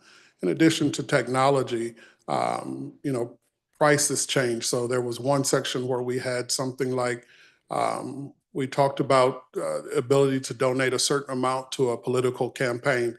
Well, when it was originally written, or when that section was written, maybe that was 15 years ago, value has changed. So we looked at that again and said, maybe we need to adjust that number. Right. Those are the kind of things. So that was one impetus. The other impetus is that's what we do. We look at the code and just say, are there areas that we need to improve in? Have we seen things that happened over the year or however, whatever time has passed? And simply say, is there something in the code that we need to change? So we're not necessarily looking for one big event. It's our job that the way we understand it, to constantly be looking at the code and looking at things that need to be revised in order to make the code better. When unification was voted on and adopted, and the inclusion of an ethics code was a major component of that effort in 1997. It was very important to the voters and those who were proponents of unification to have an ethics code. And I 100% support having an ethics code, and support and appreciate your work. My concern is, I think similar to Commissioner Ramirez, the item is sitting on a consent agenda, which unless we pull it off, which we obviously can do, there is no discussion, there is no conversation. So my hope and desire for my colleagues simply is, like I said, I've never seen any of this ever until 2 days ago. So I've had no opportunity prior to 48 hours ago to somehow engage in a conversation with you and send you recommendations I might have for the ethics code. I don't want to do that tonight at 11:20 p.m. I'm not interested in that conversation at 11:20 p.m. And by the way, thank you for staying all night. But I do appreciate that you're here and helping us understand the work you've been trying to do all along. But I'm going to agree that I'm not interested in a debate, a discussion, a presentation, or a vote on this tonight. Thank you, Mayor. Okay, thank you. Commissioner Davis. Thank you, Mayor. Thank you all so much. I know you all have worked very, very hard from what I'm hearing, and I really, really appreciate it. I just want to make sure I didn't miss an email, there wasn't an invite to a meeting or a phone call or anything. So I just want to make sure Commissioner Davis didn't miss something. Again, it's 11:20, so I am currently declining, so please bear with me. Was there like a memo or a presentation or something sent out to accompany these changes in legislation from you all? To this commission, Yes. you want to answer that? No, the Reed Partridge Legislative Auditor's Office, and I'm here on behalf of Ruth. She's unable to make it. But no, there's no memo or presentation. The commission prepares the code of ordinances, and then it's submitted to the mayor's office. Gotcha. The only reason why I say that is because we've had, obviously you all have sat here, you've kind of seen kind of how the run of the show goes. We usually when there are conversations or things that are for ordinance or resolution that we've just not seen before, there's usually some accompanied either a memo or a presentation or something just to give us like, here are some of the highlights of things that are digestible. And I say that because there are kind of two ways that I'm looking at this. On one hand, it's us adopting a change to our ethics at 11:20 a.m. and what that narrative, right, says that while people are asleep and there's no public comment, in the middle of the night, we pass changes to our ethics code. Not taken away from your work, I'm just thinking of a headline of how does that sound and how do I explain that to any constituent to say, hey, wait a minute, I had no idea, right? And so the optics is really where I have some hesitation, not to take away anything from your work. It's the how this came to be, not the work that you all have done. The other thing is I understand by the nature of this, you all are having to make recommendations to the mayor in order to get on the agenda. So for you all, you're trying to get on the agenda so that you can do your job. Was there any attempt to contact us for our input, or was your contact with the mayor's office just to say, hey, what is amenable so that we can get this on the agenda? The board prepared this document over a course of several years and updating it. And is brought forward, and it's really, when they bring it forward to the mayor's office, and at that point, their job is done. The commission has drafted this in open meetings over the last several years. So they welcome any kind of input, but they also have to keep in mind that it's their code and they're responsible for drafting it. It's your responsibility to approve or deny. So I don't know if I answer your question or not, but yeah, I guess what I'm trying to get at is if there have been changes or amendments to what you all have made so that you can get on the agenda, then there has already been, at the very least, some, because you all had said you had conversations with the mayor's office. And so that I'm not saying that he kind of controlled anything. But what I am saying is that those conversations took place and those privileges weren't necessarily afforded to us. That's kind of where I'm trying to get at, if that's the case here.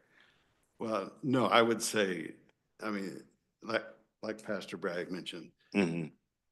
you know, anybody's welcome to make suggestions, but the code is theirs, and they reject or accept any recommendations. And it's a living document for sure, but as I said, they make the final decision on what is brought forward to this body. Gotcha. Do you all do any public outreach with this as well, or is it just kind of done and I'm assuming it's a public meeting, It's a but public meeting, and I Gotcha. think that's the extent of it.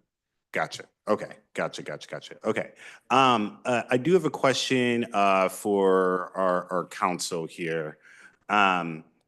So you all passed this. It was unanimous. I just want to get clarity because I know for different boards and different task forces, it's different. Is there anything in our code of ordinances or in the charter that says if an item passes out of the ethics commission as a recommendation and it is unanimous, that it automatically goes on the consent agenda for full commission? No, there are two ways that an item can make it on consent. One is the more common method where an item passes out of a standing committee unanimously and is not being fast-tracked. But there is a second method, and that is when the mayor and county administrator determine that it is a routine business matter.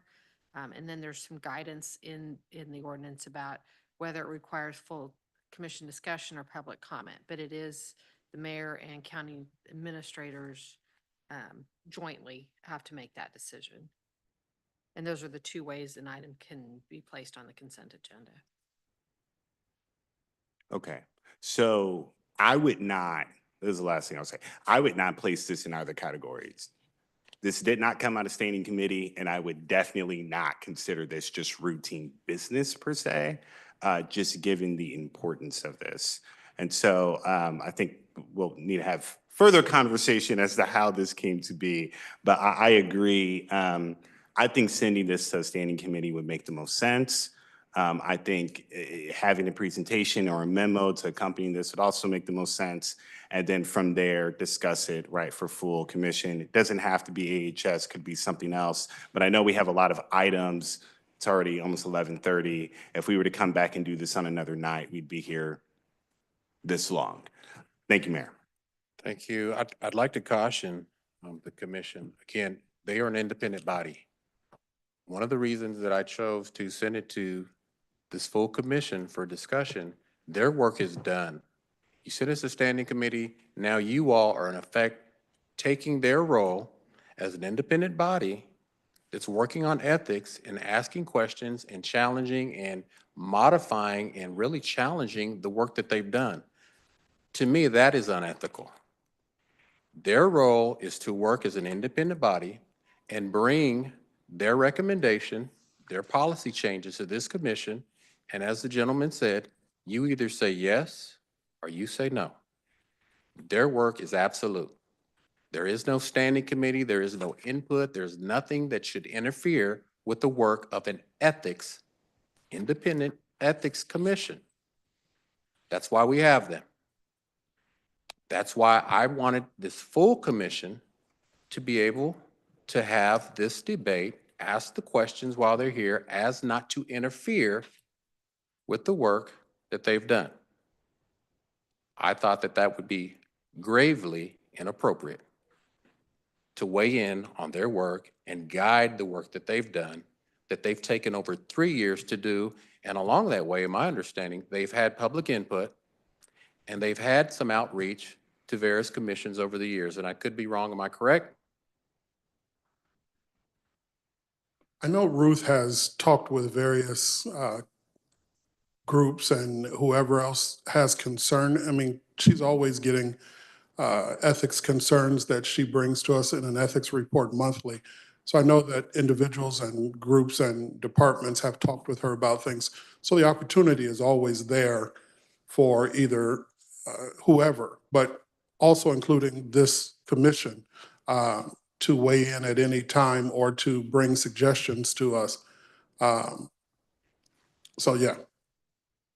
Thank you. Commissioner Burns? Yeah, Mayor. I don't think anybody's arguing with your points, Mayor. I think what we're saying is, why couldn't we have some bullet points to show us what changes you made? Because you're asking us to vote on something tonight.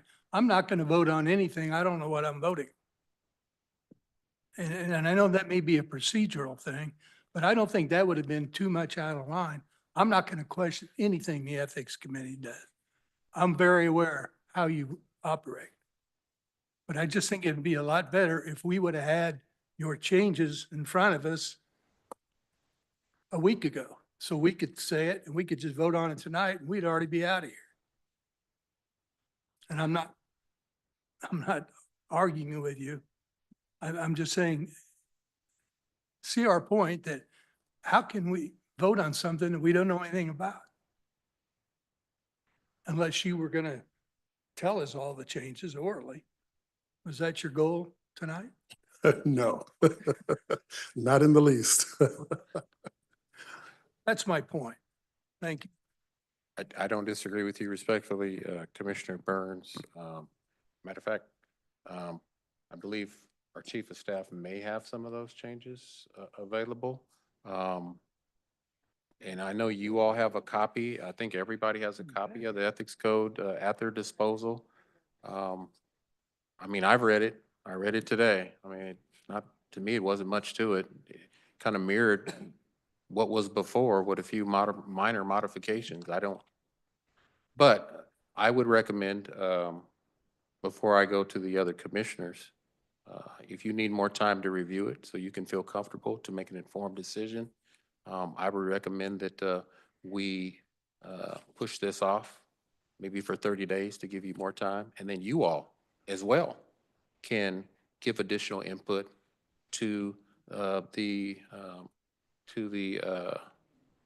Ethics Commission as well. The problem is that their process is long, because once you get additional recommendations or whatever the case may be in open meeting, the issues, it's not going to come back before this body anytime soon. And they were really trying, talking to Ms. Ruth Benin, she was really pressuring my office to get this before you all because they had worked so long and so hard, and to them, time was of the essence. And that's why I expedited it here tonight. I'll ask my chief of staff to come forward quickly. Mr. Mayor, I just Yes. wanted, procedurally, I was just told the Ethics Commission meets monthly, so that's how they do that. As far as how this unfolded, the Ethics Code is embedded in the UG code. That's true, but the Ethics Code doesn't go into it doesn't say anything. It's silent about how it's adopted and put forward.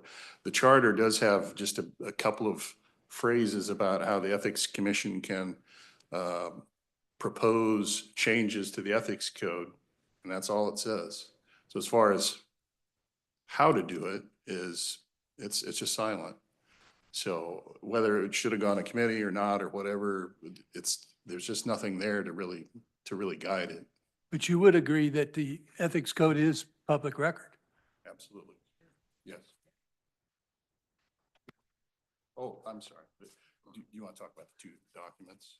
Yeah, I was just going to say that we had been in contact with Ruth and in conversations about this with Ruth since before I even came to the mayor's office. And it was led with JD Rios and Ruth.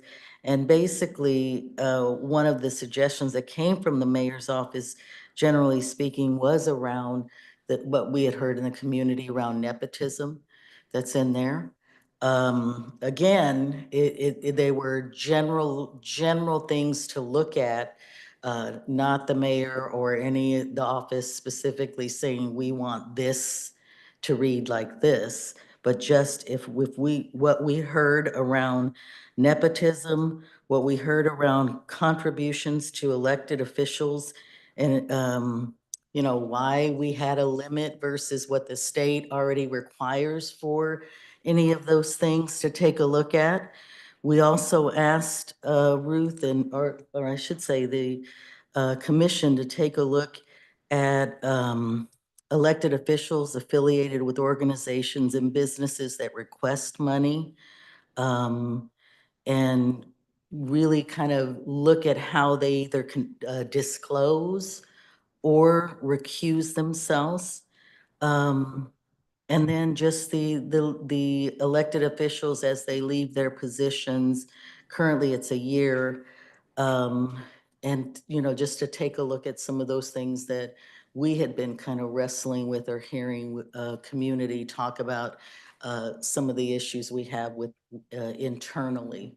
So basically, they were those kind of level that we asked the commission just to kind of take a look at it. Again, it wasn't anything that we wrote for them. A matter of fact, we received what you're receiving as kind of some rejections as well as some things that they took a look at and are recommending. Any questions of me? Yeah. Thank you, Jeff. So, sorry, Jeff County Legal again. In your packet, there's two documents. One is a shorter document and it has red print, I think, and that indicates possibly the mayor's initiated points that were agreed to by the Ethics Commission. So that's that document. Now, that was then folded into the larger document that they had been working on. And so that's the other document that you've got, which is the much longer. So that's the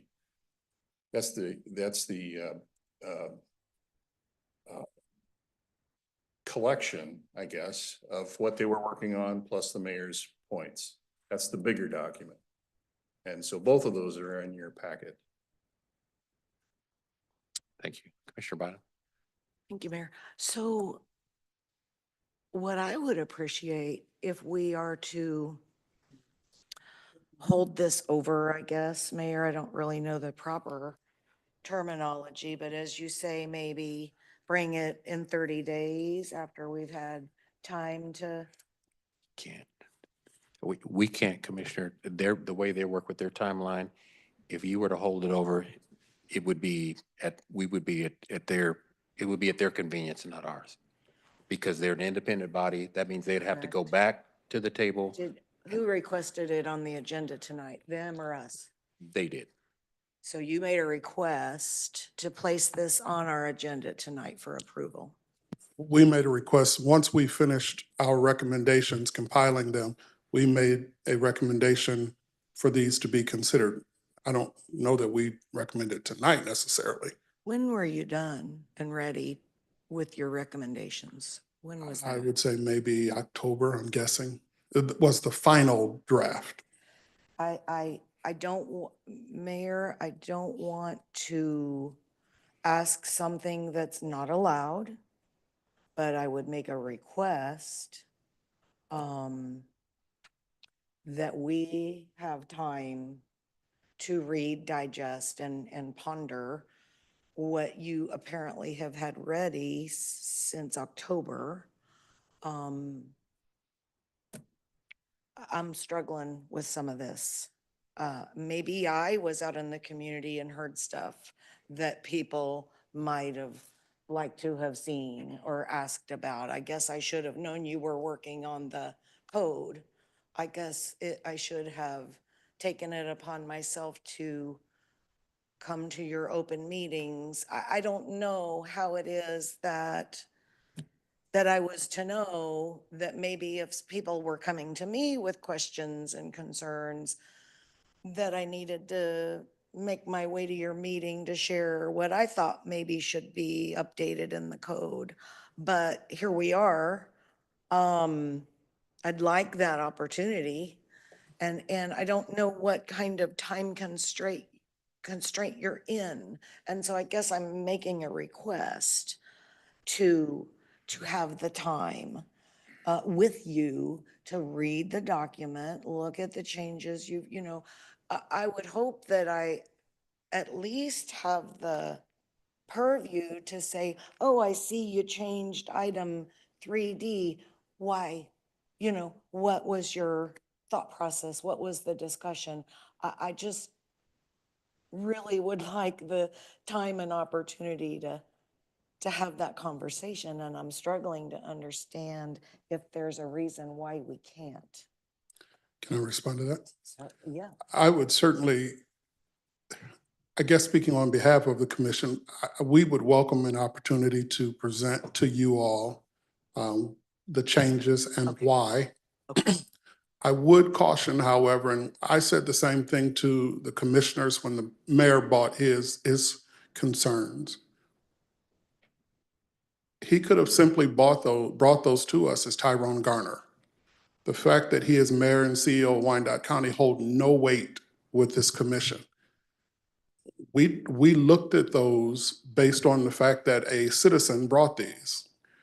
And with all due respect, if you have suggestions, we would look at them the same way. The fact that your commissioners would have no standing with us, not even the idea that you might vote against it. We have an obligation to present to you what we think is right, what we think is best, and you have an obligation to then vote based on your own conscience, whether you agree or disagree.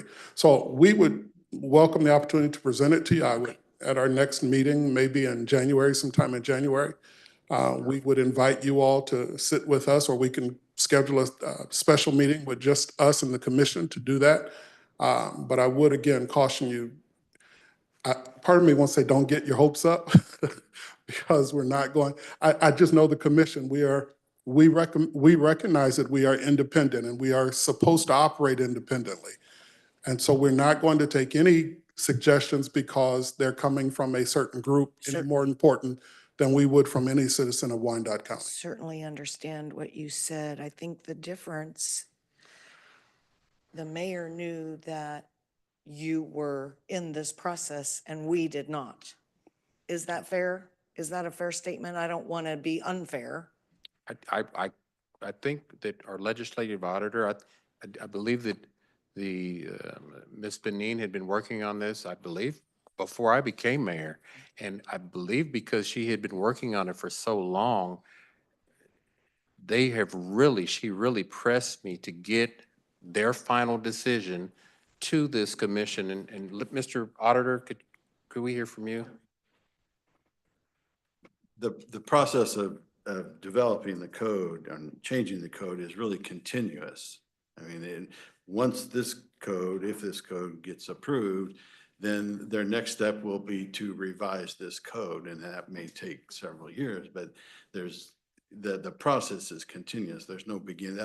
That's one of their main goals. Our main responsibilities is to develop this code as well as advise on any kind of ethics complaints or advisory opinions. But the process is continuous. So once they get this approved, they will start over and they will go through it again. Of course, we'll have new commissioners rotating in, and they will bring their own perspective to it. And that's again another reason why the code is continually being revised. Thank you, Mayor. With your consent and the consent of the chair, if it's possible to bring a presentation to us again, just so we can hear it, see it, understand it, hear what your thought process were, that sort of thing. I would really appreciate that. If that's in January or whatever the most convenient time is for you, that would be my request. I have Thank no issue with that whatsoever. It's not so much of my convenience or my timeline. I just know that I was being pressed by their leadership to get this to you all as soon as possible. So really, that's a question for Mr. Chair. I don't know what that would look like. That's your call, not mine. Yes, we would be glad to do that. As soon as I can get the consent of the other commissioners and schedule a date, then we would let you all know that, and we'd be glad to do that. I will say that This is the latest iteration of changes, but there was another set of changes that preceded my coming onto the commission three years ago, I think it was, that was actually given to, even before Mayor Alvey, that never went anywhere. So that, when I came onto the commission, those commissioners that wrote those revisions were going off.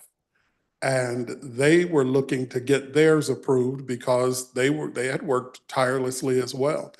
So this has been a process. When we say 3 years, that's been 3 years of my time on the commission.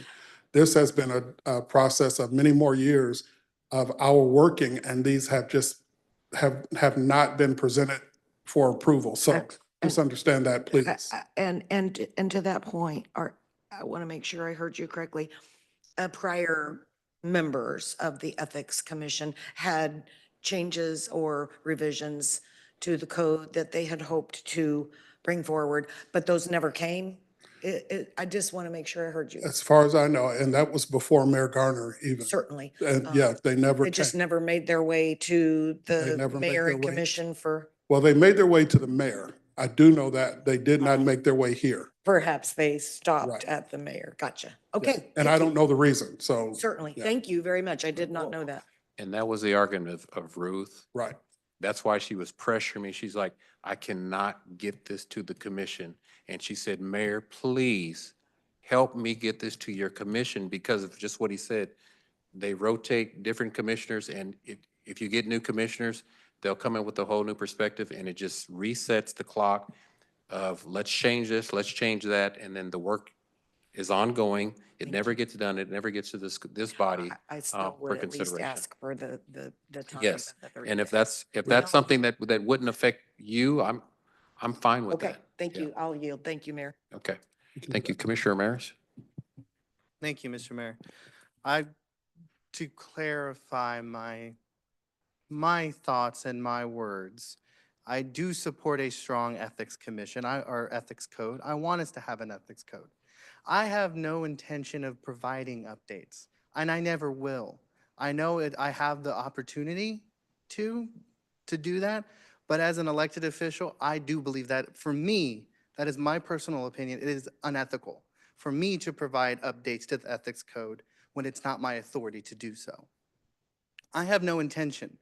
I'm not taking it off and wanting to sending it back or whatever we do because I want to make changes. No, that's not what I want to do.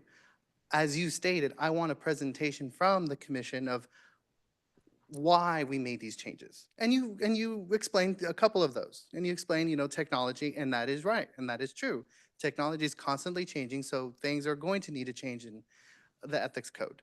But it's that type of dialogue that what I'm requesting. And I feel like it's getting twisted that I'm wanting to take over the ethics code and wanting to change things here and there. No, I will not ever provide you an update or any thoughts of the ethics code because it's a personal belief that's unethical of me. If I'm a private citizen, yes, I will. But as an elected official, me sitting on this dais, I will never provide you an update. I would just like explanation of why those changes were made. That is all I'm asking for.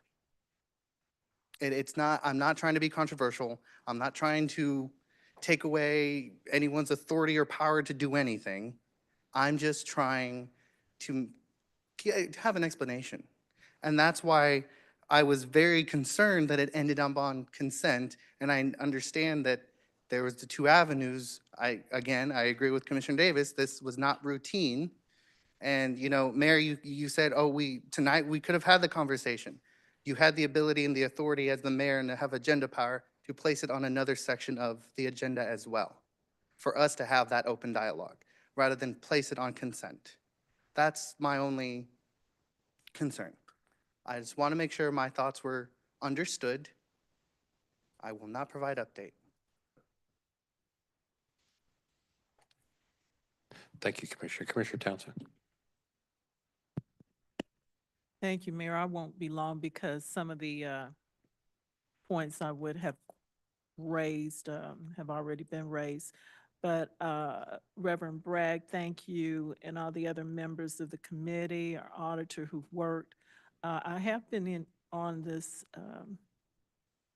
commission a little bit longer, so I was surprised to hear that it's been going on 3 years.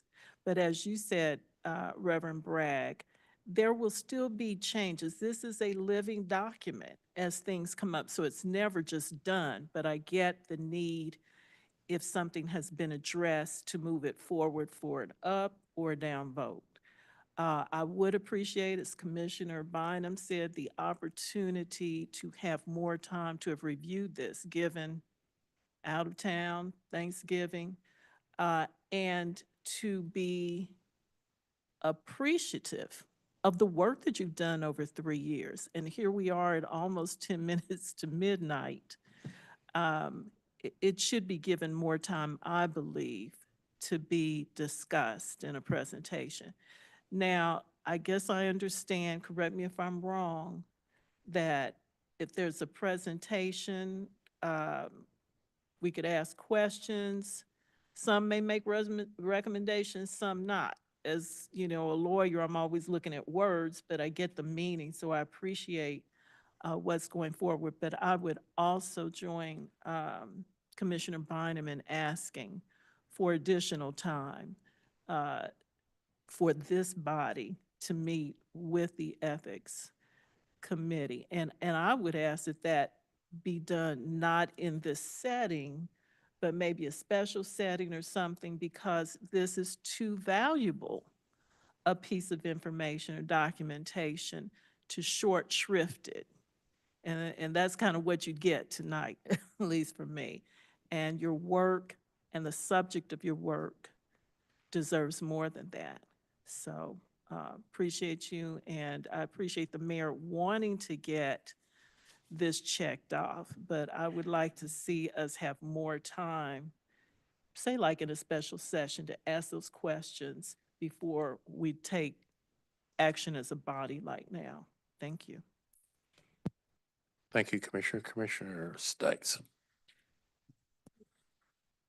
Stites, District 7. So the red that's in the packet, that is the changes. I just want to be clear, because as I review this before our next meeting, or our next time to talk, the red is what the changes that were brought to you from the mayor. Is that correct? I don't have access to what you have access to, so I'm not exactly sure what the red reflects and where. I don't have that document.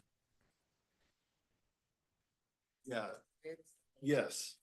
The mayor's suggestions or issues that were accepted, highlighted in red. In red, and, okay, and I appreciate that. And so I just want to be clear as I'm just looking through it. So all of the rest is an accumulation of your guys' work over the previous 3 to 7 years, I guess it sounds like. Then there's the just underlined would be that text that is just underlined would be what the commission had brought forward on its own merit or by other means. And so then the red would be the most recent addition based from the mayor. The red came from the mayor, and the underlined came Before. What's Yeah. that? It came before. Just the underlined came before. Is that right? Am I explaining that? That's okay. Anytime there's sorry, Jeff Conley, legal. Anytime that there's underlining, that would be new proposed language, and the strike type would be deleting. So that's all those changes. The bigger document that you have is the stuff that the Ethics Commission have been working on for years, and the mayor's changes. I thought the red was the mayor's changes. It is, but the big document has everything all blended together. That's what I have, the big document. Okay. And then to highlight what were the mayor's changes was the smaller document that you could see in the red. But the big document has everything put together. It's all blended together because that was all accepted. So there could be changes in the big document, not in red, that came from the mayor. Can I make a clarification? Yep, sure. I want to make a clarification. When you all say these are the mayor's changes, they're really not. They are the commission's changes. The mayor brought up an issue. The commission looked at the issue and we made changes based on what we thought. There were some issues that the mayor suggested and we said, no, we just don't think that's appropriate. Or we decided we needed to rewrite a section based on what we thought. They weren't his changes. Then may I ask you this, why are they highlighted differently? I can't speak to that because I didn't write this document. That I have the master copy or the original copy from the commission. I'm not sure what you're looking at. I think this, and I'm not sure where you got this from. I don't know, I'm sorry, I keep hitting. Yeah, I'm not sure where this was put together, but these are what the mayor sent to us was something like, please consider this issue. Just a statement like that. And we took that and said, okay, is this an issue that we need to look at? I remember one issue, we said, no, we don't. Okay, we're done, move on. Another issue, we said, yeah, we probably do need to look at that issue. And maybe the mayor said, and I'm just throwing out a hypothetical, maybe the mayor said 3 months. And we said, no, it needs to be 1 month. Those kind of changes. So these are not, in no way are these the mayor's changes. I think that would be inaccurate to label them that these are the commissioner's changes, considering issues that the mayor may have brought up to us. I guess that what I was just trying to discern was why some things are underlined, why some things are in red. What did that mean, you know, and because they are in different colors, I mean, it makes sense for me to ask that because it is different than the rest of it. Again, we gave particular umbrella kind of topics, and what we got back was what the commission agreed in regard to those. So that's what I have. In other words, it's just what I have is the What do I red have? part, I'm sorry. I the didn't mean red, to the interrupt. red What do I that have? that the mayors. But do they have the same? Oh, okay, okay, same document. So I think that's just what you're seeing. Every change that you have is in your packet. They just shared with us what they discussed based on some of the mayor's topics that are in red. Does that make sense? So those would be things that the mayor brought forward. Just the topic areas. We did Right. not write anything. No. We did not, but just kind of the overall overarching nepotism, for instance. And they went deep into changes Okay. that you'll see. Well, I know we're getting close to the witching hour of midnight, so I appreciate, I just was trying to figure out when I'm gonna be That's looking why, at it, what. when we received when we received from the commission what they had discussed, this is how we received it. That's the only thing I can tell you. This is how we received it. So we could take a look at what was agreed upon and what wasn't. Thank you, Commissioner Burns. Reed, I might suggest that you bring the chief judge to the next meeting so he could answer some questions on ethics or whatever. If you would relay that to him, I'd appreciate it. Sure. Thank you.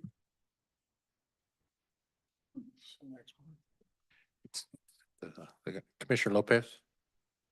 Yeah, I just want to make a motion that we just push this off for January and move on. I don't know if that's the correct, I don't know if that's the correct, but it's, Or whenever, just basically what we've just been talking about. So we can stop talking about it now and we can just move forward and hold it or however. I guess let me make the motion for you and you all can second if you want to. I make a motion that we table this for now, pending a presentation from the leadership of the Ethics Commission, at which time, once that presentation is made, it'll be brought back before this body, if that's the decision of the Ethics Commission. Yes. Okay. So move. All right. I got a motion and a second. Second. Okay, there's a motion and a second. Clerk, roll call. Roll call Burns. Aye. Ramirez, Aye. Hill, Aye. Lopez, Aye. Stites. Aye. Davis. Aye. Bynum. Aye. Burrows. Townsend. Aye. Motion carries.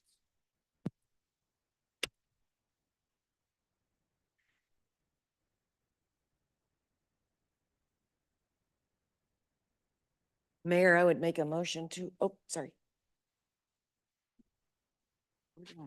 All right. We have no further business. Now I'll entertain a motion to adjourn. I would make a motion to adjourn. The motion and a second. Third. Clerk, roll call. Who made the second on the motion? Oh, I did, I guess. Thank you. Roll call Burns. Aye. Ramirez, Aye. Hill, Aye. Lopez, Aye. Stites. Aye. Davis. Aye. Bynum, Aye. Burrows. Aye. Townsend. Aye. Motion carries. Thank you. Everybody have a great evening. See each other before Christmas. Yeah.